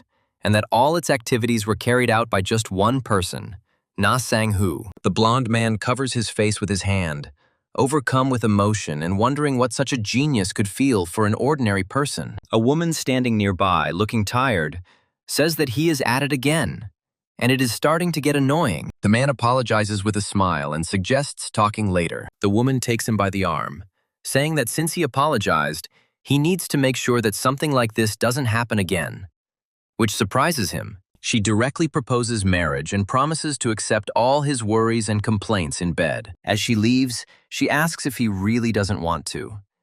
And the man thinks to himself that this is not true at all. The scene changes, and a man named Jaden Powell, chairman of the Federal Reserve, declares that this can no longer be delayed. Another balding man asks to wait just a couple of years because the market is still unstable. The balding man runs down the hallway in a rage, calling Jaden an arrogant bastard and ungrateful. He asks his assistant what will happen if interest rates rise, and his assistant replies that they will likely lose income. The man gets angry, saying that even a child could understand this, and demands to know how many CDOs are based on these loans. The assistant assures that there is no need to worry, because all assets from Jonathan Investment Finance Group are of excellent quality.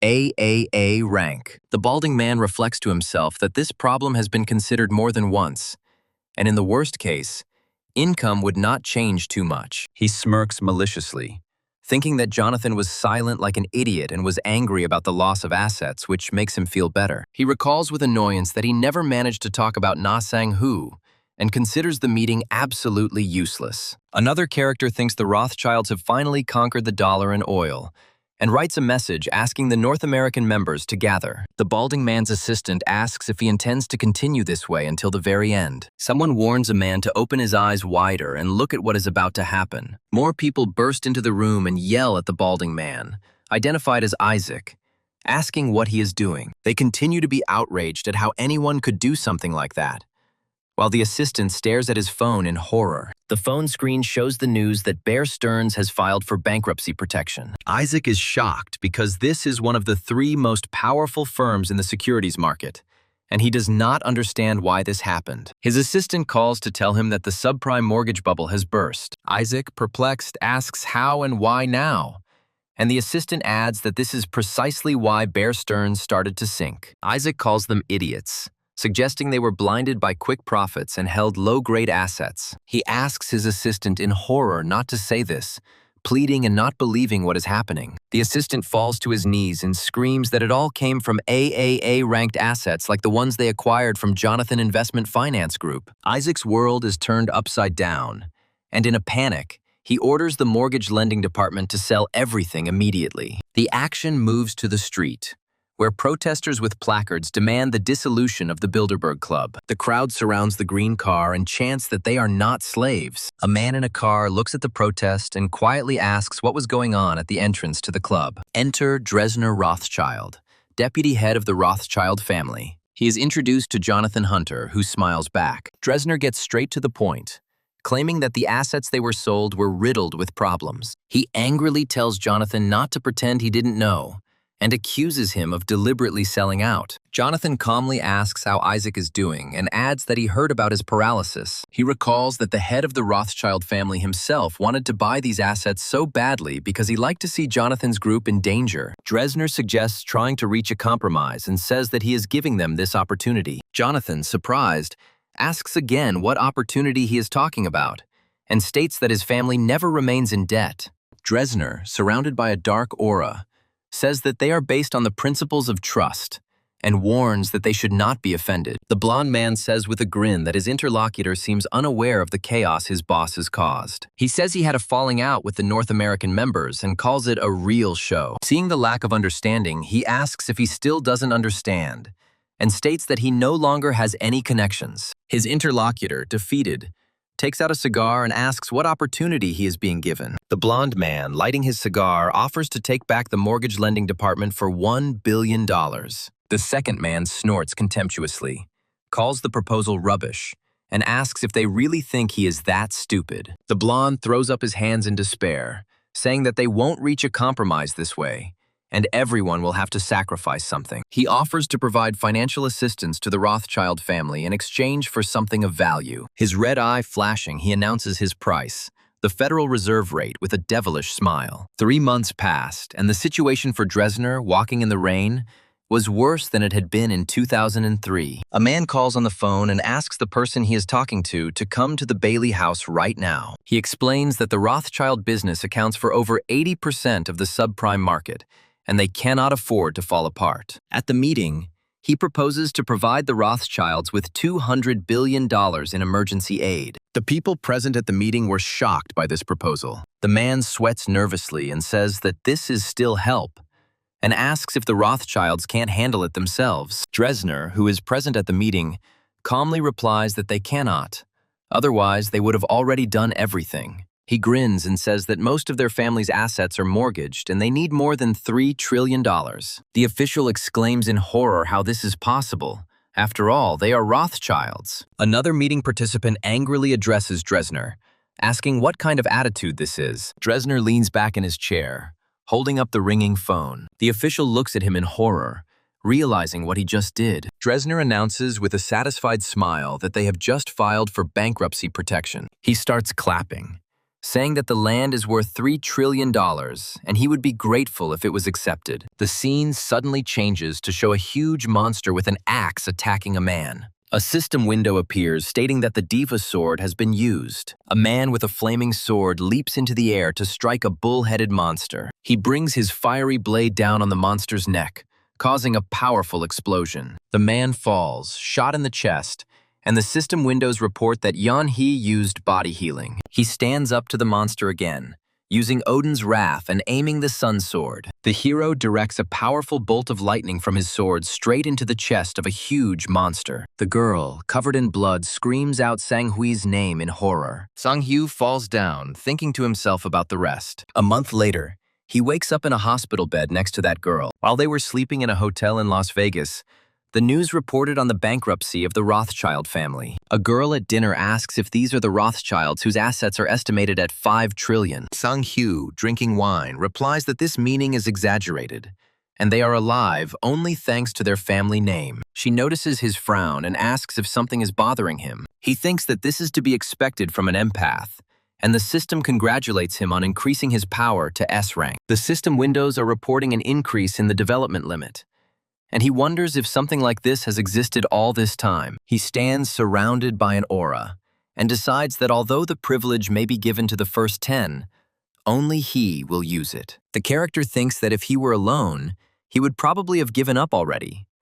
But half the way has been passed. He looks forward with determination and says that there are 10 years left until 2028. He turns to the girl, saying that she is probably tired of his conversations, but he needs her help. His plan is to use a special privilege, suicide, which requires raising all stats to S rank and then resetting them. He'll have to clear over 300 B rank dungeons in 10 years, meaning there's no guarantee of success. He was surprised by Yeon-hee's reaction, who calmly asked if the items would stay with him, and he answered yes.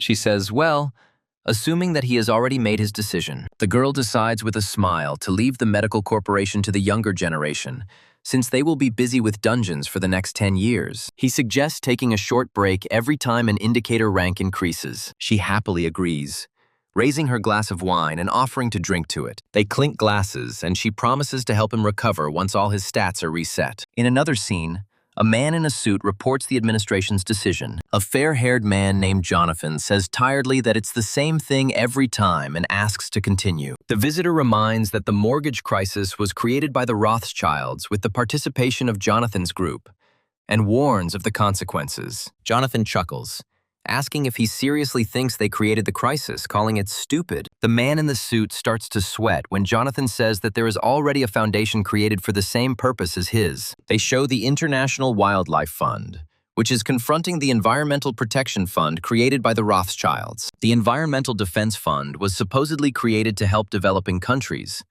but in reality, it is aimed at buying up their land. Its owners plan to extract funding from developing countries and, using land as collateral, acquire more than 30% of the planet. This way, they will get the Amazon too.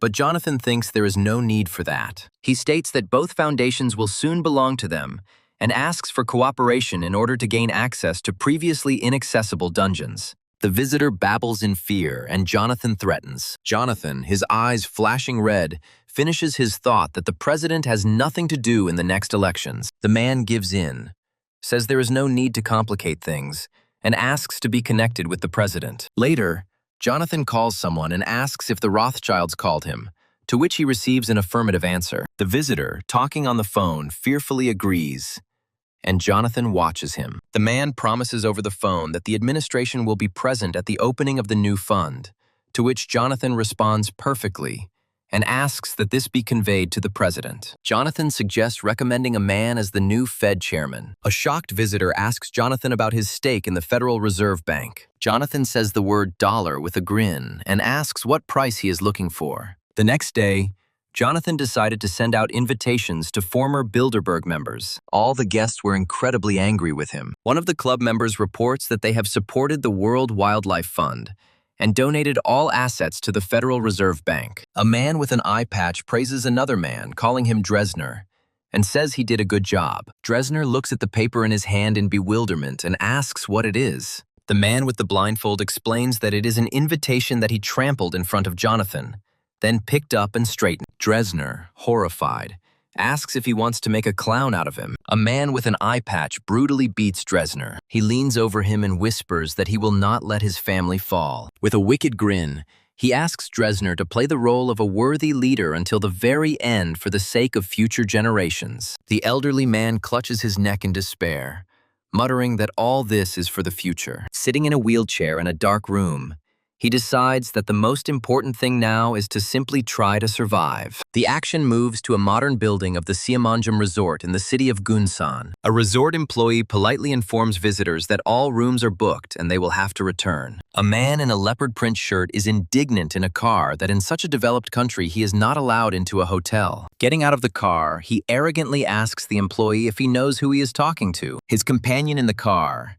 touching up her lipstick, calls the situation a bummer because she only wanted to help the resort with sales. Suddenly, the man in the leopard shirt hears a loud horn and angrily asks who the son of a bitch is honking. It turns out that there was a whole line of expensive cars heading to the resort behind them. The narrator explains in a voiceover that absolutely all the invited representatives arrived at the meeting. Even the Rothschilds canceled their meeting and were the first to join the gathering. They show a flashback dated May 5, 2009, where people are gathering in a hall. A young black-haired man looks forward seriously against the backdrop of a sign about the establishment of a new world order. Standing behind the podium, he begins his speech about the birth of a new era. He tells his listeners that they, like the Bilderberg Club, are going to create a world government. Flashing his red eye, he invites those who agree to sit down and the rest to leave. The gray-haired man in the hall smirks, realizing that this is the birth of the emperor of the new world. This emperor stands over the city with a wad of money in one hand and a flaming sword in the other. The gray-haired man reflects that over time the emperor will only become stronger, and history has never known such a powerful man. In the hall, two elderly businessmen assume that the leader will now make some unreasonable demand. However, the leader suggests talking about what they will do in the event of an attack by extraterrestrial forces. One of those present raises his hand and says that it will be necessary to stop the mass riots. The leader asks to stay on topic and mentions that he has studied the military plans of the House of Baal for such situations. He adds that these projects were completed back in the days of the Bilderberg Club, which surprises one of the guests. His eyes flashing red, he explains that the greatest fear the House of Baal fears is the shutdown of the global economy.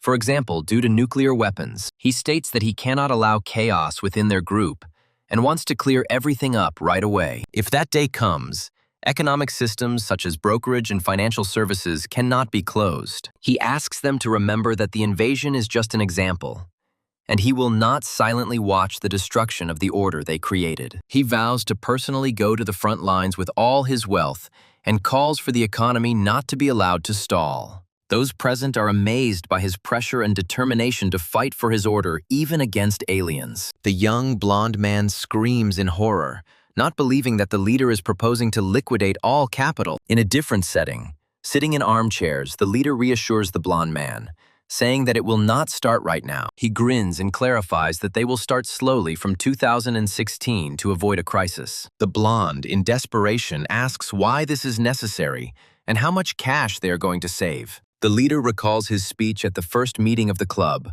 which everyone probably considered a simple intimidation. He predicts that they will soon need so much money that they cannot even imagine, which shocks his interlocutors. Extending his hand, he asks if they know why he uses the name Odin. In the symbolic vision, he sits on a throne, surrounded by powerful bolts of blue lightning. He says he hopes to be ready to save the world by that day. The action moves forward 8 years to 2017, to a modern building in the middle of a forest. The politician on screen declares that those who fought against him have failed and are now at a loss. He wishes everyone a happy new year and a better future as the screen becomes staticky. The blonde looks at the screen with a grim expression, feeling the resolve of his comrades waver for the first time. He trains furiously, thinking about what pathetic fools his enemies are to believe in their success. During sparring, he fights desperately with his partner, using short batons. Exhausted, the blonde admits with a smile that he cannot defeat his opponent. His partner suggests continuing, mentally marveling at the resilience of the richest man in the world. The blonde says that's enough for today, and thanks his partner for a job well done. A dark-haired man suddenly appears behind him and praises him, noting that his movements have noticeably improved. A girl named Yeon-hee approaches them and makes a friendly joke at the blonde guy, Jonathan, to which he responds with a compliment. She continues to joke about so-called middle-aged beauty, which irritates Jonathan. The dark-haired boy, Sang-hoo, holds out a small bag, saying he has a gift to cheer up his friend. Sang-hoo asks Jonathan to always keep the contents of the bag with him, as they should not be too noticeable. Jonathan agrees, and then asks Sang-hoo if he thinks he can make it. Sang-hoo replies with a smile that, in a way, this is their last face-to-face meeting. The trio walks down the corridor, reminiscing about the past and realizing that they only have 1 year left. Sang-hoo clenches his fist and says that they must survive no matter the cost. Jonathan grins back, promising to make sure Sang-hoo can use him until the very end. The three of them fist bump, and Sang-hoo says that they will see each other in the new world. The action takes place in the past, where the character fights giant insect-like monsters. A bloodied Sang-hoo looks at his low stats after his second attempt, and an exhausted Yeon-hee asks what they should do now. Sang-hoo confidently states that with his experience and items, this E-rank dungeon will be enough. Yeon-hee cries, calling herself a loser because she couldn't raise a single stat to E-rank. Sang-hoo hugs her to calm her down and promises that they will definitely survive. The scene changes to Bank President Na Jae-nil, contemplating in his office that he wouldn't want to go back to his youth. He looks at the family photo, thinking about his status, wealth, and wonderful relationship with his family. Smiling, he decides that it's time to retire, because he can't work until he dies. He finds a resignation letter in his hands, and he can't believe his eyes. The female secretary tells him that she can't help him because he has turned down offers from other companies. The president thanks her for her time, philosophically noting that everyone leaves someday. The secretary nods understandingly and hands him a stack of tickets, calling this his final assignment. He is surprised to see that they are tickets for a 100 days stay in VIP rooms at the resort, and she explains that they are a gift. She clarifies that there are 100 tickets, and all invitees will receive paid leave or business compensation. The president is stunned by such generosity, and the woman assures that their group will solve any possible problems. She repeats with a smile that he has done a great job, and that this is his last task.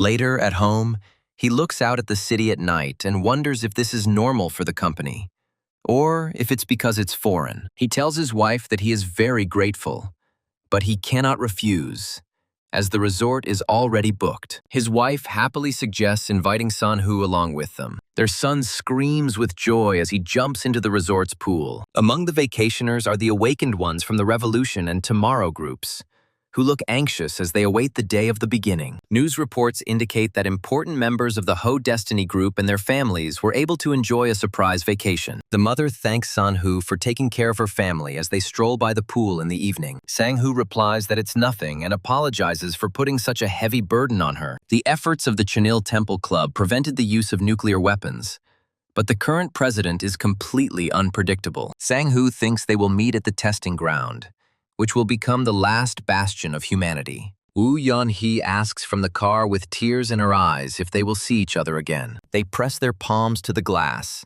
and Sang-hoo promises that they will definitely meet. After Woo Yeon-hee's departure, Sang-hoo spent 3 days in his room on the computer. He thinks with a determined look that if 10 years were not enough, then no amount of time will change the picture. During the video conference, he is assured that Wall Street and the city will not stop. Sang-hoo says with a smile that they have prepared everything they could, and now all that remains is to wait. He speculates that they need to survive a mass input crisis for the stock market to show its strength. The thought continues that some dictators cannot be controlled. However, the cogs of the financial world that are available to him must continue to turn. Sang-hoo looks at the notification from the Ministry of National Defense about the appearance of unidentified creatures. His parents run into the room in panic, and his mother screams that he is here. The father, horrified, says that foreigners with weapons have invaded and they need to get to a safe place. Sang-hoo calmly stops his father, saying that everything is not like that at all. He explains that these people will protect them, and 2 awakened ones appear behind him. Addressing the parents, he asks them to calm down, understanding their fear and confusion. He assures the frightened parents that this is the safest place now. The action moves to New York, to the Brooklyn area. A man named Chris gives an investment briefing, thanking everyone in attendance. Chris explains to investors that Jonathan Investments is leaving the market for a reason. He thinks to himself that profits have increased because the Jonathan Group is weakening, moving away from monopoly policies. The 2 investors discuss that they need more concrete reasons to invest in Chris. One of them suggests that it's about war, and Chris smirks. Chris says that's not the case, but his speech is interrupted by a loud explosion. People are running in panic, and Chris answers on the phone that he is at an investment briefing. Looking at the chaos, he screams into the phone in horror, not understanding whether this is a terrorist attack. The breaking news shows a giant monster, and Chris's interlocutor asks him to turn on the news. Chris is shocked to realize what is happening, not believing that Jonathan could abandon the market in such a situation. A wounded Chris lies among the rubble, listening to the bank's announcement that all deposits are safe. As he groans in pain, a message urges customers to come to bank branches. A dark monster looms over the wounded Chris, who lies in the ruins. The phone with Sang-hoo's photo lies in the rubble as the voice in the message repeats that the money is safe. Chris looks at his phone in despair, wondering why the stock market is opening in 20 minutes. He panics and wonders what Jonathan and the other major shareholders are doing with their money. As investors around the world watch in horror as markets fall, Chris realizes they have the power to fight back. Bleeding, Chris desperately tries to call someone, begging them to pick up. Bleeding, a man in a suit screams into the phone for his interlocutor to use their capital to buy up shares that are fleeing the market. On the other end of the line, a crying girl sobs that she is listening to his instructions. A wounded man in a collapsed building thinks he can't die like this after so many years on Wall Street. Among the rubble, soldiers notice him and shout for him to come to them. A group of businessmen panic. One of them presses Jonathan to say something, insisting on the need to focus on physical goods. Jonathan calmly orders everyone to return to their seats, warning that the collapse of the financial system will return them to the Stone Age. He continues by saying that they should understand better than anyone that this place is the foundation of civilization. Sitting at the head of the table, Jonathan suggests that this could be the foundation of a new civilization, and encourages everyone to do what they can. A young man with dark hair calmly drinks from a mug, thinking that even though everyone is in a panic, he has managed to calm the leaders. In a video call with Jonathan, he learns about the entire market being closed and reflects on the betrayal of Silverman and Morgan, who are selling everything. He begins typing rapidly, following orders to operate on programs 3 and 4, and concentrate on the City of London. Jonathan looks at the monitor with a smirk and notes that their futures market has already reopened, before mentioning the name Isaac Rothschild. An elderly, balding man looks at the screen,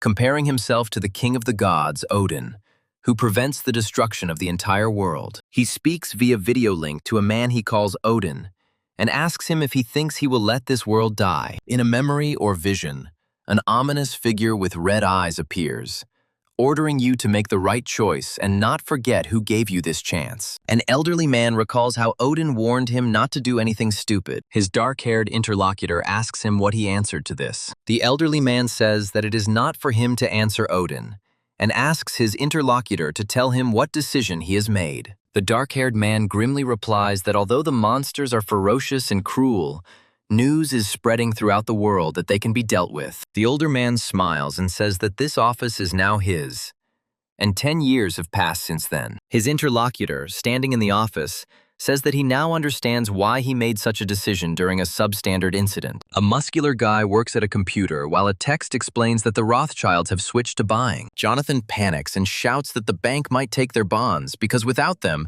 the entire economic system would collapse in a couple of hours. The dark-haired guy notes that the monster attacks have stopped, but this is only the calm before the storm. The characters' thoughts describe how groups that have calmed down after the panic will begin to sell off their capital. The managers, returning to their offices, will try to sell all their assets as quickly as possible. With glowing red eyes, the protagonist decides that they will do something different and buy everything. His assistant asks to stop the market for a minute, but the hero, named Sani, sees that there are too many goods. A Russian strategic nuclear bomber is reportedly moving towards its target, a gate in the northern part of the Moscow region. The young man watches the news in horror, realizing that their agent in Russia has failed. A week after the monsters appeared, the world market begins to stabilize while the protagonist wakes up in his room. He asks in surprise when he fell asleep, and on TV they report on the successful recovery of the New York stock market. The girl next to him cries with relief, thinking about what the world would be like without Ethan, whom she calls Odin. Odin tells her seriously that it is too early to relax. He warns that from this evening onwards, monsters will begin to appear that humanity will not be able to cope with, and that we need to hold out a little longer. If they can evacuate the civilians and prevent the use of nuclear weapons, then the awakened will be able to cope with everything. He asks about the preparations for the press conference, and the girl replies that everything is almost ready for the announcement of the creation of the World Association of Awakened Ones. The man reflects on how long they had been preparing for this, and is amazed at the willpower of one person who stopped the collapse of civilization. He clenches his fist, thinking about how Odin managed to buy up all the valuable goods and stabilize the market, and he feels a tremor of excitement or fear. He tells his assistant that everything is fine and ready for the press conference. The gray-haired man instructs the black-haired man to deal with the situation using the main command. A guy named Joshua is hesitant to speak at the conference, but the gray-haired man assures him that he trusts the association's reputation. Joshua thinks there are only a few hours left before the test site opens, and this is the last thing he can give. The gray-haired man opens the doors and is enveloped in a bright blue glow. A flashback begins to a week ago, where the same man is at a press conference announcing an invasion of the planet. One man asks another, Brian, for help, saying that people think he saved the market, but no one is dealing with the consequences. The two men walk down the hallway, and Brian says that whether they are thanked or blamed, there is something they need to know. Brian adds with a malicious grin that when everything is revealed, they will be judged. Such is human nature. His interlocutor agrees and talks about the need to carefully distribute shares through shell companies to hide the data. Brian explains that in a few hours, the monster invasion will reach a new level that even the army won't be able to handle. And then they will enter. His partner, in a panic, asks if they should just leave the shares and think about escaping. Brian turns on the big screen, declaring that the military cannot handle high-ranking monsters. The screen shows a press conference of the World Association of Awakened People, and Brian says that this is their job. The head of the association, engulfed in flames, announces that the attack will be repeated, but it cannot be dealt with by conventional weapons, and there is only one way. The press conference hall is engulfed in flames, causing panic among reporters and guests. A man with gray hair and his companions stand at the podium, announcing that this is a battle for people with supernatural powers who have been awakened. Joshua and his parents watch the broadcast in horror an hour after the second invasion began. The head of the association announces on screen that a testing ground will open, and some of the spectators will be selected. People on the street watch a broadcast on huge screens, which says that time flows differently at the training ground,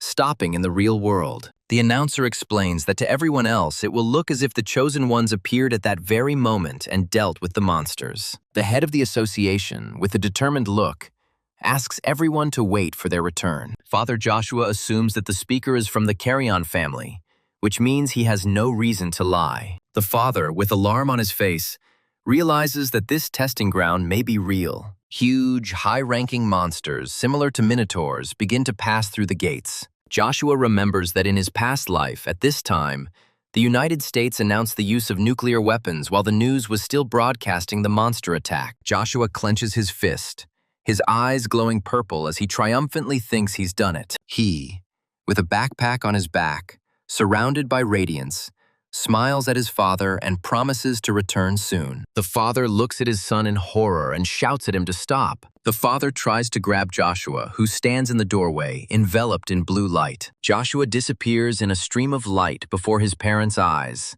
and a system message announces the entrance to the testing ground. Crowds of people across the city rise into the sky in columns of blue light. The man looks anxiously at the system window, congratulating him on entering the testing ground. A small pink fairy appears before the group of new arrivals and introduces herself as the guide for the first act. The fairy explains that this place is not their world. Different laws apply here, and time flows differently. The soldier asks in surprise if she is a fairy, and the other man is touched by her appearance. The fairy happily informs that many things here are created for their growth, and one of them is tasks. The enraged man shouts that he doesn't care about this nonsense and demands to be sent back. The fairy's sweet face twists into a sinister grimace with red eyes, and she asks if it is really so difficult to understand the local laws. The screaming man's head explodes and his headless body falls to the pavement. The fairy, hiding her face behind her bangs, says that she will explain as many times as it takes for them to understand. People are running down the street in panic, and a soldier among them is shouting for everyone to run. A man runs up to a soldier and demands to shoot a flying fairy, asking why he was given a machine gun. A soldier despairs as he thinks he has been taken away from the battlefield. But here, his weapon does not work. Inside the building, among panicked people, a man in a suit decides that he needs to use a machine gun to take control of the situation. The soldier introduces himself as Second Lieutenant Gyu Beom and orders everyone to follow his instructions from now on. Another man in a red jacket calls for everyone to calm down and unite, asking those who served in the military to step forward. The lieutenant speaks fine as the two men exit and asks if someone can turn on the phone. The big guy in the white t-shirt angrily shouts, asking if they heard the guide, because this is another world.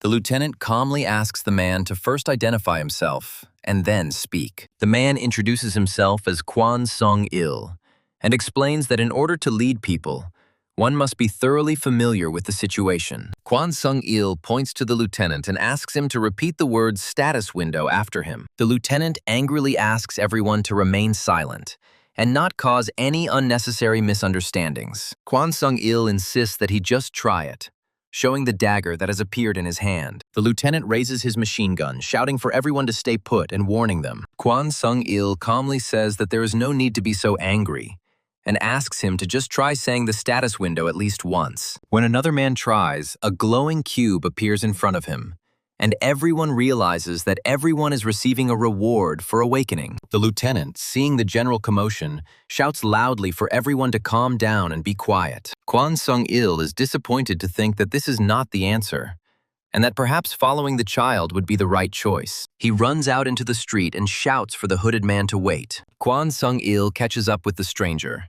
introduces himself and says that he is 42 years old, but he remains silent in response. He asks if the stranger is going to follow him, to which he replies by asking if it is possible. Kwon Sung-il says that it will be safer without the others, and adds that maybe he himself wants to follow him. The hooded man warns him that he will probably die, and thinks that he has seen him before, and that he is like from another world. Suddenly, a fairy appears and tells people not to be afraid, promising to take care of them. The fairy reports that there are 99 of them left, as one has died, and they have all just awakened. She addresses the lieutenant's group, saying that they have finally figured out the system and have moved on to the next stage. The fairy announces the creation of the Wave Quest and advises using the awakening rewards for protection. She announces that there will be plenty of time to prepare for the first task and announces the beginning of Scene 1 of Act 1. Kwon Sung-il is horrified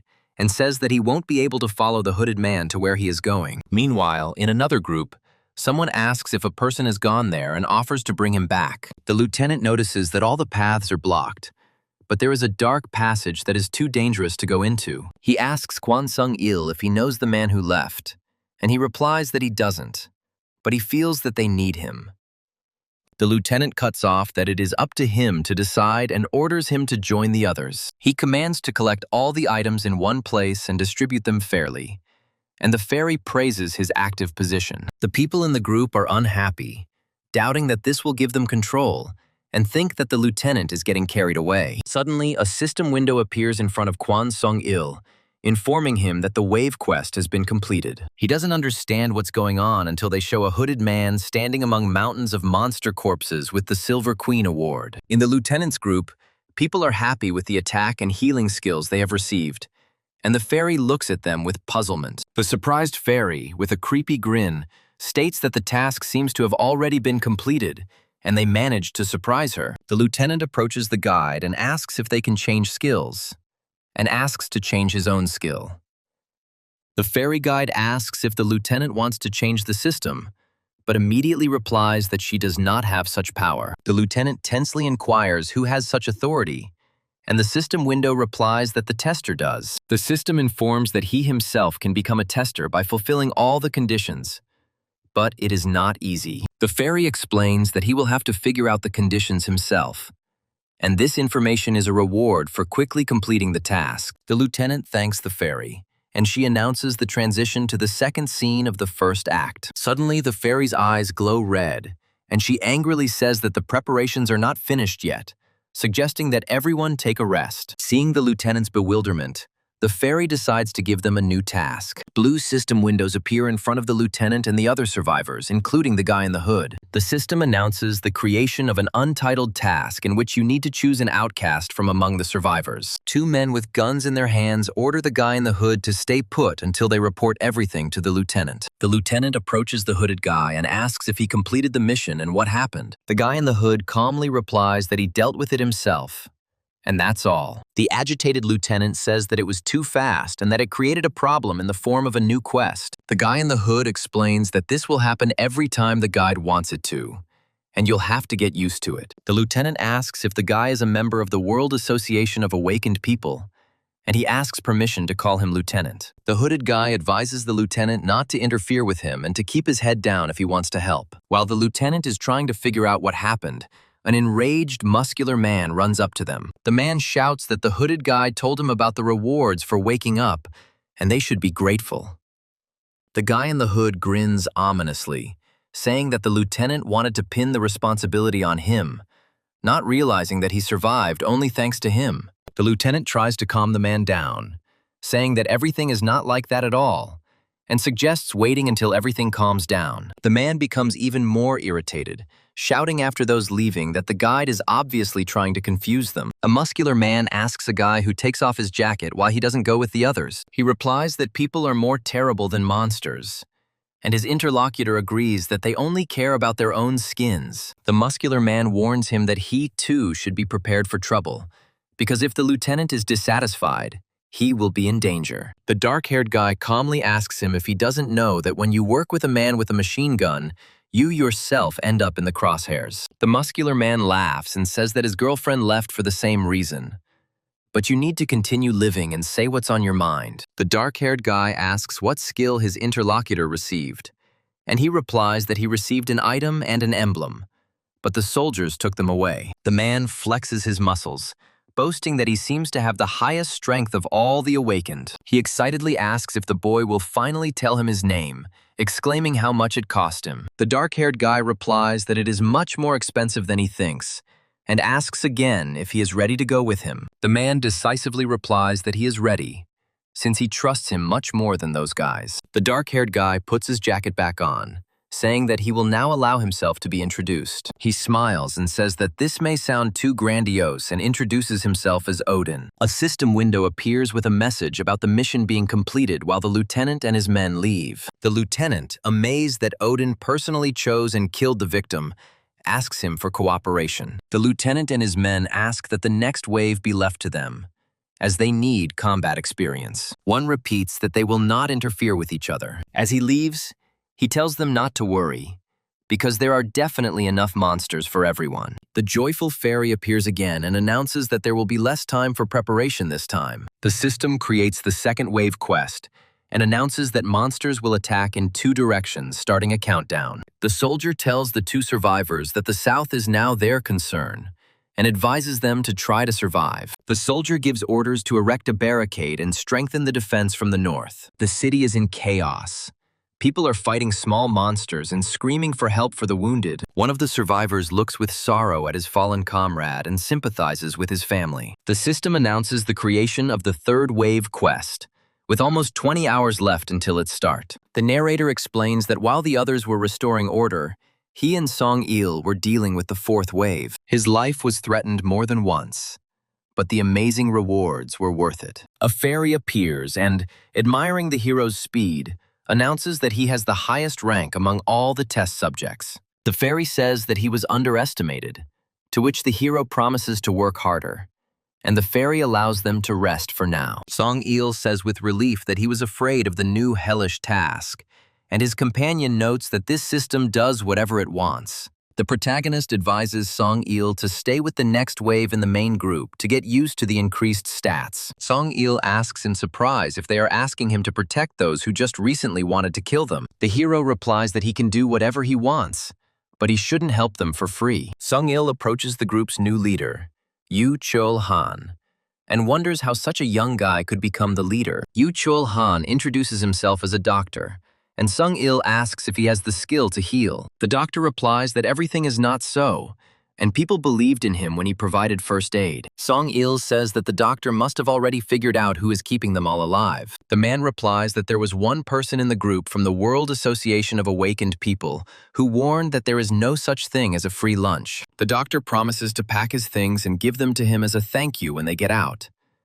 But Song-il interrupts him. Song-il declares that he is not interested in money, and shows the magic stone that they will now use to pay. Once magic stones become the local currency, order will return to the testing grounds. The protagonist muses by the fire that banks will be created for the survival of society and the ease of transporting stones. For a society to function, survive, and grow stronger, it needs an economy. In protected areas, it was possible to obtain water and meat, which, although it looked terrible, was still edible. One of the survivors at the fire muses that it would be nice to eat monsters if there were no risk of poisoning. He offers to exchange 1 fish for 2 magic stones, assuring that there is plenty of food. Because the third and fourth waves were stopped, the number of magic stones in the city has greatly decreased, and people are begging for mercy. The fishmonger laughs and says that if they are so afraid, they can just wait for the next wave. He sternly repeats that they need to pull themselves together and go out to fight the monsters. The doctor intervenes and urges not to rely only on those 2, suggesting to create a hunting party. Song-il decides to support them and says that he will cross the border with them. He adds with a sly smile that they should help each other. Song-il thinks that the doctors are really different, since this one offered 20 stones as a city fund, and the protagonist thinks he is not stupid. Song-il advises the protagonist to see a doctor, but immediately warns him not to trust people, especially smart ones. He confidently states that he has his own ways of weeding out bad people, and that is how he immediately noticed the hero. The system creates the 5th wave quest, and the hero tells Song-il that there will be 5 entry points, 4 of which he takes on. After destroying the nest and completing the secret mission, gold boxes appeared at each entry point. The hero senses someone's presence and orders the guide who is following him to leave. An agitated fairy appears, thinking that controlling such a contender is both an honor and a burden. The hero states that he wants to change the system, To which the fairy replies that it may not be easy and asks what he wants. The hero says he wants the fairy to stop getting underfoot. A system message appears, but its text is censored. The hero firmly declares that enough is enough, and he wants to change the box system. The fairy asks in surprise how he plans to do this, to which the hero replies that the rewards are random now. He is angry that obtaining skills and items depends only on luck and not on hard work. The hero says he wants to choose the reward himself, and the system offers him to choose a category, leaving the reward itself random. He agrees and asks what test he will have to pass, after which the challenger characteristic is activated. The solemn trial quest window appears, stating that the system has been corrupted due to the interference of the doom chaos. The hero asks in surprise what the fatal chaos is, and the system explains that it is a demon lord of the highest rank. He realizes that the system is divided, and receives an offer to move to the mission site with a warning to gather as many people as possible. The hero refuses to move right now, and at that moment, the fairy behind him changes ominously. The transformed fairy initiates the forced transfer with a grin and wishes him luck. The hero curses as he is forcibly teleported in a red digital flash. He finds himself in front of a tall tower surrounded by flying demons, and the system announces the conditions of victory and defeat. An Anubis-like creature blows a horn, and the system announces that enemy forces are forming an army. The system begins to list enemy forces, starting with Declan's single air squad. Next on the list are 2 squads of sorcerers who look like warriors with the heads of jackals. The list ends with a squad of giant monsters that resemble walruses with tusks. In total, it turns out, about 1,000 enemies will come out against him. The hero looks at the army alone, remembering how he once entered his first dungeon alone. He thinks his chances of survival are about the same as they were then, and then uses the Ring of Domination. The system confirms the target, adult count, and a powerful flash of light emanates from the hero. A huge, ghostly creature appears from the light and begins to sweep away the flying demons. The action moves to the city, where the system announces the start of the Battle of the Waves quest in 30 minutes. One of the survivors is concerned that Odin, who has taken over 4 of the 5 entry points, has been delayed for 10 hours. His comrade tries to calm him down, saying that nothing could happen to Odin because he is too strong. The man with glasses thinks to himself that he needs to get up, because he saw how Odin dealt with the first wave single-handedly. He reflects that after victory, power will pass to the awakened association, and he only needs to stay close to Odin. Suddenly, cries for help are heard as monsters break through the 3rd, 4th, and 5th points. The man in glasses realizes in horror that he himself would have died at the first point, even though he acted so confidently. There is panic all around. People are shouting that the 5th entry point is under threat and asking for reinforcements. His muscular companion is attacked by small, furry creatures, and he screams for them to be taken off him.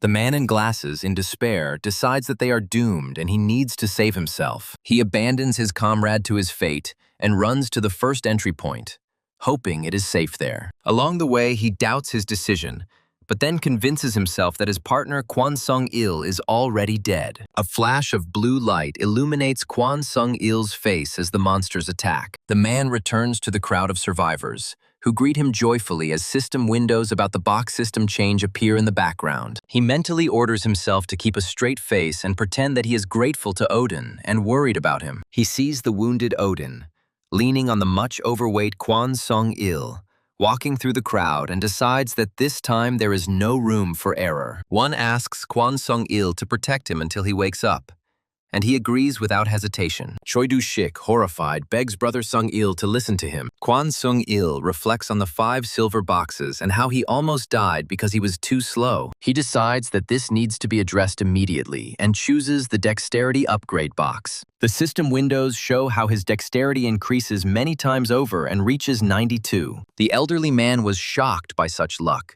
because the range of improvement was from 11 to 40. A woman in glasses approaches him and says that she heard him looking for a doctor. She offers her services, but on the condition that most of the magic stones will go to her. The man gets angry and asks if she really wants him to pay for Odin's treatment, since he saved her life. She thinks that Odin would not want to be treated for free, since he also uses stones as currency. Kwon Sung-il covers his face with his hand in despair, not understanding her logic. He angrily yells at her to take all his stones, damn her. A girl named Lee Soo-ah calmly replies that no, She only needs 10. The system reports that Lee Su-ah used body healing on the unconscious Odin. She tells Kwon Sung-il that he can rest too. Kwon Sung-il looks at her suspiciously, fearing that she is up to something. Lee Su-ah convinces him that they need to trust each other, especially in times like these. He mutters that she is talking nonsense, like that bastard, and threatens her if she does anything. One, surrounded by the green light of healing, opens his eyes. Kwon Sung-il joyfully shouts that Odin has woken up. He explains that Lee Su-ah cured him, but she clarifies that she didn't do it for free. One asks how much he owes, and she replies 10 stones. He agrees with a smile and asks if she is now the new leader. Lee Su-ah denies this and says that they now have a council. The system explains that 10 people formed a council and became the new leaders, and 20% of the stones go to the city fund. One, putting on his coat, asks Lee Su-ah what she worked as, and she replies that she worked for Daeho's securities. He thinks she seems smart to him, and asks if that means he is one of them too. One confirms this and says that he worked at Telestar Investment. Lee Su-ah is delighted because he worked for her idol Jessica's company. One notices her reaction and decides that such a mind could be useful, and that she needs to be observed. At a makeshift market, a man sells seals from 10 magical stones. Another merchant offers daggers, crossbows, and skill seals for sale. One watches with a smile as trade flourishes in this horrific environment. He approaches the merchant and asks how much the seal of healing costs. The little fairy guide reports that after the 6th wave, there were no more losses, and now there are more than 80 survivors. The guide hopes that no one will die during the last wave, but Odin thinks there will be 10 enemies. The fairy turns sinister and says that she had to try hard to match their level. One tells Kwon Seong-il that during the last wave, only they will act, and the rest must be evacuated. He then turns to Lee Su-ah with a smile and says that she will also go with them. Lee Su-ah is thrilled to be invited to the team and promises to try her best. One asks her to help Song-il and warns that this battle will not be like the previous ones. The man in the white t-shirt says with horror that they had only seen small monsters before. A system message appears about the start of the 10th wave quest,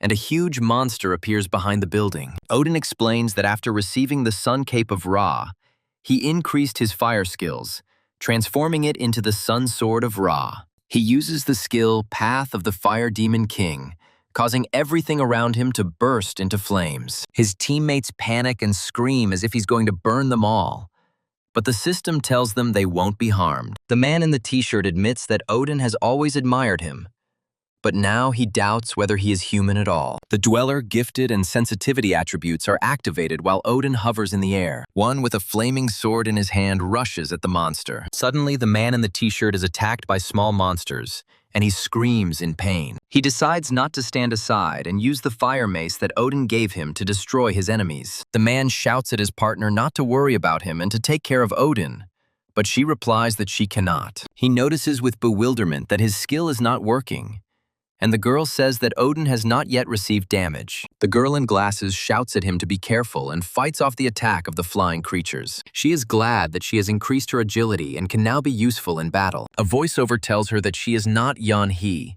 and should focus on healing while the massive beast roars. A powerful stream of blue energy hits the monster. Blue lightning engulfs the monster, and the system announces the use of Odin's wrath. One calmly explains to his frightened comrades that the monster has entered an invincible state. The monster thinks that such difficulties are expected at this stage, but not during the first skirmish. One decides that the two will have to sacrifice their lives to prove they are worthy of a place on the team. The man in the t-shirt fights desperately, covered in blood, and can no longer tell whose blood it is, his or the monster's. He is bleeding and screaming in rage, asking where that girl is and why she is not helping. He thinks that she should wake up, because the healer cannot die first. In horror, he holds the lifeless body of a girl with glasses in his arms. A memory flashes through his mind where a woman asks why he is like this and says that she cannot live with him. He recalls his son Ki-chul asking if they would live together anymore,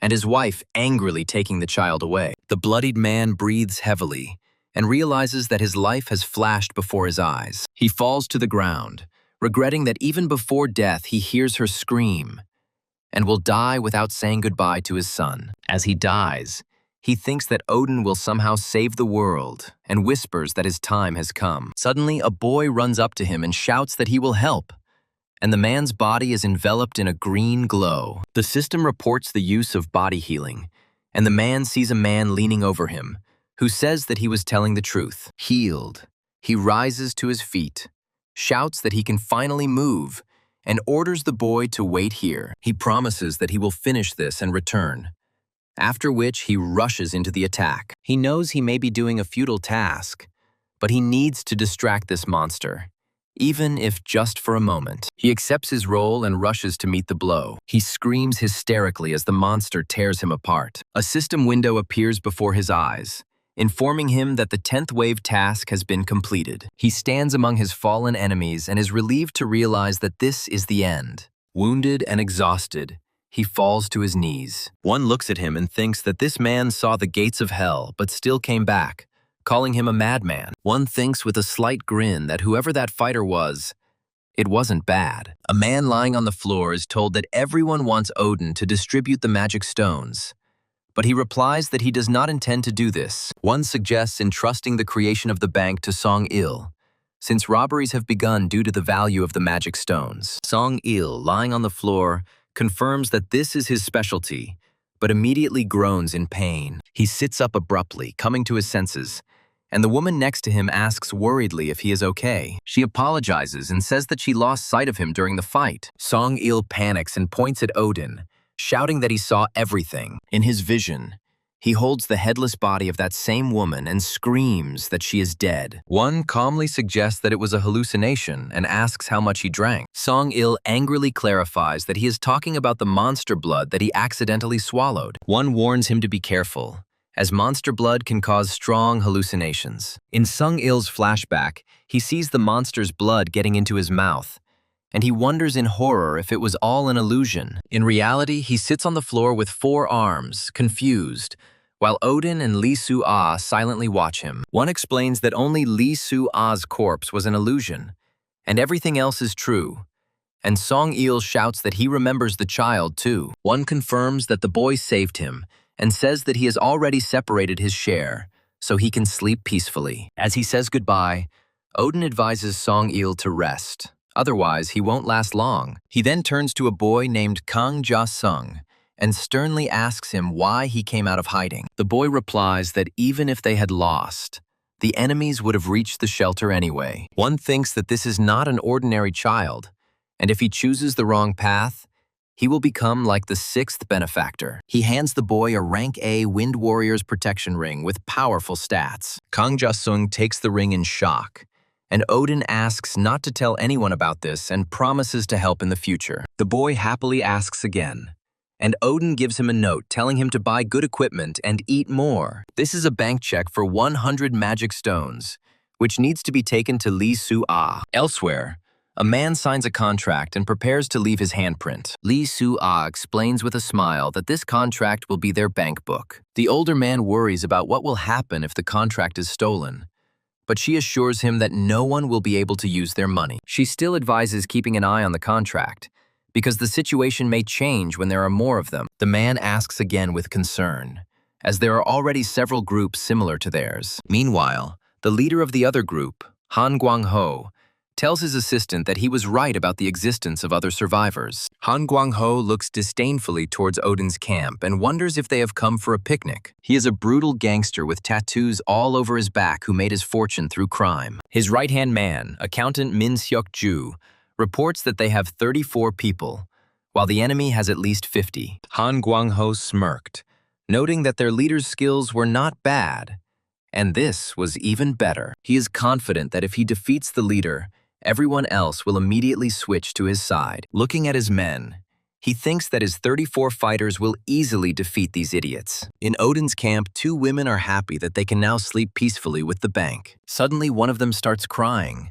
saying that she had thought all her life that nothing would change. Her friend consoles her and promises that they will get out of here alive. In a terrifying memory, this friend is grabbed from behind by a man who whispers that she will be saved if she answers his questions. He asks how many there are left, and the wounded woman, trembling, replies that there are 80. A man interrogates a woman, demanding to know about the leader and who controls them. Suddenly, someone thrusts a knife forcefully into another person's side. By threatening the woman and telling her she has one chance, the man with red eyes gets an answer that their leader's name is Odin. His accomplice demands to know more about this Odin, but the woman cries and says that they only know that he is the strongest. The man with glasses grins and asks how strong exactly this Odin is. The woman recalls how Odin single-handedly defeated all the monsters, including the huge monster from the last wave. Suddenly, the interrogator kills his partner in glasses, angry that he is listening to nonsense instead of receiving information. The killer turns to someone off camera and asks if he's thinking that the leader is this fat man, after which they show a large man walking down the street. A flashback shows the assassin Han Guang-ho with his gang, and the narrator says that 34 people survived thanks to his fighting skills. Han Guang-ho is punched in the face, and the narrator explains that the outcome of the battle was always the same, no matter how strong the target. The large man, Odin, angrily asks if they want to attack him and calls them dead. In the flashback, Odin, surrounded by a purple aura, holds the defeated enemy, and it is said that no magical attack dealt damage to him. Han Guang-ho screams as he falls to the ground, and the system windows report that Odin has used the seals of power and the seals of agility. One looks at Han Guang-ho and asks if he is their leader. One clenches his fist, promising to break the enemy as many times as it takes, even if he is being healed. The defeated Han Guang-ho is unable to escape and despairs as to how Odin became so strong. One, whose face is hidden in shadow, holds Han Guang-ho's leg, and a voiceover says that Kwan Sung-il was one of the two who completed all the tasks. In a flashback, Odin easily defeats the other man, and it is stated that his rewards have been improved due to the increased difficulty of the task. In the present, people on the street recognize Song-il and shout his name, causing a crowd to gather. A beaten Han Guang-ho lies on the ground and begs Odin to spare him. A woman named Ji-hee appears, helps the wounded girl, and looks at what is happening in shock. A man in his underwear from the crowd shouts that they had no choice and would die if they did not obey. Ji-hee asks the crowd if they did all this to survive, and the man confirms it. Ji-hee coldly replies that they too survived and orders them to await their punishment. The man in glasses and underwear suddenly realizes that he has seen this woman somewhere and tries to remember. He falls to his knees and addresses her as Madame Sua, asking if she remembers him. Min Seok Ju. He explains that they met at a Jeonil Group employee evening last year, and reminds us of his position as director of the financial department. Sua recalls that there were both high-ranking officials and ordinary employees at that evening, and thinks that he would be unrecognizable in his underwear. In a flashback, Director Min speaks arrogantly of her subsidiary, saying that it would have failed long ago without their investment. Sua looks at the frightened Director Min and says that it is quite unexpected to see him like this. The narrator reports that 7 people, including Han Guang-ho, died, and the rest were banished in their underwear. A little purple fairy appears and announces that she has been chosen as the guide for the second scene of the first act. Fairy explains that the 5 groups will be merged, and Song-il's team will be in the center due to the best results. The fairy says that since they have already met representatives of other teams, they will receive a special bonus for being in the central zone. Silver boxes containing rewards appear, but Song-il thinks he is not interested. Sung-il smiles as he searches for the secret bonus of the second scene of the first act. The fairy announces the beginning of the second scene,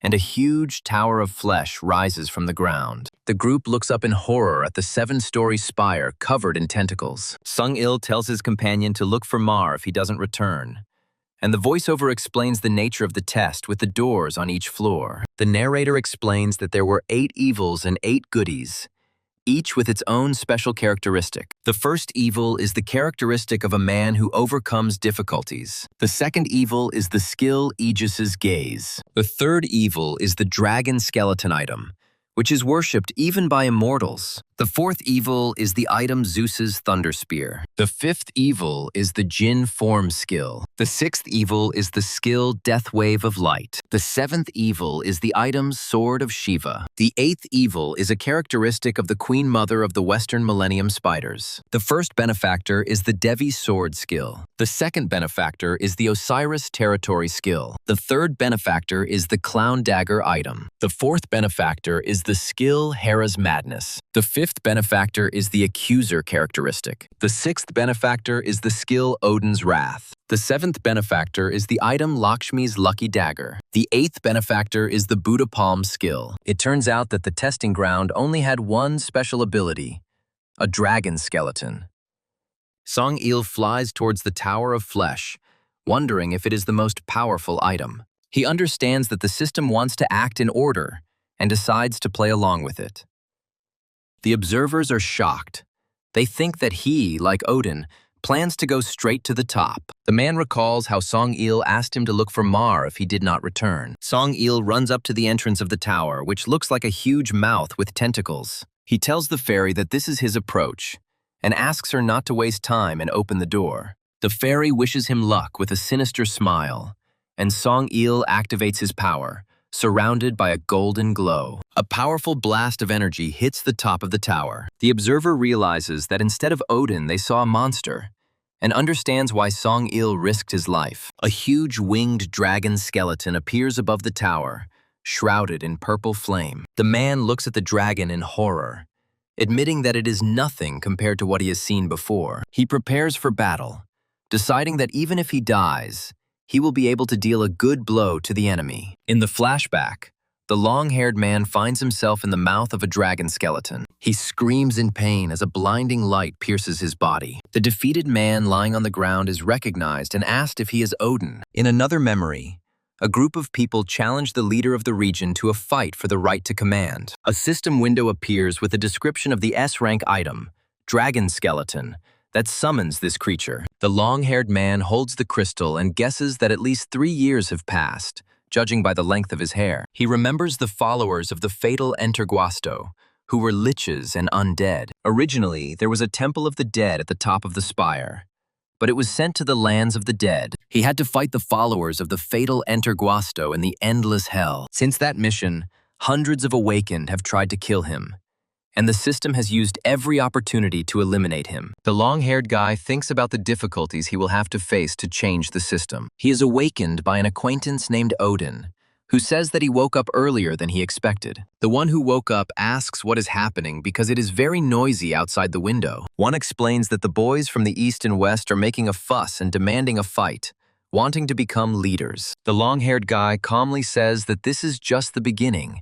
and takes out a dragon skeleton from his inventory. One notes that the inventory looks convenient, and suggests watching how it will fight. A crowd has gathered outside, led by a man beating a drum in the rain. The protagonist notices that the change to the random reward system was effective and more people survived. He thinks with satisfaction that it was worth it, and suggests that the survival rate of other teams has also increased. He asks where Yun-hee is, and assumes that she is already looking for him after their displacement. Suddenly, he is called out by a guy in armor who recognizes him as a classmate from Shinin Middle School. A former classmate gives him a friendly hug, noting that his hair has grown a lot, but otherwise he hasn't changed. Then he asks with disdain what he became after school, since he doesn't have a single subject. In the flashback, the guy is shown smiling maliciously and saying that he remembers the main character very well. He calls the hero a bastard and threatens to give him change, saying that without items he is worthless. Suddenly, he changes his tone and says with a smile that there is no need to fight, because he is no longer a child, but a powerful awakened one. He hugs the hero again, laughs, and asks where he came from. The hero replies that he is from the West, and his classmate says that he is lucky, because their boss Chae Young will take everything into his own hands. The hero asks if she is strong, and a classmate confirms that only she was able to hold on to her position as leader. He continues to praise the boss and assures that the hero will also switch to her side when he sees her abilities. Meanwhile, Odin, with a club in his hands, challenges 2 opponents to a fight. One of them, the East leader Ji Hyun-woo, warns him not to change his mind. The second, the leader of the West, Lee Chae-young, threatens to cut off his hand for underestimating her. One gets furious, yells at them to shut up and start fighting. Ji Hyun-woo rushes to attack. Lee Chae-young also rushes into battle, jumping from above with 2 daggers. Ji Hyun-woo scolds her because she betrayed him at the very beginning of the fight. He can hardly contain the onslaught and wonders where his opponent gets so much strength from. One hits Ji Hyun-woo's shield with a club,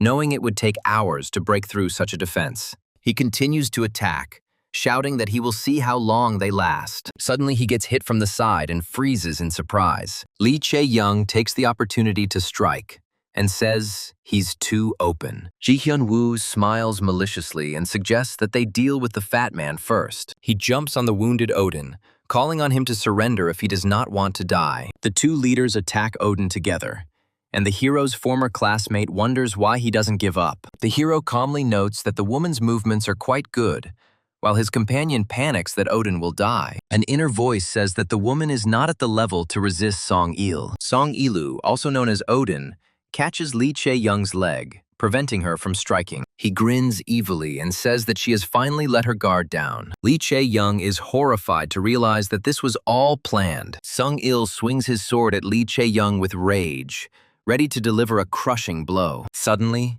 the overweight man grabs Lee Chae-young and threatens Sung-il that he will kill her if he doesn't stop. Song-il looks at him in complete bewilderment, wondering what kind of idiot is bothering him. Song-il's comrades shout with delight that this is his signature move and call him a gangster. The man spins Lee Chae-young and uses her as a weapon, knocking down Sung-il's comrades. Song-il screams in horror for him to stop and announces that he surrenders. The winner lets Lee Chae-young go and says that the Western woman caused a bit of trouble, but everything went well. Another man approaches them and asks who they are, and one of the defeated men timidly tries to introduce himself. Song-il interrupts his friend, telling him not to pretend they know each other and calls him a classmate. This classmate's flashback shows him being stabbed by a monster. He remembers how the spire monsters surrounded him and he thought that this was the end. A skeleton archer with glowing eyes aimed a magical bow straight at him. Suddenly, the saviors appeared, one of whom destroyed the skeleton with a fireball. Their leader ordered the shieldmen to go forward and wipe out all the monsters. After the battle,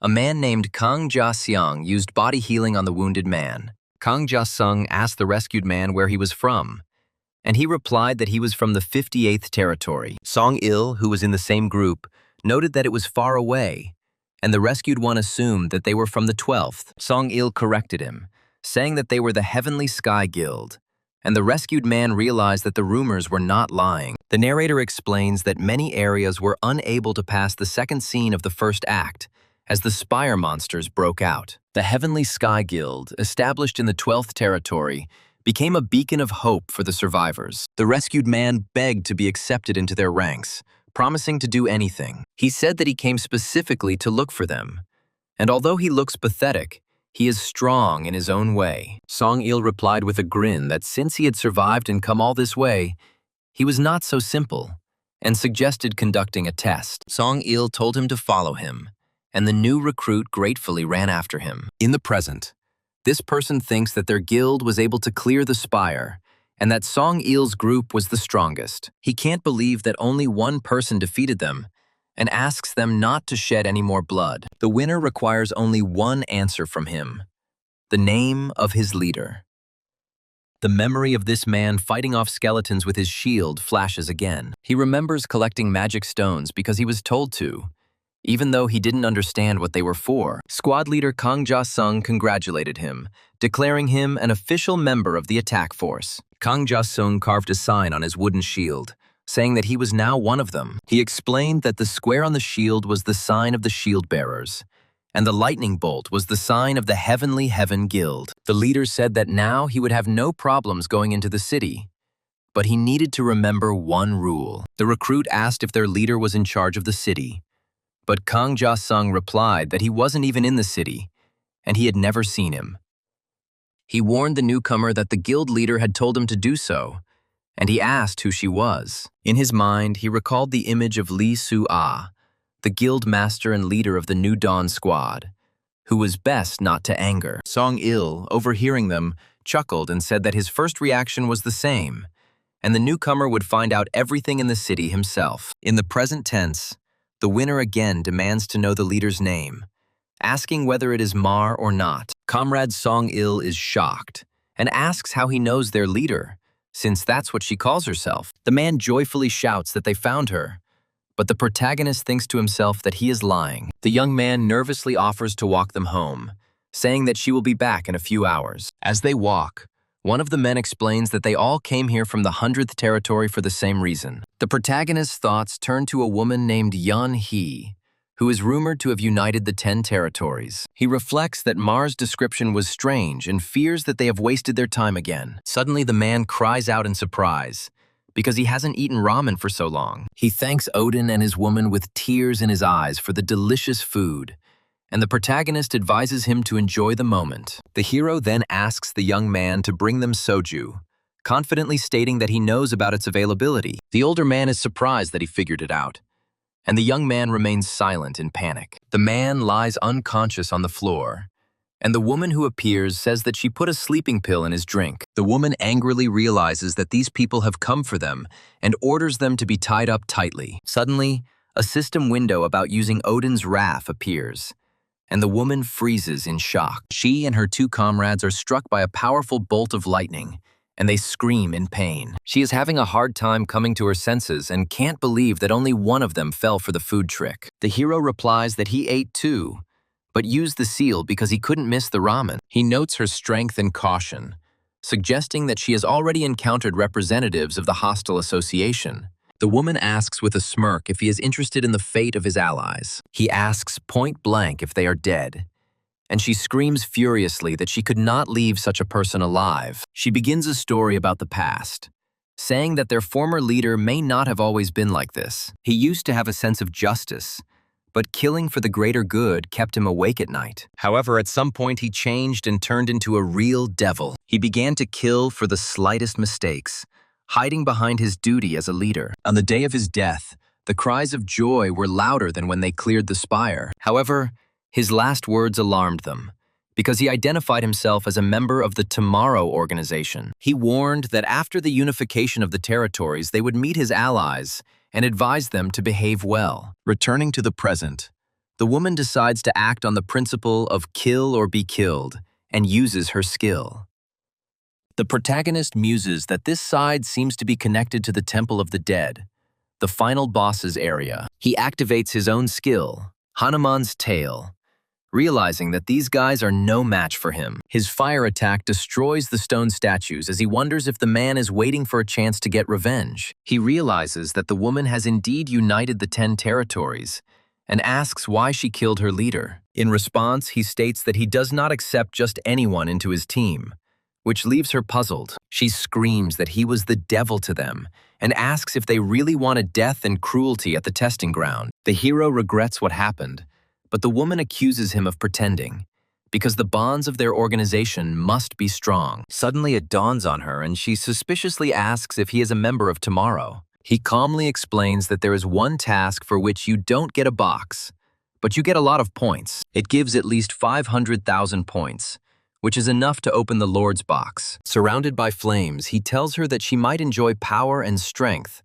but she still remains at the level of a child. He warns her that everything she has can be taken away at any moment, as happened to him, and the woman is horrified by his strength. He says that she cannot comprehend a world that is incomparable to the present one. With a sly smile, he asks if she's not curious, brat. The narrator explains that the economic system he created has made people too relaxed. The character reflects on the need for a strong army to confront the 7 demon kings. A girl with short dark hair introduces herself as Shingen-Ah, a close combat specialist. The main character thinks through the composition of the group, 1 healer and 2 sources of damage, which will simplify a lot. A large man wakes up complaining of a deep sleep, while 2 others look at him. Shingen-Ah tells the awakened man not to try to intimidate her by saying he's older. She doubts his leadership skills, claiming that she has more experience in spire expeditions. Shingen-Ah asks what's wrong and if he doesn't like the way she treats him. The embarrassed man replies that he feels awkward when the young lady calls him sir. The protagonist interrupts them, saying that they will be friends later, and calls everyone to go. He announces with a grin that they are heading to the 12th territory. The group walks through the crowd, and the people around them discuss the return of Caliber Man. A man named Sung-il tells Shin-kyung-ah not to act out because she is surprised to see their city. He greets the woman with glasses, Su-ah, saying that they haven't seen each other for a long time. Su-ah looks at his companion in surprise and asks if it is Shingen-ah. 2 women joyfully rush towards each other,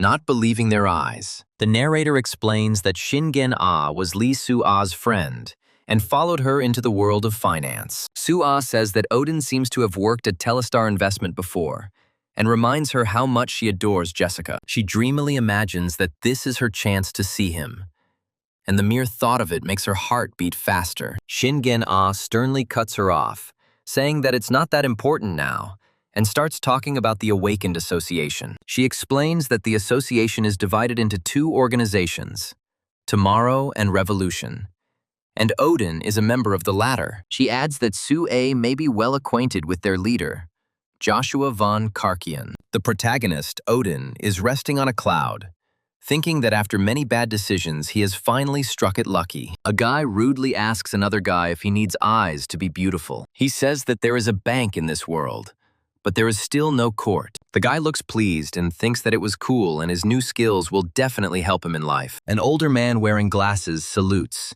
informing the vice chief that the chief is waiting for him. The vice president thinks that this man, who was once a lawyer, now bows his head to an unemployed boy. He reflects that you never know where life will lead and apologizes for being late. The leader of the miracle raiding party, Kangi Nam, asks if that person has returned. The vice chief reports that he returned with a woman named Shin Jen-ah, whose equipment is no worse than S rank. Kangi Nam listens attentively and notes that they got a pretty good shot somewhere. He says that he will have to introduce himself to Odin soon, and orders his subordinate to work on it. The vice chief freezes in horror at such an order. Kangi Nam laughs and presses her aura on him, causing him to fall down and promise to contact Odin right now. The vice chief is angry, thinking that he is being forced to get close to this monster. He recalls the crazy rumors about Odin, the strongest member of Heavenly Heaven and the guild leader. In his mind, Odin appears as a wielder of unimaginable power,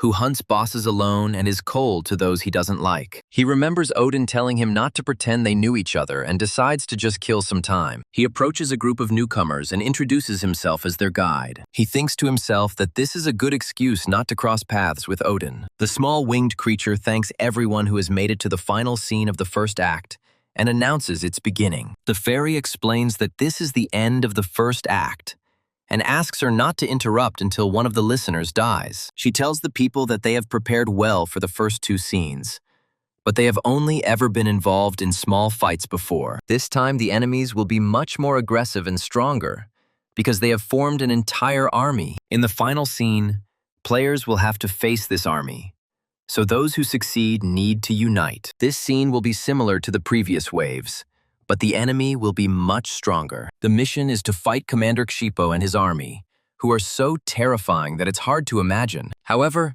the guide believes that the participants will be able to overcome their fears. The test site features 3 acts, each divided into 3 scenes, and the finale involves fighting an army. The protagonist activates the Seeker attribute and discovers 23 entrances, the first of which is rank F. He sees that the 8th entrance has a rank from E to D, and understands that this is where the commander will come out. The hero tells the others that he will take care of the 8th entrance, and they will have to gather at least 5 squads around 5 elite fighters. He clarifies that this needs to be done for every gate, and advises striving for rating bonuses. A girl with short dark hair stops him and asks if she wasn't supposed to come with him. Another man tells her to do as she is told, but she replies that she joined the group to work with Odin. One admits that he made a promise to her, but clarifies that it concerns the next scene. He advises her to think about this while doing the current task if she wants to live to see their work together. If her intentions don't change, he says, they will go together to the end.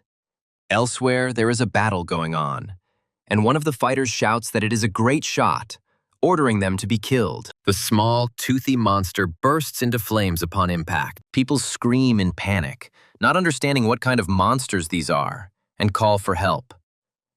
The soldiers realize that the enemies are much stronger and that a huge commander stands before them. Suddenly, a huge dragon appears in the sky, and people ask in horror what it is. One of the fighters says in despair that with the commander in front and the dragon behind them, they are dead. The main character stands on the back of a flying dragon, surrounded by a purple aura. He flies on a dragon towards the commander of the monsters, who is rushing towards him. The commander swings a huge axe to hit the hero. The protagonist, with glowing purple eyes, tells the warrior Kshipo to remember this moment forever. He cuts the commander into pieces with one blow and orders him to remember those who exterminated his race. The hero tells the monster to remember the people and receives a system message that he is the first to complete the kill the commander task. The remaining fighters are unable to come to their senses, not understanding whether the dragon was on their side and who its rider is. The system informs that the hero receives the challenger's box as the first bonus. He thinks that this is good, but there is something more important, and wonders if Song-il has completed his mission. Standing on the dragon, he looks down and hopes that he remembered everything correctly. At this time, a bloody Song-il picks up a divine artifact on a mountain of monster corpses, having fulfilled his mission. Despite their fatigue and injuries, Lee Su-ah and Shin Kyung-ah did not change their minds. The hero, having made sure that everything is ready, calls the fairy guide and asks what she needs this time. He tells the fairy that he wants to change the rank system to a level system. It is explained that to increase the rank, you need 100 points. And since you need to increase 4 indicators, this is too much. Therefore, he plans to introduce a system where 5 points will equal 1 level. Getting 5 points is not easy, so survivors will constantly increase their level. I would also like to introduce mastery for skills and attributes so that they can be used more effectively and regularly. These are not large-scale changes, but just a change in the display of the power that the system gives us. And now I understand what the matter is. The fairy fears that after such a change, the awakened may forget about the generosity of the system. Melky thinks that it is not the system that is fighting, but the people who are risking their lives, and he wonders about the true goals of the system. The fairy says they can make these changes if they match the rate at which he is gaining points, and the challenger stat is immediately activated. The quest Solemn Trial 2 is created, in which you need to kill King Cormorant. Damn, I expected the task to be difficult, but this is King Cormorant. The system announces the move to the test location, and the fairy wishes him luck. He finds himself in a new location with 2 other people and thinks that everything will be fine, because their squad consists of 4 of the best fighters. A girl with short dark hair teleports after him. He catches Woo Yeon-hee as she appears, thinking that she is the most useful member of the squad. But for some reason, he is angry that she finally joined. He reflects on his feelings for her, which he always tried to keep under control. Lying in his arms, Woo Yeon-hee tells him that she has received a mission related to him. Another man approaches them and asks if this girl is part of his squad. The man recognizes him, joyfully exclaims that he is Mar, and introduces himself as Kwon Song-il. Woo Yeon-hee, with red eyes, notices that Kwon Song-il respects him very much and asks why he calls him Mar. She ominously states that she will keep an eye on them. He asks the others to wait while he goes away to talk to Woo Yeon-hee. Kwon Sung-il watches them go and says that she is just a girl, alone. Suddenly, a red fist hits one of the women in the squad on the head. Kwon Sung-il reassures the second woman, saying that he hit her lightly and there is no need to worry. The woman in glasses looks at her awakened partner in surprise and asks who she is. She asks Kwon Sung-il with disbelief if that girl is really the only one, since she has never heard of her. Kwon Sung-il replies with a frightened face that there is no point in asking because he is scared himself. The woman in glasses declares that from now on, Woo Yeon-hee is part of their team, and she needs to know as much about her as possible. Kwon Sung-il asks again about the team in surprise and starts laughing nervously. Minky tells Woo Yeon-hee that she seems to be daydreaming, and it is obvious at first glance. At this time, Kwon Sung-il thinks that the 3 of them are now one team, but the gap with those 2 is too big. He thinks that he himself is not so bad, but he cannot say the same about Lee Soo and Shin Kyung-ah, while Little One thinks that he expected such a state from Woo Yeon-hee. He interrupts his thoughts and asks how she joined the squad. She replies that she has already said this before, for the same reason as in their first meeting, when she was pursuing him for a mission. He reminds her that he told her to get rid of that task because its nature and rewards were too vague, but she didn't do it. She explains that she forgot about him,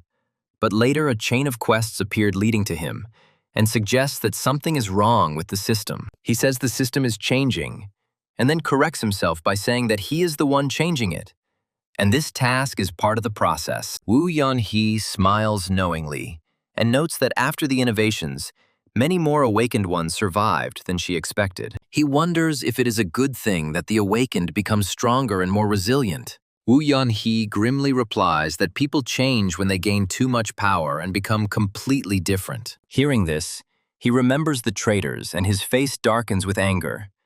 And Woo Yun-hee apologizes. She smiles knowingly and says that she now understands why he selected people so carefully. The young man says bitterly that there are many people in the world who are like trash, and the two of them cannot cope with all the difficulties. The girl gently strokes his head and asks him not to push away those she has chosen, because that is precisely why they created the association. The instructor reminds the group of 5 people that each of them is in danger, and that this must not be forgotten.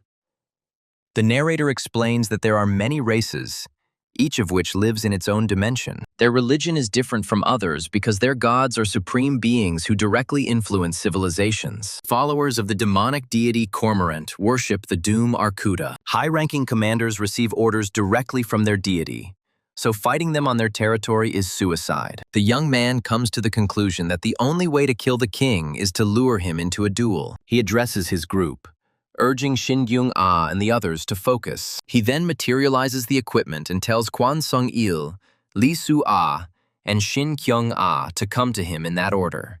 Kwon Sung-il looks at his new A-rank armor in admiration and realizes that their leader did not come empty-handed. Lee Soo-ah looks at the leader with adoration, thinking that since Mrs. Ma is also here, she has nothing to worry about. The protagonist reflects on how Shin Kyung-ah used to tremble when she saw him, but now she looks at him with devotion. He asks Lee Soo-ah, whom he calls Miss Mar, what the person she is thinking of looks like, and asks her to describe her in detail. The girl wonders why he needs this and calls his request rude, but he insistently repeats it. An image of a lively young man in beachwear comes into her mind. The protagonist realizes that Shin Kyung-ah only joined them for the spoils, and asks Woo Yun-hee if that's why she took control of her mind. Woo Yun-hee replies with a grin that people like that always create problems, and it's better to leave things as they are for Shin Kyung-ah's sake. The young man remembers the second evil, which had no powers of its own. He was a cruel demon who controlled the leaders of other groups like toys,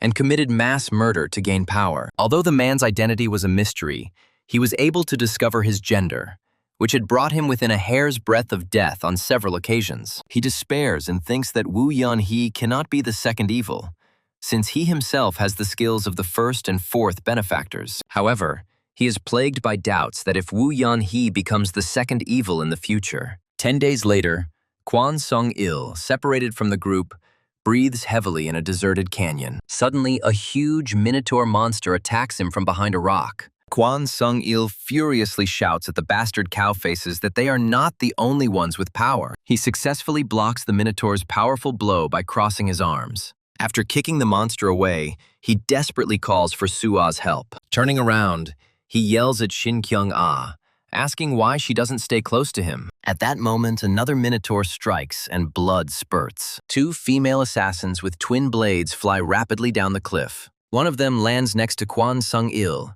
and ironically remarks that he has watched too many romantic movies. Lee Soo-ah, standing over the defeated monster, brazenly warns the others that she will kill them if they look at her.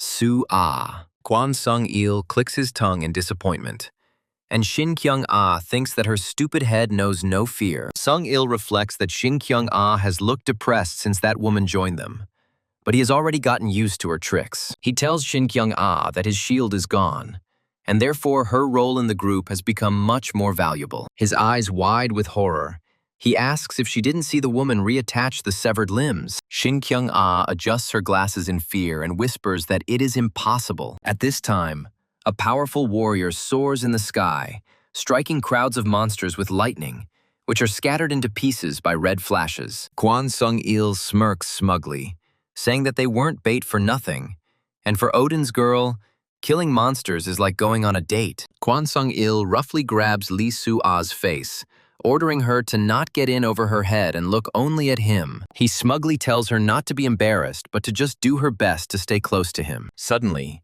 Shin Kyung-ah bursts into the fray with daggers, shouting that they won't sit idly by either. A squad of 4 people walks through the desert, and the narrator recalls how they covered more than 1,500 kilometers in 2 months. The protagonist suggests setting up camp here, as this is their first stop in 5 days. Yan Hui asks Mrs. Mar how she can improve her abilities, and the narrator notes that they have also improved significantly. The hero watches them from the sidelines, thinking that Mar looks younger than her age, and Yan Hui treats her with respect. He approaches Kwon Sung-il and compliments him on his polite manners, reminding him that Mar is actually older. Kwon Sung-il asks again in shock, amazed at Mar's age even more than at Odin's. He falls to his knees in despair, lamenting that he has never called anyone younger than himself boss or superior. The diagram shows the complicated relationships within the group, and Kwon Sung-il suggests that Lee Soo-ah call him brother. Lee Soo-ah agrees with a smile and tenderly says the word brother. Yan Hui approaches the hero sitting on the ground and says how wonderful and peaceful it is here. She sits down next to him and shares her observation that Lee Soo-ah likes Kwon Sung-il,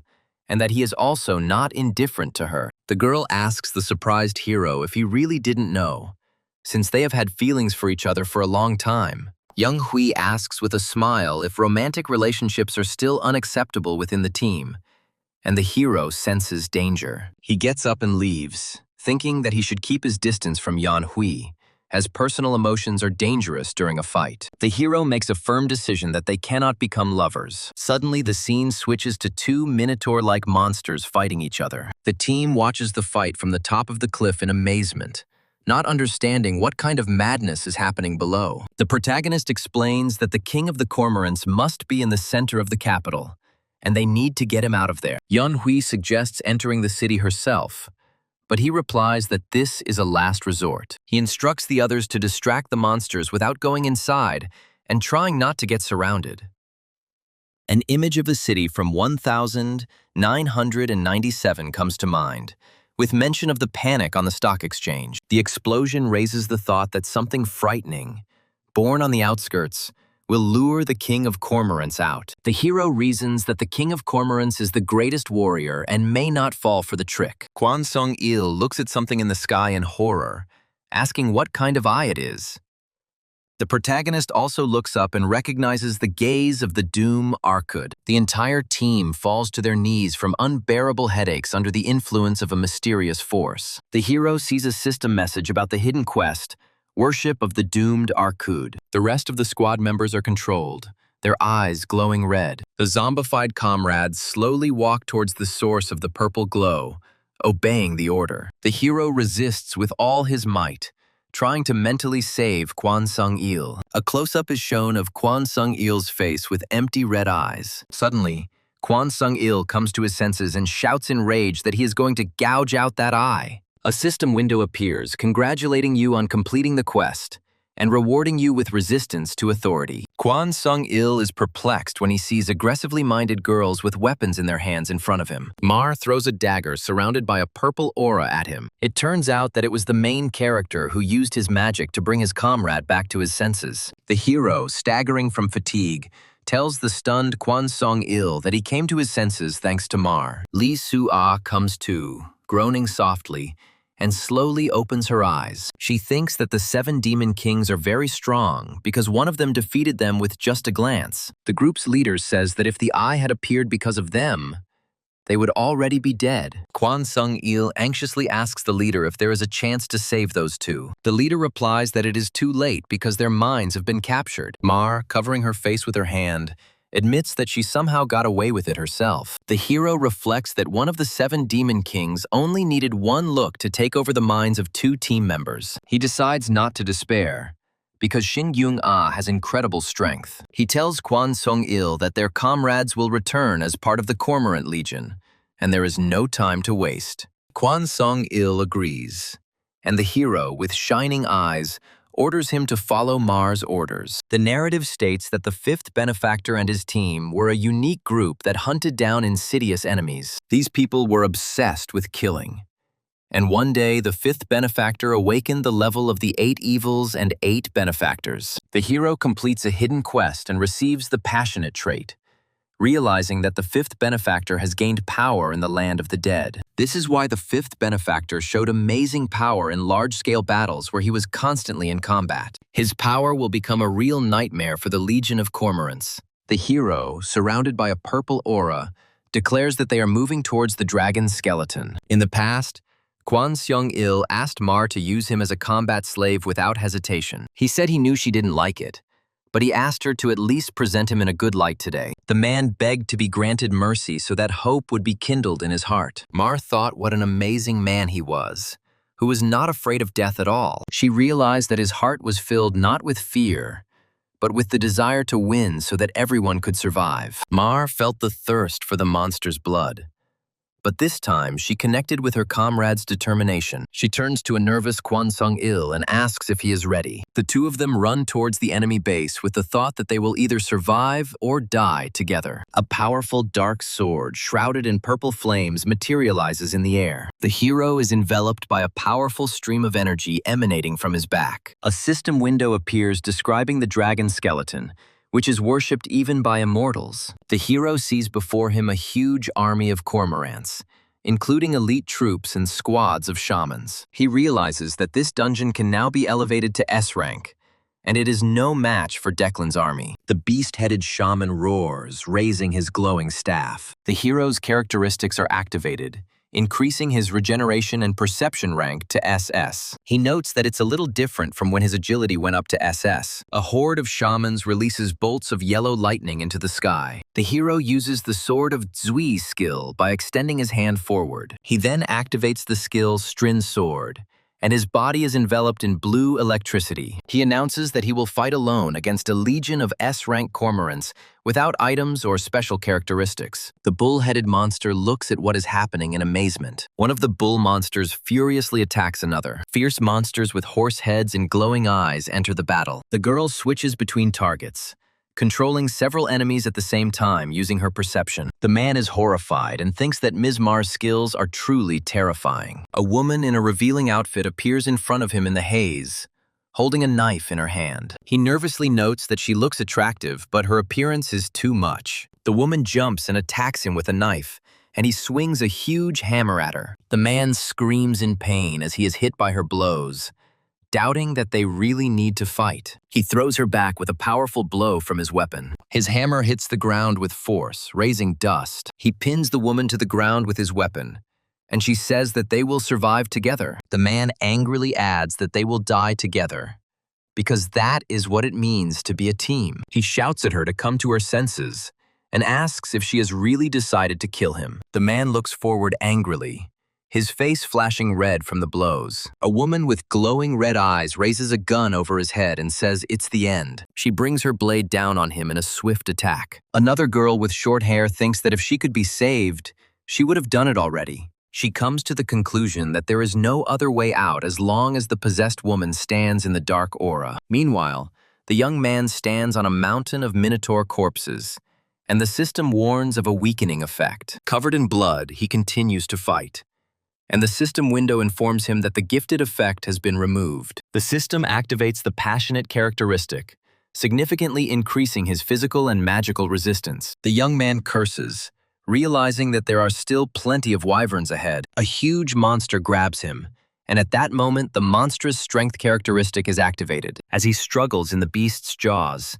the system warns of a diminishing effect due to the binding roots of death. The young man screams in unbearable pain as the monster's jaws clamp down. The system activates the ability of a person to overcome difficulties. The ability increases all stats by 1 rank when he can no longer fight. Lightning flashes around him, and the system announces the activation of a fatal A-rank skill lasting 2 hours. After the battle, his comrades look at him, and one of them asks if the king will appear. A strong man with a bloody face says he has been given the description of a fist of destruction. The young man looks at the monsters flying in the sky and orders them not to do anything until the combat quest is activated. A huge bull king named Cormorant appears, the ruler of millions of soldiers. The system displays the characteristics of his pet, the S-rank dragon that divides the Great Plains. The young man is shocked and thinks what a lousy name this dragon has. A huge eye appears in space, and the system reports that the fatal Vrakuta is watching what is happening with interest.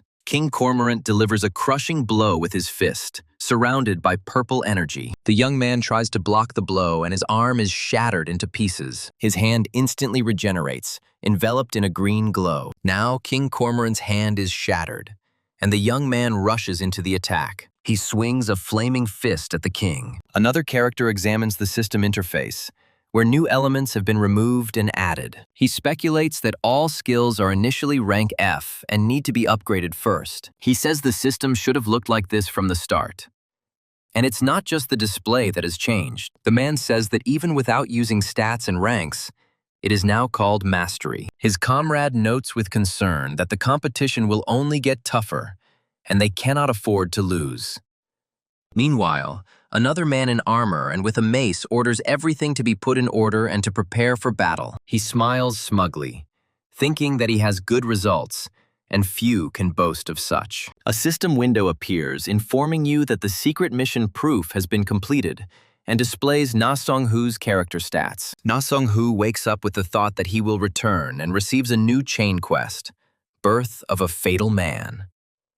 He sits up and realizes with a grin that the system is trying to make him the 8th Demon King. The system offers to cancel the quest for 10,000 contribution points. The character thinks the system is a bit dumb, as his contribution points were removed after using his second chance. He decides that he wouldn't have canceled the mission anyway. His eyes glow red and he realizes that he could become the 8th Demon King, the Fatal Man. It is explained that high-level awakened ones can use a telepathic-like ability to communicate. It is specified that the range of this ability depends on the level of the awakened one. Na Sung-hoo is looking for the Hearthstone and wonders if the system is playing a joke on him. Suddenly, he screams in pain as a powerful energy engulfs his body. When he comes to, his comrade Song-il is sitting next to him, and the system reports that the female subordinate has been excluded from the group. Sung-il looks depressed since Lee Soo-ah and Shin Kyung-ah haven't returned, and he hasn't responded to the system windows. A stranger with a spear approaches them and fearfully asks who they are. He firmly tells them to leave, claiming that it will be better for them. Song-il suddenly happily recognizes Ja-sung and asks him to examine his leg. A man named Kwon Sung-il is surprised to realize who is next to him. He introduces himself as the leader of the Heavenly Sky Guild raiding party, Chi Hyun-woo, and says that it is an honor for him to meet Odin. Na Sung-hoo asks how long it has been since they disappeared. Chi Hyun-woo replies that it's been a little over 6 months, and is surprised to think that time is flowing at the same speed here. Na Sung-hoo asks them to leave and not to disturb them, as they will only be staying here for a little while longer. Chi Hyun-woo agrees and promises to pass it on to the guild. As he leaves, he shouts for Odin to return, because the 15th territory is his domain. Sung-il laughs, happy that Ja-sung has grown so much and healed his leg so quickly, as a group of people approaches them. One of the leaders of the arriving group asks another what unit they are from. He replies that they made a deal, and when asked what he means,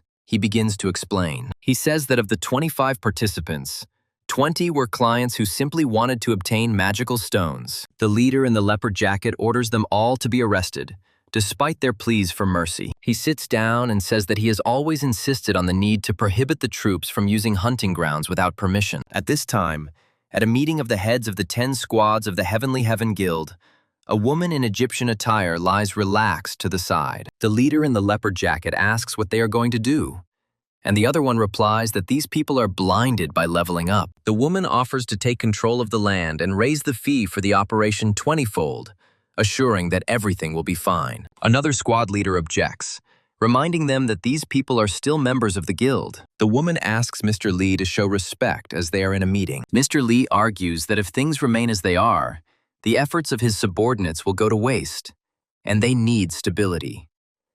He reminds the others how, during territorial wars and other threats, they worked as one mind for the common good. A man in a leopard shirt declares that it is time to unite again. Another meeting participant objects that he is sick of listening to them and accuses them of trying to control the elected. A plump man in armor contemptuously calls the rest a crowd that cannot survive without their protection. The man in blue says he will carry out orders but does not approve of their policies. The newcomer addresses the man in the leopard shirt, the leader of the Shield raiding party, saying that he is late. One of those present reports that he met Odin in the western village in the 15th territory. The woman in the tiara recoils in shock upon hearing that only Kwon Sung-il was with him. The plump man states that the Heavenly Sky Guild only exists because of them. The dark-haired man picks up that their strength has changed, and they are now on a different level. We are introduced to Ju Pan-suk, the leader of the gold raiding party and the president of the Magic Stone Bank. Ju Pan-suk asks to take his word for it, recalling his experience in the 12th territory. He explains that Odin doesn't care about this place, but he will send his man, since he knows how to control people. Ju Pan-suk insists that they must stop him, because the head of the 12th territory was exiled or killed by Odin. He grimly concludes that apparently the same fate awaits them all. One of the leaders smirks, saying that the issue does not require a vote, and he will not resign from his position. A man in a leopard shirt, surrounded by an aura, prepares to announce the decision regarding the Heavenly Heaven Guild. In another location, a man joyfully finds a bottle of soju splattered with blood. He shouts that he almost buried her, because he found her in a corpse ditch, and his friend is sitting next to her. The man boasts that after waking up, he became a professional, and now soju is just water for him. His companion asks about the Fist of Destruction, and asks to tell about it. The man sheepishly replies that he is not at the level to simply go and look at the information. Then he chuckles,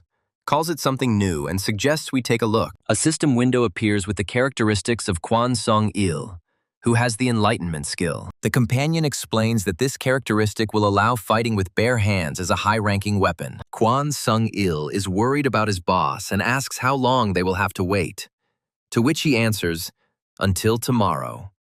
He asks if they will return to the village later and decides that they need to grab some magic stones. Standing over the corpses of the monsters, he dreams of finding another bottle, but he understands that it is not easy. He looks into the distance with anxiety, not understanding where everyone is going, and assumes that this is a war. Ju Pan-suk rides at the head of the detachment on a skeletal horse with glowing eyes. Seeing a familiar face, Ju Pan-suk asks in surprise if it isn't Song-il. Song-il happily notes that Ju Pan-suk has succeeded and become the leader of the Gold Squad. Ju Pan-suk replies that this is what happened and sternly asks where Odin is. Song-il nonchalantly says that Odin is in the village on the other side and offers to help in the war. Ju Pan-suk doubts whether he knows who they are fighting, but Song-il just waves his hand. Ju Pan-suk, with a wry smile, praises Song-il for his amazing self-confidence. Song-il starts talking about confidence, but suddenly changes the subject and asks where they are going. His face becomes serious, and he accuses Ju Pan-suk of being rotten. Song-il scornfully reminds him that Ju Pan-suk had been warned many times that his greed would be his undoing. Ju Pan-suk draws his sword and asks if Song-il realizes what a big mistake he is making. The insert explains that Ju Pan-suk's experience in the distribution business taught him to make quick decisions. While others hesitated, he became the first to start collecting magic stones. It was Mr. Sok who first began buying and selling goods and began to control market prices. During periods of battle, he sold items at inflated prices and managed to accumulate a huge fortune, founding the Heavenly Sky Guild. Terrifying monsters appeared, and the awakened ones were divided into the Northern Ilsen Guild and the Southern Heavenly Heaven Guild. Ju Pan-suk thinks that even one such monster is too much, but at least it will even the odds a little. During a fierce battle, warriors are thrown to the sides by a powerful blow. The system window displays the stats of a fighter named Kwon Sung-il, level 371. One of the warriors exclaims in horror that Song-il's attack power is more than 2,000 even without weapons. The warrior confidently raises his shield, believing that his physical defense is above 15,000. And he will be able to block at least 6 blows. Song-il slams his fist on the shield and shouts for people to get out of his way. The defender barely holds back the blow and in despair asks why he doesn't attack. A powerful blow from Song-il shatters the shield into pieces and sends the warrior flying backwards. Song-il grabs the defeated opponent by the leg and asks if he knows why his girlfriend is so scared. On the ground lie 2 bloody corpses of his comrades. Sung-il stands surrounded by fallen enemies, blue energy lines emanating from his body. Covered in blood, Song-il grins evilly and says that he saved it for last, asking if it was his doing. Ju Pan-suk yells at the bastard to go all the way, but secretly thinks that he wanted to use him as a bargaining chip. He raises a huge sword, saying that in order to maintain his authority, he must finish off Song-il. A frightened young man in the crowd shouts at Mr. Song-il. Ju Pan-suk realizes that the battle with Odin will be more difficult than he expected, and he will have to form an alliance with the Ilson Guild. One says that when you attack him, you need to stand in the vanguard. Jupanseok asks in horror why, and Odin replies that he will cut off his head, but first he will give the guild members a chance to become famous. One tells Jupanseok that he should be proud of himself, and then swings for the finishing blow. Purple beams of energy pierce the ranks of the army, decapitating the soldiers. One cuts off Jupanseok's head. One, covered in blood, looks at the survivor and says that he kept him for himself. He turns to the remaining warriors and asks why he shouldn't kill them too. The three survivors panic and recall Kangi Nam worrying about discipline and saying that the entire system would collapse if Odin returned. The action moves to the present, where Odin sits on a stone and asks if a crack has appeared from below.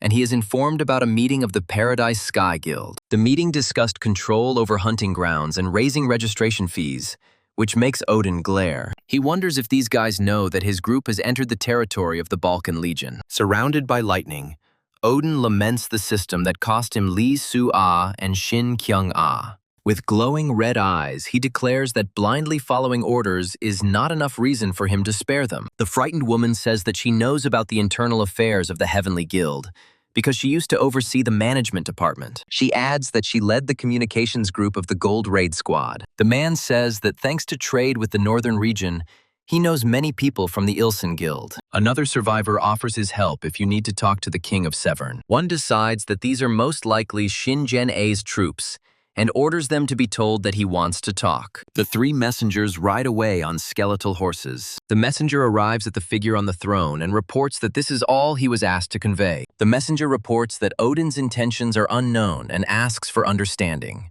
One recalls that if they refuse, he will come himself, and the conversation will be less friendly. The messenger finishes his report by repeating that this is all he was asked to convey. The figure on the throne responds, causing the messenger to stutter in surprise, and asks if he really thought that only the Heavenly Sky Guild had spies. The messenger is shocked to realize why the guild is called Ilban, and the man on the throne asks if he knows who is standing before him. It turns out that this is the young head of the largest Korean chaebol, Ilsung Group, Lee Tae-han. Lee Tae-han says that this world is not eternal, and one day they will have to return to reality, after which he asks for help. He offers for cooperation something that Odin cannot give. But the messenger recoils in horror, screaming that they are trying to drag him to hell. Lee Tae-han asks if he understands what he is talking about, but the messenger fearfully replies that he simply has not met Odin yet. He remembers with fear how thousands of warriors and 10 heads of the heavenly heavens could do nothing against Odin. The messenger tries to explain what is needed to confront Odin, but Lee Tae-han interrupts him with laughter, saying that he did not understand anything. He reminds with a smile that he also has his informants, and he had no intention of doing anything reckless. Lee Tae-han's eyes glow ominously, and he declares that with this hand, he will give all his power to Odin. The story begins with the three largest chaebols in Korea, among which Ilsung Group occupies the highest position. It is a company with strong influence in the high-tech industry. Lee Tae-han was the youngest of 5 children, 2 daughters and 3 sons, and could not even dream of becoming chairman. The order of succession was clear, and all power was wielded by his elder sister, not his younger brothers. In the past, his father asks young Lee Tae-han if he is upset because his older brother will be displeased. The father asks why his son is leaving so early, to which he replies that his father is still healthy. The controlling stake was transferred to Jonil Investment. The father explains that he transferred all their shares to his sister, but this does not solve anything as long as the majority share is in their hands. Lee Tae-han says that his sister needs to overcome the impossible and asks his father if he knows how to raise the strongest char. An analogy is shown with a catfish in an aquarium with eels, which forces them to fight for survival, creating a tense situation. The father, with a sinister look, orders his son to take over the chairman's secretary's office from tomorrow and be close to his sister. Back in the present, Lee Tae-han, riding a skeleton horse, reflects on how he didn't understand his father's intentions, but ended up with the chaebol in his hand. The road to Odin reminded him of the moment when he first stepped into the office of the chairman's secretary. He thinks that to find out who turns out to be a catfish, you just have to wait and see. The scene switches to Odin, who hesitantly pronounces the title King of Severn, Finding it rather serious, Lee Tae-han, wearing a helmet, explains that it is for the convenience of managing the guild and tries to introduce himself. One interrupts him and sets two conditions: not to interfere with the economy of the magic stones, and not to hinder the growth of the awakened. One calls him by his full name, Lee Tae-han of Ilsung Group, and he starts taking off his helmet in shock. One casually stretches and warns that if he violates the terms, he will end up in the place of the previous leaders. He states that he wants to unite the guild so that he can be stronger by the start of the second act. One leaves, leaving a last word that Chairman Lee Tae-han should not bother him with trivial matters. Lee Tae-han is left completely bewildered, shocked that Odin recognized him and wonders who he is. Later, Lee Tae-han sits in the ruins and tells his spy that he was very worried after learning about his private conversation with Odin. He promotes his man, addressing him no longer as Deputy Kim, but as Head of Squad Kim. Head Kim answers the chairman with a grin and prepares to tell him everything he knows about Odin. He reveals that Odin's name is Na Seong-hu, a member of the Awakened Association and the Karyon family. Kim adds that his father is rumored to have held a high position at Jonil Bank, someone named Na Jung-il. Chief Kim reports that Na Jung-il was a former manager of Jonil Bank and did not get along with his peers during his school years. He remembers that Na Jung-il's only friend joined Jonathan Investment Finance Group and realizes that Odin's father is connected to the Karyon family. Kim is horrified to realize the connection between the bank, the investment group, and the Karyon family. Suddenly, it dawns on him, and he pronounces the name of the secret organization, the Bilderberg Club. He sits up, realizing why the world economy didn't collapse on beginning day. Kim guesses that Odin was humanity's secret weapon, prepared for this day. He admits that Odin has proven to be a far more significant figure and orders all investigations into him to be stopped. Kim laments that he wanted to use this power to return Ilsung shares, and understands that the criminal world is no joke. He says that now everything depends on the unification of the Heavenly Sky and Ilsen guilds. The Heavenly Sky Guild disappeared, and in its place the Ilsen Kingdom was born. This was Odin's command, which no one dared to dispute, and the crowd greeted him with delight. Chairman Lee Tae-han warns Kim not to get involved in this matter unnecessarily. Since that day, Odin and his right hand have never been seen. But Kim feels completely under his control. He feels trapped by the forces behind Odin and is whispering about the Bilderberg Club again. A guide in the form of a fairy appears and announces to the citizens of the Kingdom of Ilsen the beginning of the second scene of the second act. The guide says that all this is thanks to them, and this time they will be united with other awakened ones. He promises not to pick favorites and suggests taking a look at the participants. The first camp is the Kingdom of Ilsen, which managed to unite all the survivors. The second camp is represented as the Blue Dragon Group. The third camp is a group of Rune brothers who have been through fierce battles. The fourth camp is the descendants of the Vikings.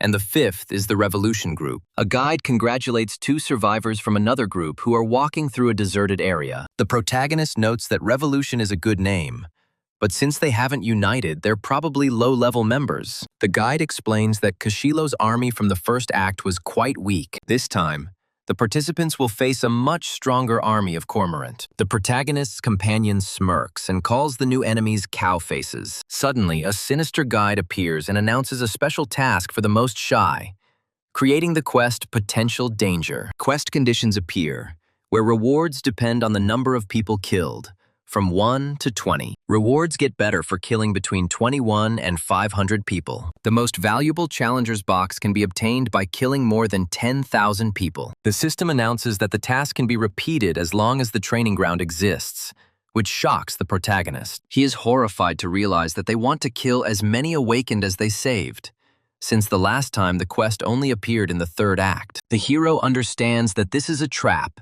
and angrily calls the organizers bastards. His companion notices a group of people approaching and asks if they should attack first. The protagonist tries to use the enlightenment skill, but he fails to see through the target. He understands that his opponents were trying to see his status, and with eyes red with anger, he perceives this as a declaration of war. At that very moment, one of the enemies falls dead, and the system reports the destruction of the potential danger. The protagonist's companion sends another opponent flying with a powerful kick. The protagonist stands motionless while the bodies of defeated enemies fly through the air around him. Another awakened is consumed in flames, and the system reports that 15 awakened have been destroyed. The system reports that 21 awakened have been destroyed as lightning strikes the remaining enemies. The fire burns more enemies, and the system confirms the destruction of 32 awakened ones. A woman emerges from the flames and asks him in surprise if he is alone, and then asks if he remembers her. The protagonist coldly remarks that her subordinates have no manners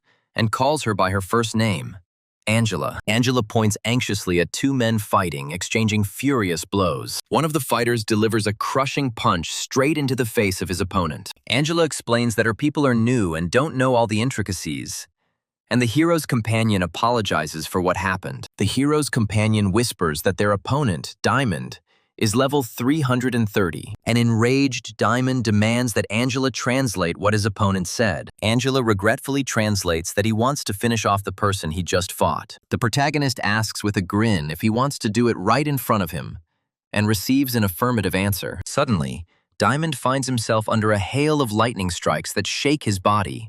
The protagonist tells Angela that the beaten one will not die, and healing is not required. The hero's companion holds some shiny object in his hand with delight, exclaiming with joy. He eats it, blissfully hugging himself and saying how long it has been since he ate something sweet. Later, the companion asks the hero how many times he hit Gunnarsson, to which the hero replies that he didn't even have time to count. He gleefully remarks that stupidity does not lead to anything good, and asks whether those people are part of the revolution. The hero is surprised that his companion knows, and he confirms that Guyon A told him about it. He explains that Gyung Ah wanted to join them later and hopes that fighting won't cause any problems. The protagonist says that they will not interact closely with them, except for Lee Tae-han, who is now with them. The companion, shocked, asks again if they are talking about the chairman of the Il-sung group and assumes that they are friends. The hero informs that the chairman will work under his command and warns that he will be a lot of trouble. His companion is first scared,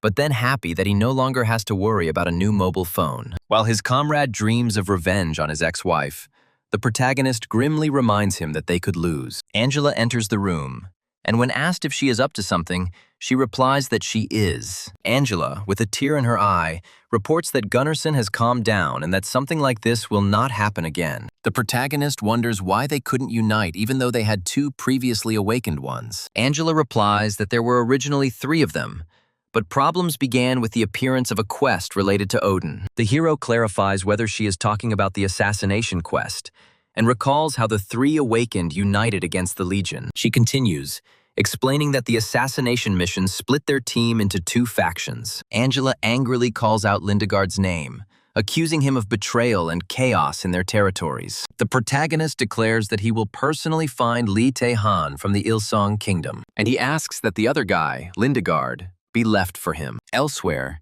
Angela recalls Odin's words about preparing for the second act and the need to unite in the revolution. She recalls a woman who introduced herself as a secretary and admits that she thought she was just another employee. The man in the red cloak says he understands and asks her to tell him something. Angela tells him with a smile that the Bilderberg Club has long been dissolved. She adds that he is now under the control of the Jeonil Club, and this news shocks her interlocutor. He asks if this is the same Jeonil, and she confirms, mentioning the club's first meeting at the Jeonil resort. The man is horrified to realize that it all comes down to the Jeonil group again, a shadow government with an oriental name. The purple-haired woman explains that by Odin's will, their positions are now equal, despite her higher rank in the revolution. The man with glasses comes to the conclusion that Odin is on the same level as Joshua von Karjan, or even higher. He finds this incredible and realizes that Odin must have sent him sleep. A system message announces the entry into the second act of the testing grounds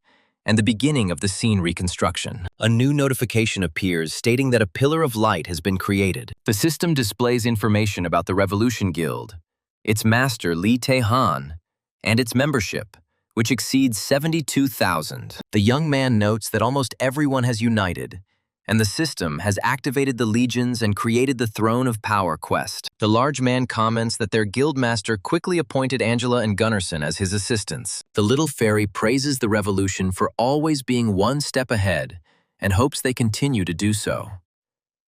The fairy points to a huge pillar of light and prepares to tell about the first task. She explains that the pillar makes players weaker and their enemies stronger, so the main task is to destroy it as quickly as possible. At the first stage, the pillar reduces stats, and at the second stage, it blocks the use of items. At the third stage, it cancels skills and characteristics. Finally, in the fourth stage, everything becomes useless and the players will simply be destroyed. Every night there will be attacks, and the stage is divided into zones, with the inner red zone filled with dangerous creatures. Outside is a black attack zone, and in the blue zone are 8 cities with awakened ones. Players must attack the red zone during the day and defend the blue zone at night, as destroying the city will advance the pillar to the next stage. The fairy warns of internal enemies, as people will soon begin to lose their minds from hunger. A man in armor from the Great System Guild shouts that the system is testing them, and calls on them to show their faith. The man in the green cloak quickly attacks and knocks the screaming man to the ground. He looks at the defeated man and asks what he is thinking about as he prepares to defend the Pillar of Light. The man lying on the ground smiles maliciously and says that they were waiting for him,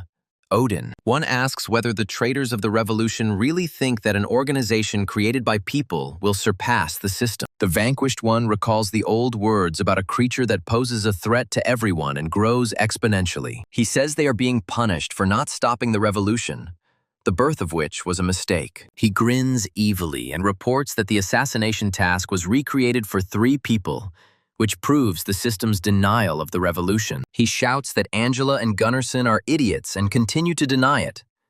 But they know the truth. In a rage, he screams that the revolution has decided to do whatever it wants. One looks at the defeated enemy and wonders if he wants to sacrifice his life for the system. A large man with glowing red eyes shouts at everyone to clear out before sunset, declaring this to be Odin's territory. A man in glasses reads system messages about Guildmaster Lee Tae-han occupying and renaming the city. He understands that completing quests in the city gives points that can be used to strengthen defensive systems. He takes this as a hint that he is preparing for a night ambush and decides to immediately invest in defense. He sees new reports that guild member Kwon Sung-il has occupied the city of Great System and renamed it No Entry. He predictably chuckles, finding the name amusing. The large man asks Odin why they don't just destroy the Pillar of Light. He reminds Odin of his power, but Odin replies that it is better to leave things as they are, unless absolutely necessary. One speculates that the system was corrupted by Doom Chaos,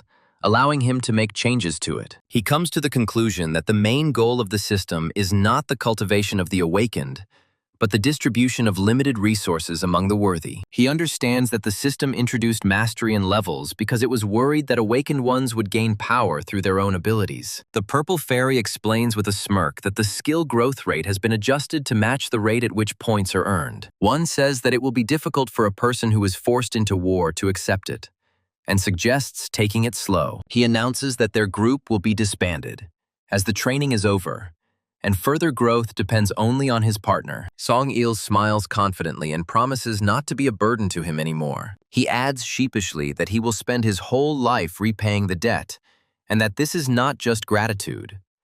One of them agrees with a smile that they will continue moving together, and suggests that they complete the quest first. Suddenly a sad fairy appears, wondering why everyone left such a great city. The fairy flies up to Odin and introduces herself as Lua R, whose leadership sent her to No Entry. Song-il asks the name again in surprise, and the fairy corrects him and gives strange instructions. One brushes off the fairy, and she agrees to tell about the current stage with 7 barriers. He interrupts her, saying that they don't need an explanation, but a quest. One demands to be given all the quests he can complete, to which the fairy calls him impatient. Fairy mentions that some quests will require a raiding party and a legion, but Song-il states that the 2 of them are the party and the legion. The irritated fairy warns them not to blame her later and activates a window with current quests. Song-il looks in horror at the description of the quest queen, My Queen, which requires killing 200 followers.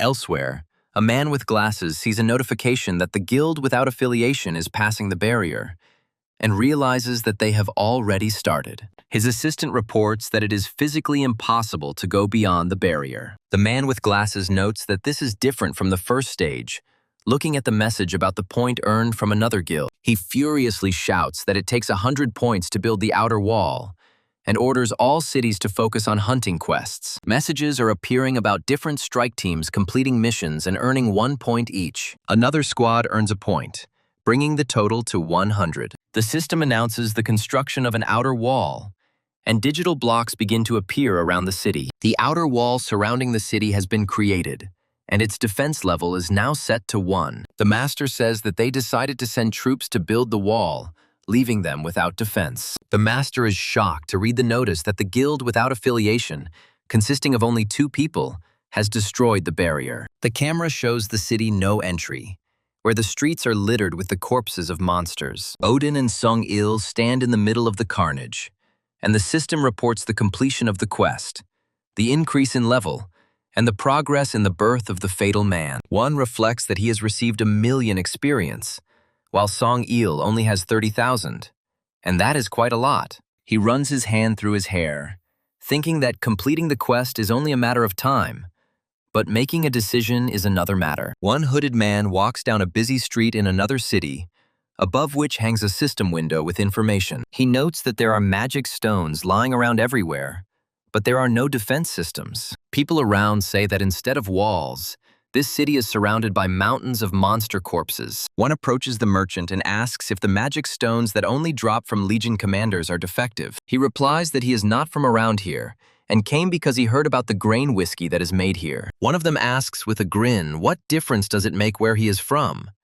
and whether the merchant is worried that he is from the city of no entry. The merchant gets angry and warns that the joke has gone on too long and will lead to no good. Another bar patron asks the merchant what happened, and wonders why Odin is still there. His comrade advises him not to take out his anger on others because of a failed mission. The merchant hands the angry customer a mug of drink to calm him down. The man drinks in one gulp, and Odin thinks how everything has changed because now people have time to relax and drink. One thinks that it is much better this way, and his friend is happy with the brewed alcohol. The man drinks it with pleasure, and says that the taste is amazing and he feels alive. He looks at Odin and thinks that he doesn't understand at all where he ended up. One calmly thinks that an ambush will soon begin and someone is late. Odin's comrade asks him to drive away the woman who has approached, but Odin says that she knows the name. The man is confused when he thinks about his real name, which is not Odin. Elsewhere, the division leader asks an older man for information on the bank president. The leader says he has decided to stop digging under Odin and asks if there is any news. The elderly man recalls that he was a prosecutor,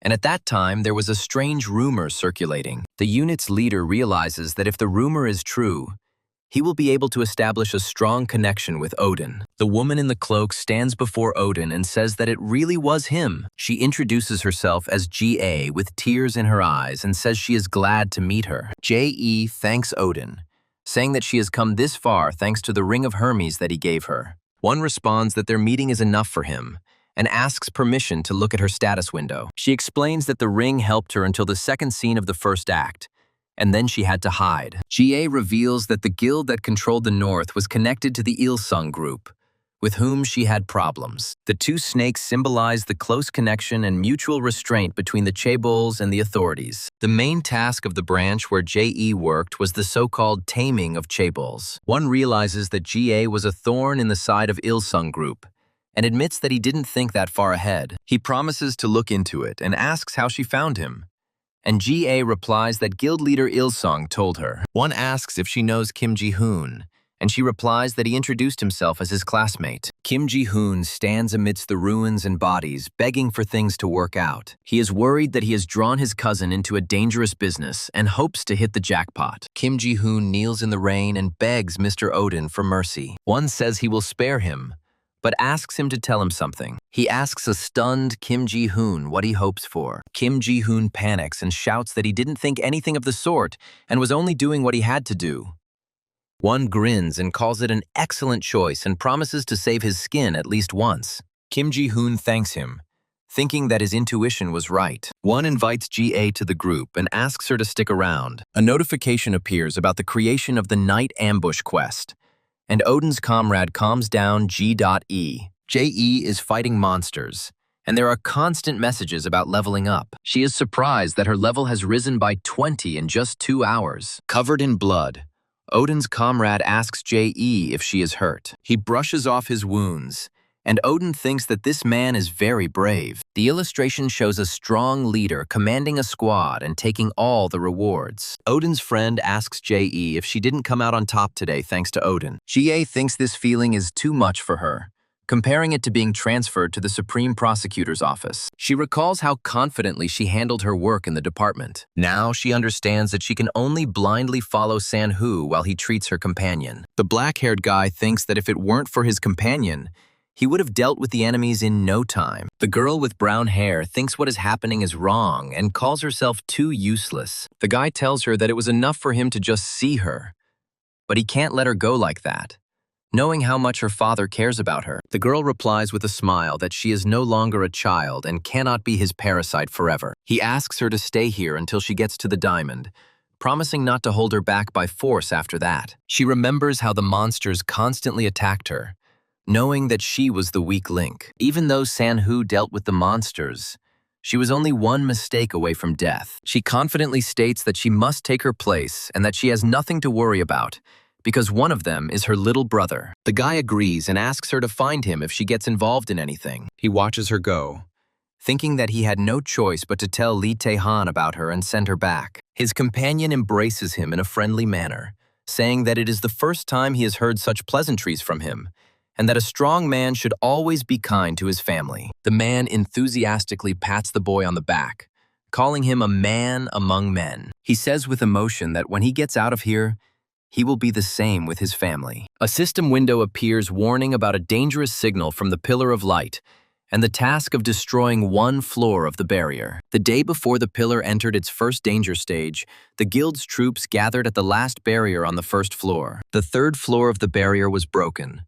The hero's level exceeded 300, and Song-il almost became a master. The hero's companion looks at the screen in shock, not believing the unrealistic amount of experience needed for the next level. The hero explains that under the old system, Song-il would have been an A-rank awakened and could become a first-class awakened if he found his signature skill. A small purple fairy appears before them and thanks them for always coming to Lua R. The fairy is silent, and the hero wonders what she is doing there, because the guide must convey something to the two awakened ones. The fairy thinks with displeasure that if she had been promoted, this would not have happened. The hero asks what this means, and at that moment the researcher is activated. A powerful pink pulse of energy knocks everyone off their feet. The hero bends over in pain, recognizing the same feeling he experienced from the eyes of the fatal Arcud. The system announces a replacement guide, since a guide who refuses the order of the Great System has no right to be a guide. The fairy's face twists into a sinister grin, and she asks if everyone is ready to have fun in the name of the Great System. She announces the start of the battle, and people begin to fall into the pink abyss. The battle will continue until only one remains. The hero falls to his knees, realizing that his power is spent and his influence in the system is limited. He angrily wonders if this is why his opponent decided to reduce the number of people on stage by a third. With a glowing red eye, he swears that now he will definitely not leave his enemy alive. A system message announces the completion of the mission and the destruction of 51 awakened. A wounded man begs the healer for help, and the counter shows that there are 44,991 people left in the guild. One of the survivors screams in anger and despair, directed at an unspecified target. The hero clenches his teeth, and the narrator describes what is happening in one word: disaster. A man in a purple suit sits among the ruins as the guild's membership drops to 37,500. Lee Tae-han stares into space, asking why they are here and what this fatal chaos is. The hero approaches him and asks if the fatal chaos is a god, and if they are trying to resist him. Lee Tae-han desperately remembers that they agreed to meet at the central square, and hopes that she is alive. The hero looks at Lee Tae-han, realizing that his despair is now 2 or even 3 times stronger than that of others. Everything he had built with great effort was collapsing, and the number of guild members was reduced by a third. The man in red watches in horror as the Kifo's peace envoy ring, bone necklace, and hunting gloves fly out of his inventory. The hero clutches his chest, thinking that he shared with Angela and Gunnarsson, and it will be useful for the main forces. Lee Tae-han is confused when he realizes that all the items are A rank and above, and wonders how the hero managed to collect them. After Song-il's appearance, the number of guild members dropped to 20,000. The large man drops to one knee, not believing the battle has gone on for so long, and realizing that someone had to make a difficult decision. He says with bitterness that tens of thousands died at the hands of their own allies. It was the most disgusting feeling he had ever experienced in his entire life. The hero coldly declares that the real battle will only begin now, and tells him to go to the next city. The man agrees to go to the 7th city while the hero manages here on his own. He looks at the hero with pain, but he says that now is not the time for this. The potential danger quest has been completed. A diamond box has been given as a reward, and the explorer's skill has been activated. Someone laughs maliciously and asks if they really expect him to submit voluntarily. A cloaked figure promises to return the favor for a rather crude method of forgiveness. Fatal chaos. A purple monster appears in the sky and the night ambush quest begins. A horde of beast-like monsters with flaming horns lets out a furious roar. The hero summons a huge, ghostly dragon head made of purple energy. The summoned dragon releases a powerful energy beam. The hero sees with alarm the reports that the defense of the 2nd and 4th cities has been breached. A huge bull monster breaks through the defensive line, terrifying the defenders. People panic and scream for everyone to come to their senses as monsters wreak havoc. The hero activates the sun sword, and a fiery blade appears in his hand. One of the fighters shouts to the others to step back and not stand in front of Odin. A powerful wave of flame engulfs the advancing monsters. With glowing red eyes, the hero furiously orders everyone to be killed. His anger tears him apart from the inside as he continues to fight. He rushes through the ranks of enemies, and his heart, ready to burst, will not calm down. A system message appears that City 2 has been destroyed, and the Pillar of Light has entered the first danger stage. Even with Song-il's support and the items he gave, it's still very difficult for some people. Awaken's attack power is reduced by 30% until the Pillar of Light is destroyed. A cloaked figure floats in the air, unleashing streams of blue lightning on enemies. The nightmare night that seemed to never end continues. There are bodies of the fallen everywhere, and the system shows that there are 14,002 people left in the guild. The hero walks across the battlefield, realizing how much the guild of 70,000 people has shrunk. Lee Tae-han shouts at the survivors to stick together, as even level 1 armor will do. He calls them to their senses, asking if they really want to all die here. The hero watches him, thinking that he planned to replace him if he went crazy, but is glad that Lee Tae-han is coping. He explains that at the 2nd stage of danger, items are blocked. At the 3rd, skills. And at the 4th, all stats. Lee Tae-han is horrified to realize that if another city falls and their items are blocked, they will all be destroyed. They have been given a debuff to their attack power, and there are no additional troops to compensate. So their defensive structures need to be repaired. One offers to give the points needed to restore all the cities. He asks Lee Tae-han to focus on defense, promising to handle the rest. Lee Tae-han wonders in confusion if Odin is really planning to complete the barrier quests alone. The thought flashes through his mind that if Odin is at the forefront, they might have hope. He understands that people are too frightened by yesterday's quest and will not listen to calls for mobilization. Lee Tae-han decides that he needs to tell people that Odin has eliminated the cruel quests to give them hope. He realizes that Odin doesn't like being the center of attention, but he sees it as the only way out of the situation. One agrees with Lee Tae-han's plan, saying that it makes sense. One reflects that the influence of the Doom Chaos is now focused on him, and the brutal quests will no longer appear. Lee Tae-han asks in shock if this is true, not believing that an ordinary person can resist the fatal chaos. One confidently confirms that the problems in the system are over. The narrator speaks of creatures unlike any monster they have ever encountered. These transcendental beings turn out to be the 7 demon queens. However, the fatal chaos surpasses even them and possesses divine power. The narrative reveals the shocking fact that someone other than the Doom Chaos is influencing the system. This man fights alone against the influence of the fatal chaos, and tries to save other awakened ones. For this, he was nicknamed the Savior. Lee Tae-han orders the unit leader to prepare everyone for an important announcement. He looks down on the huge crowd of people gathered on the road. He begins his speech by saying that everyone around him has the despairing eyes of those who have given up. He admits that he himself was the same, afraid of a repetition of the terrible quest and his own helplessness. The crowd is skeptical, but Lee Tae-han declares that he has found out the truth. He shouts that he has found out the reason for the system breakdown and the disappearance of cruel quests. He declares that he is ready to share this truth and vouches for his words with his head. Lee Tae-han loudly declares that such quests will never happen again. He talks about a man whom everyone was afraid of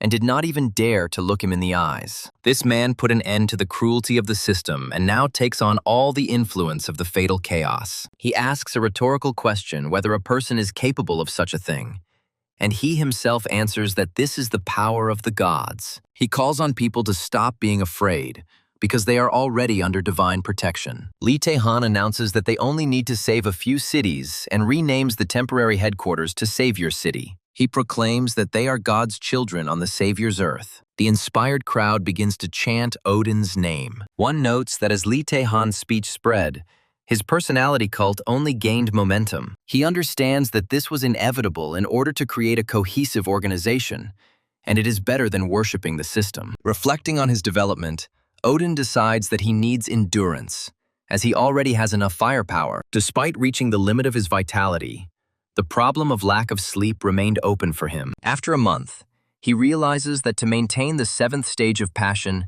he had to get by with just 1 hour of sleep. A large man spins 2 of his clones in the air to wake them up. The man explains that he had to do this because Odin would not wake up. His head is splitting with pain, and his nerves are stretched to the limit, which is why every little thing irritates him. The hero resolutely heads towards the tower to finally complete the final quest of the Tower of Light. Along the way, he is greeted by an enthusiastic crowd, sensing that this is the last day of their hellish existence. But the hero's ears are ringing from the noise, and he asks everyone to shut up because his already bad character has become even worse. The furious roar of a huge monster comes to mind. As soon as the barrier in the last zone was destroyed, a huge monster with a bunch of minions came out of it. This was the boss of the first scene of the 2nd act, and it required an entire elite legion to fight him. But today, the boss was only dealt instinctive blows by the hero, whose entire system seemed to have dissolved within him.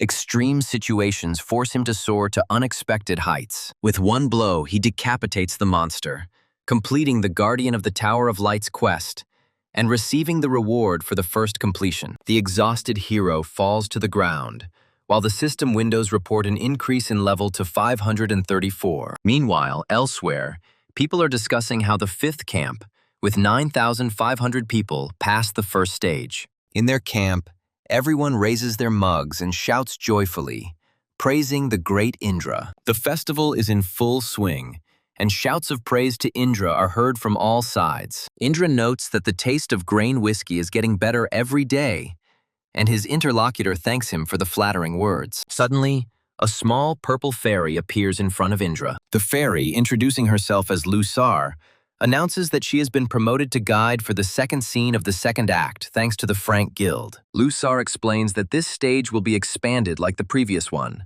so she won't ramble on for long. Fairy says that people from other stages understand that the Frank Guild from the central region needs special treatment. Indra realizes that they are the central camp, and the fairy announces that the unit leaders will receive platinum boxes, corps commanders will receive diamond boxes, and the guildmaster will receive a master's box. Indra holds her reward and thinks that this time they will do without difficult quests. One of his men says they need to come up with a counter strategy as the other camps will challenge them. His comrade agrees and suggests checking out the 3rd camp, the World Association of Awakened, first. A girl in the group believes that it is impossible to cooperate with the 4th camp, which uses the names of criminal organizations. A man named Beale volunteers to test the intentions of the revolutionary camp, suggesting that they first win over the weak. Indra mentally praises Beale, noting that he is as smart as always and skillfully achieves merit. He gives his approval, confident that if Beale goes,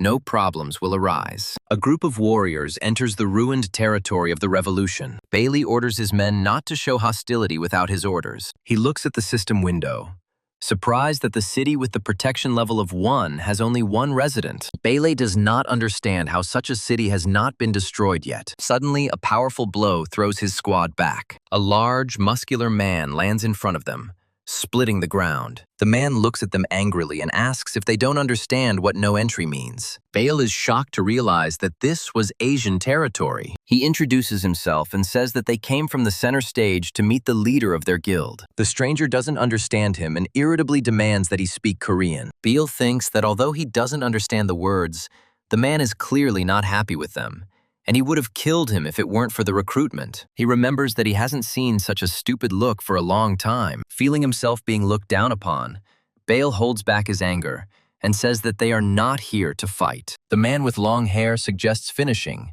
as there is no point in speaking, and his companion agrees. Suddenly, the large man delivers a crushing blow to the back of his partner's head with his fist. The defeated man clutches his head in shock, thinking that without the protective field, his head would have been blown off.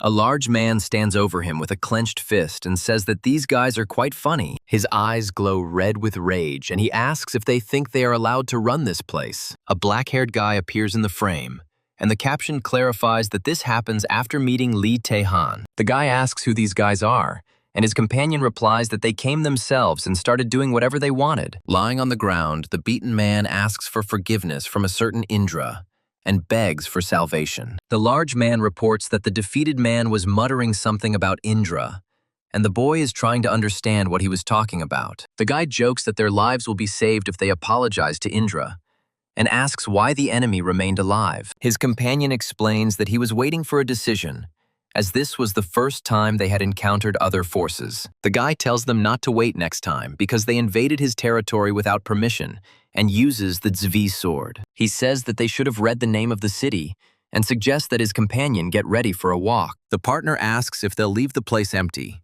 but the guy replies that he'll just change the name. In the flashback, Song-il suffered mentally after the nightmare, worrying about the safety of his family. He is told that the chance of becoming awakened is only 0.6%, so there is no need to worry too much. The guy notices his condition and apologizes for letting him witness the unpleasant sight. As he leaves, he says that anyone would be worried if it concerned family. Since their area is located in the very north, they bypassed the center stage and headed south. Wanting to avoid unnecessary conflicts, they stumble upon the site of a bloody massacre. The guy realizes that a large-scale battle took place here and wonders what kind of camp this is. They are met by a hostile woman who rudely asks who they are and if they want to die. The woman calls Song-il a boar, noting his abnormal appearance, but her companion asks him to wait. The man asks them to wait a little and says that he will call their leader. A red-haired female leader appears and asks if they are Korean. The guy answers in the affirmative,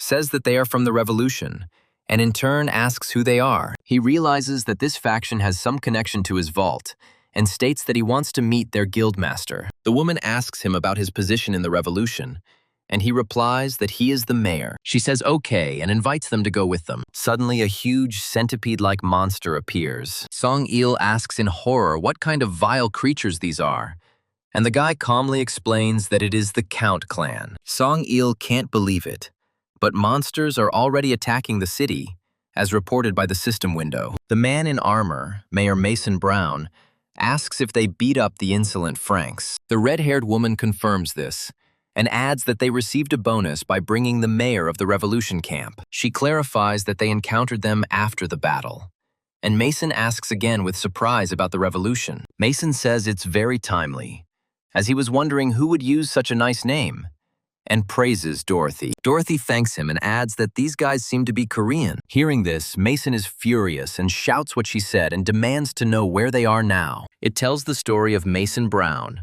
who is a mercenary and joined the secret organization Behemoth. This mysterious organization, linked to people with unexplained powers, is codenamed Cat.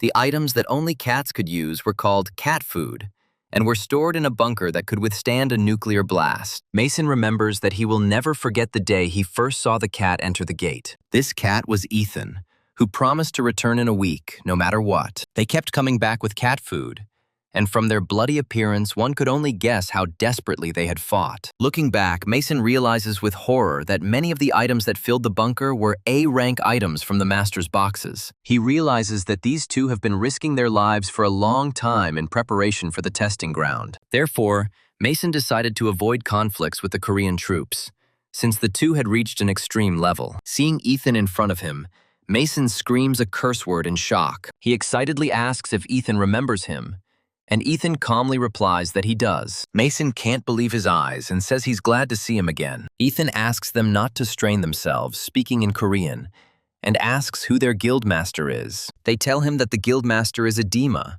the former person in charge of the cat food warehouse. Mason states that they were looking forward to joining, as the cat food warehouse guildmaster is Ethan. Suddenly, a woman comes running and shouts to Mr. Mason that the Franks are advancing on them. Mason turns to Ethan and apologetically asks him to wait a little. He runs to the scene of the battle, realizing that the first clash was a diversionary tactic and that he will not be able to request help. The leader of the attackers mockingly shouts for the cat warehouse bastards to open the gates immediately, calling them rats. Mason looks at the huge army of the enemy and thinks with anger that there is a whole horde of them here. It opens the system window to upgrade the flame tower to level 4 for 2,200 points. The flame tower's upgrade to level 5 is complete, and the city's defense level increases to 33. Ethan notes that the flame tower is useful against the counts, but against these enemies it will only buy time. Mason, with his head down, admits that he is ashamed, because they were caught in a trap. Ethan replies that since he was named the guildmaster, he can't just let things slide. Suddenly, a giant barrier appears around the enemy army, and the system declares an invasion of Odin's absolute battlefield. The enemies panic and shout about what kind of wall it is, and realize that it cannot be broken. Ethan recalls how, after defeating the final boss, he received Odin's box as a reward. He shows off his gear, which is too flashy, so he called for a visualization of it. Among the items, the golden armor of Odin, god of storms, stands out. S rank with a level of 620. This armor can enhance Odin's wrath and also summon Valkyries, which is quite useful. But what he likes most is the God of War mode, which can deploy Odin's ultimate battlefield. It is a territory that cannot be left until he is defeated, just like the power of the Doom Chaos. He looks confidently at Mason and tells him to call him Odin from now on. After these words, he, shrouded in a red aura, jumps from the roof down, straight towards the enemy army. Mason and his men cover their eyes in horror from the blinding flash of light. A powerful explosion, similar to a nuclear mushroom cloud, occurs inside the barrier. Mason looks on in shock at the aftermath, while the enemy leader laments that the conversation didn't go well. He can't believe his eyes and wonders if such a level of firepower is possible for a human. He becomes curious about what will happen if humanity rejects the Awakened when the wars with the monsters end. He wonders if the Awakened could prevail if a minority faced the military might of all humanity. Mason thinks that he didn't have any hope before, but now, seeing Odin, he changes his mind. The hero stands with a huge red sword, and it is said that he is able to suppress the gap between ordinary people. A man with long hair reports with alarm that Corps Commander Bale and his squad have been found dead. His interlocutors discuss how they were unable to enter the Catroot warehouse because of a huge barrier. The girl with her hair up adds that when the barrier disappeared, there was nothing behind it, as if nothing had happened. The red-haired man vehemently denies any involvement, especially if there was no sign of a battle. He is indignant that he is suspected because he himself did not expect betrayal and also lost half of his strength. The man reflects that the balance of power between the camps was shaken by one betrayal and hopes it was worth it. Surrounded by green energy, he furiously vows to crush those responsible for this nonsense. He announces that they are moving into the territory of the revolution, and his subordinate looks after him with concern. Another character, surrounded by a red aura, makes plans to catch the cat bastards when they encounter other forces. Information about the city, whose mayor is Kwon Sung-il, appears on the holographic screen. Judging by the traces of the battle and the bodies on the ground, only one man dealt with Bale's squad. The character looks at information about Kwon Sung-il and wonders if he is the leader of the revolution. He decides that if Kwon Sung-il likes to fight alone, then it will only play into his hands. A description of the skill Indra's sword appears, which is designed to attack a single target and tear it to shreds. The red-haired man urges his men to guard the capture point, intending to consume the revolution through a duel with its leader. His assistant points to a luminous circle on the ground and says that this is Indra. The redhead smirks and asks if it's time to engage in unauthorized occupation. He stands in the center of the circle and the occupation timer starts, counting down 10 minutes. Suddenly, he is knocked down by a powerful blow from above, and he screams in pain.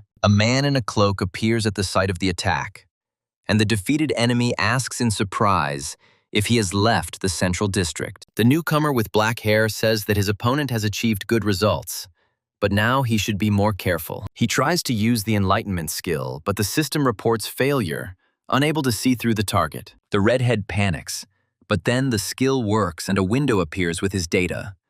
Gerard de Goldstein, level 360. Gerard suggests reaching an agreement, since the struggle between their camps only plays into the hands of other forces. He suggests a battle of leaders instead of bloodshed, and asks if his opponent has undergone successor training. The black-haired man persistently asks whether his interlocutor is from the direct line of the Goldstein family. Gerard nervously confirms that Colton Spencer Goldstein is his uncle and is surprised by his opponent's knowledge. He tries to hide his excitement, saying that many people know their family, but few know the whole story. The black-haired man concludes that since Gerard is privy to the details, he does not have a low social status, and asks him to tell him what he knows about the family. He arrogantly declares that he is the ruler of the Genel Club, and advises against acting so arrogantly. Gerard is shocked to realize that in front of him is the same Korean, the ruler of the Janil Club. The black-haired man confirms this and asks if Gerard now understands to whom he should bow at the feet. Gerard covers his face with his hands, thinking that God is on his side and sent this man to him. With a crazy smile and red eyes, he admits that his first plan was to find him and send him to Korea. He ends his thought angrily by sending him to a man named Na San-hu, the Iron Mace. The black-haired man activates his skill, and the system announces that Indra's sword has been activated. Surrounded by lightning, he asks darkly if this means Gerard is of Cassandra's line. He extends his hand, shrouded in purple energy, and accuses his opponent of biting the hand that fed him. A system message announces that the Deva sword has been transformed into the Indra sword. A system message announces that Frankie's guild has been disbanded. The man who arrived at the scene realized with horror that he was too late and everything was already over. He apologizes for being late to the young man, who instructs him to tidy up the place. He orders the man to head to the central area after cleaning, looking at the crowd of kneeling people. A man with glasses named Lee Tae-han asks him to wait. Lee Tae-han says that they have gone too far, and they will need more people to help. The young man declares that he will unite all forces in the revolution and do everything in his power. He chuckles, saying that it is not something that can be described in words, because everyone lives in their own way. Flashbacks show Joshua ready to lead the World Association of Awakened. Another man gloats that, given the Franks' recklessness, there is no guarantee of Joshua's survival. The Nightmare Horn squad leaders were asked about the whereabouts of Joshua and Jonathan. The young man allows Lee Tae-han to take on the reconstruction of the World Awakened Association if he is so confident. Lee Tae-han enthusiastically replies that he would never have said that if he wasn't sure. His interlocutor smiles ominously and promises that upon his return, he will transfer to him a controlling stake in the Ilsung Group and all its subsidiaries. Lee Tae-han, shocked, asks again if he means absolutely all the shares. The young man confirms, listing the names and saying that these are all his companies. He explains with shining eyes that he founded them to see how the global financial markets would hold up. He continues that this is part of his future plans,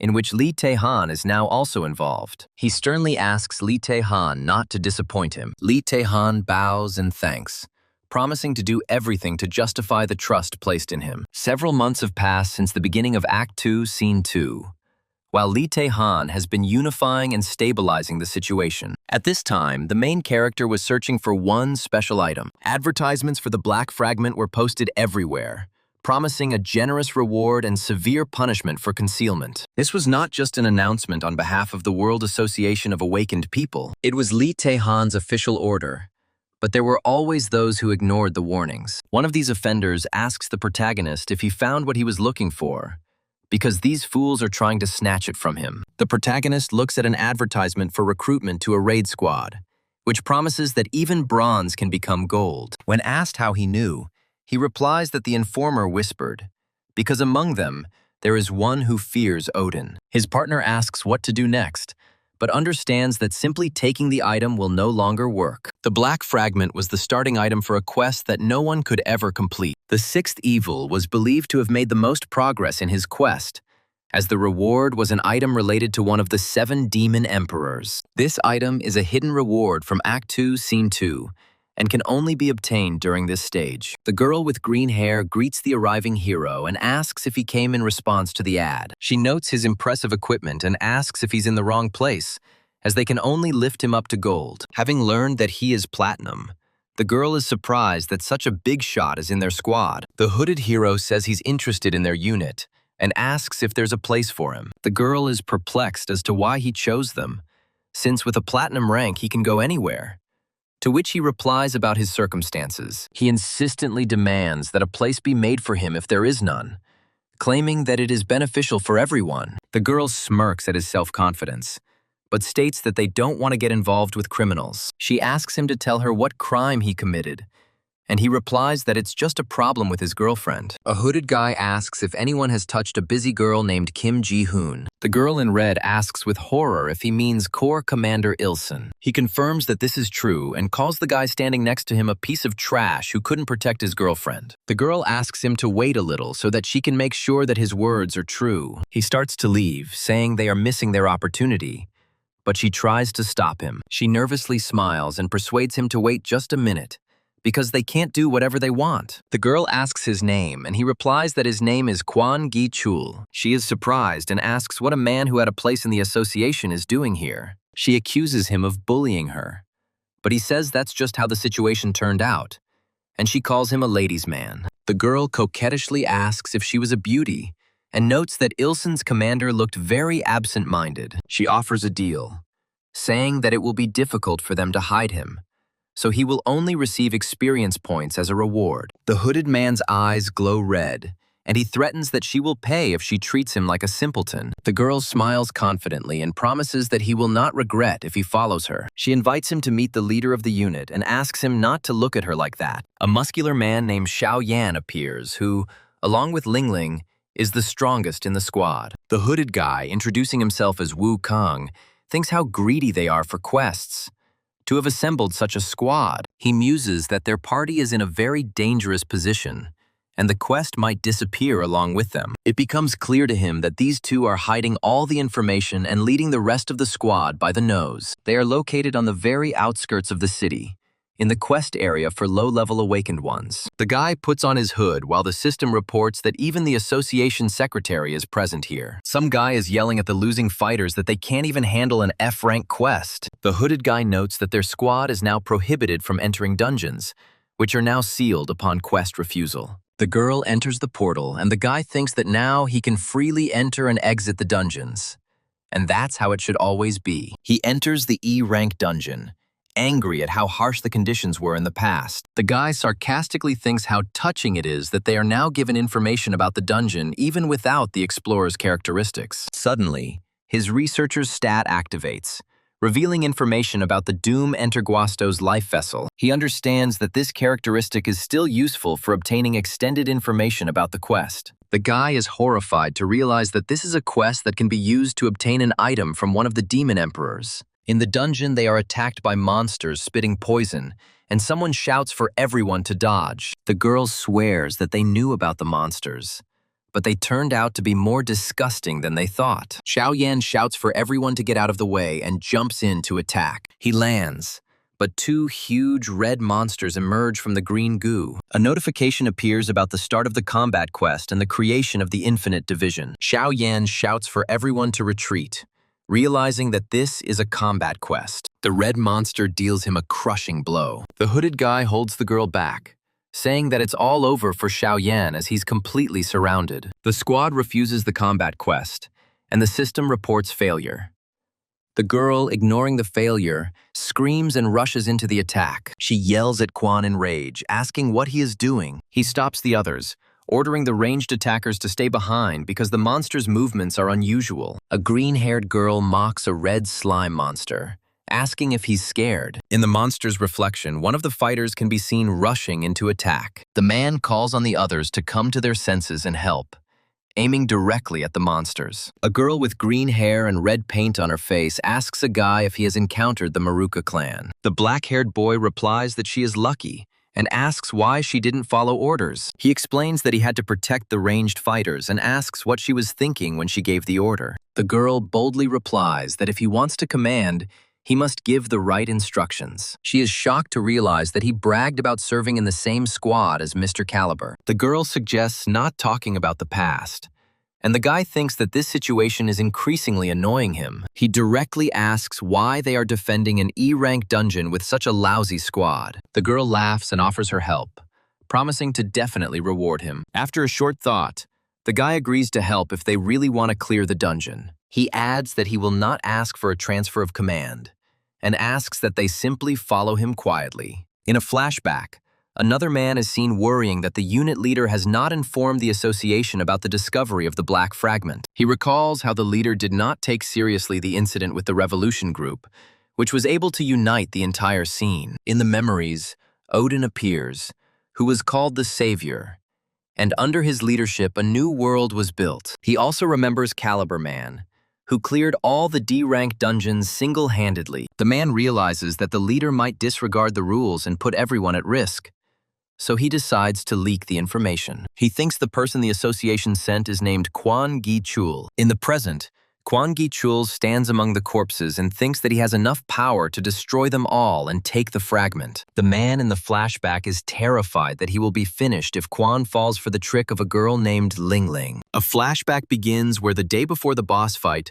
Lin Lin approaches Kwon. She sits next to him and says that she wondered what motivated him to go to such lengths. Ling Ling notes that he was confident in his ability to take control of the situation, and she had never met such men before. She seductively says that she can now understand why the female commander of Ilsen's corps fell in love with him. Kwon asks if she's trying to say that she won't leave him alone, and then she asks to see his status window. He warns her that several people have already lost their heads when they tried to see his status. Ling Ling smirks and asks if that's all, reminding him that he will give it his all during the boss fight. She hugs him, telling him that it was a piece of cake for him and that they were very lucky. The girl whispers in his ear that he is no less lucky than she is. She mysteriously says that if everything goes smoothly, he will be able to apply for the position of division leader. A huge, dark monster appears, connected to the Demon Emperor family's big quest. In the present, Kwon shouts at fighters with weak defenses to step back. He thinks that the slug is annoying him, and he wants to finish him off at once.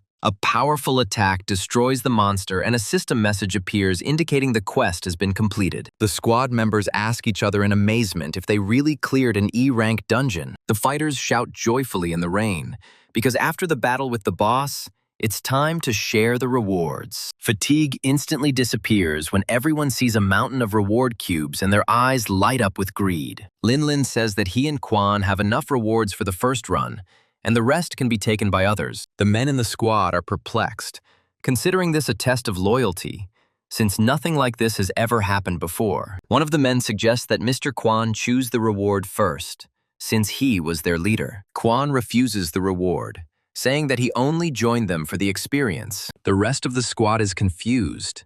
They don't understand what their leaders are planning. The laughing man invites the others to be grateful and share the rewards, distracting their attention. Kwon leaves, thinking to himself that this clever bastard will be able to survive until the end if he continues in the same spirit. A system window appears in front of him with an offer to start the quest, and he clicks yes. Suddenly, lightning strikes one of the men, Xiao Yan. The woman runs up to him, shouting his name, and notices that his body is cold. Xiao Yan comes to his senses, but immediately violently throws the woman aside. The woman looks at Kwon reproachfully, saying that he should have warned her. Kwon states that the body on the ground comes to life as it twitches and changes. The woman, shocked, draws her sword, not believing that the creature is not dead. She furiously hacks at the body, screaming for it to die.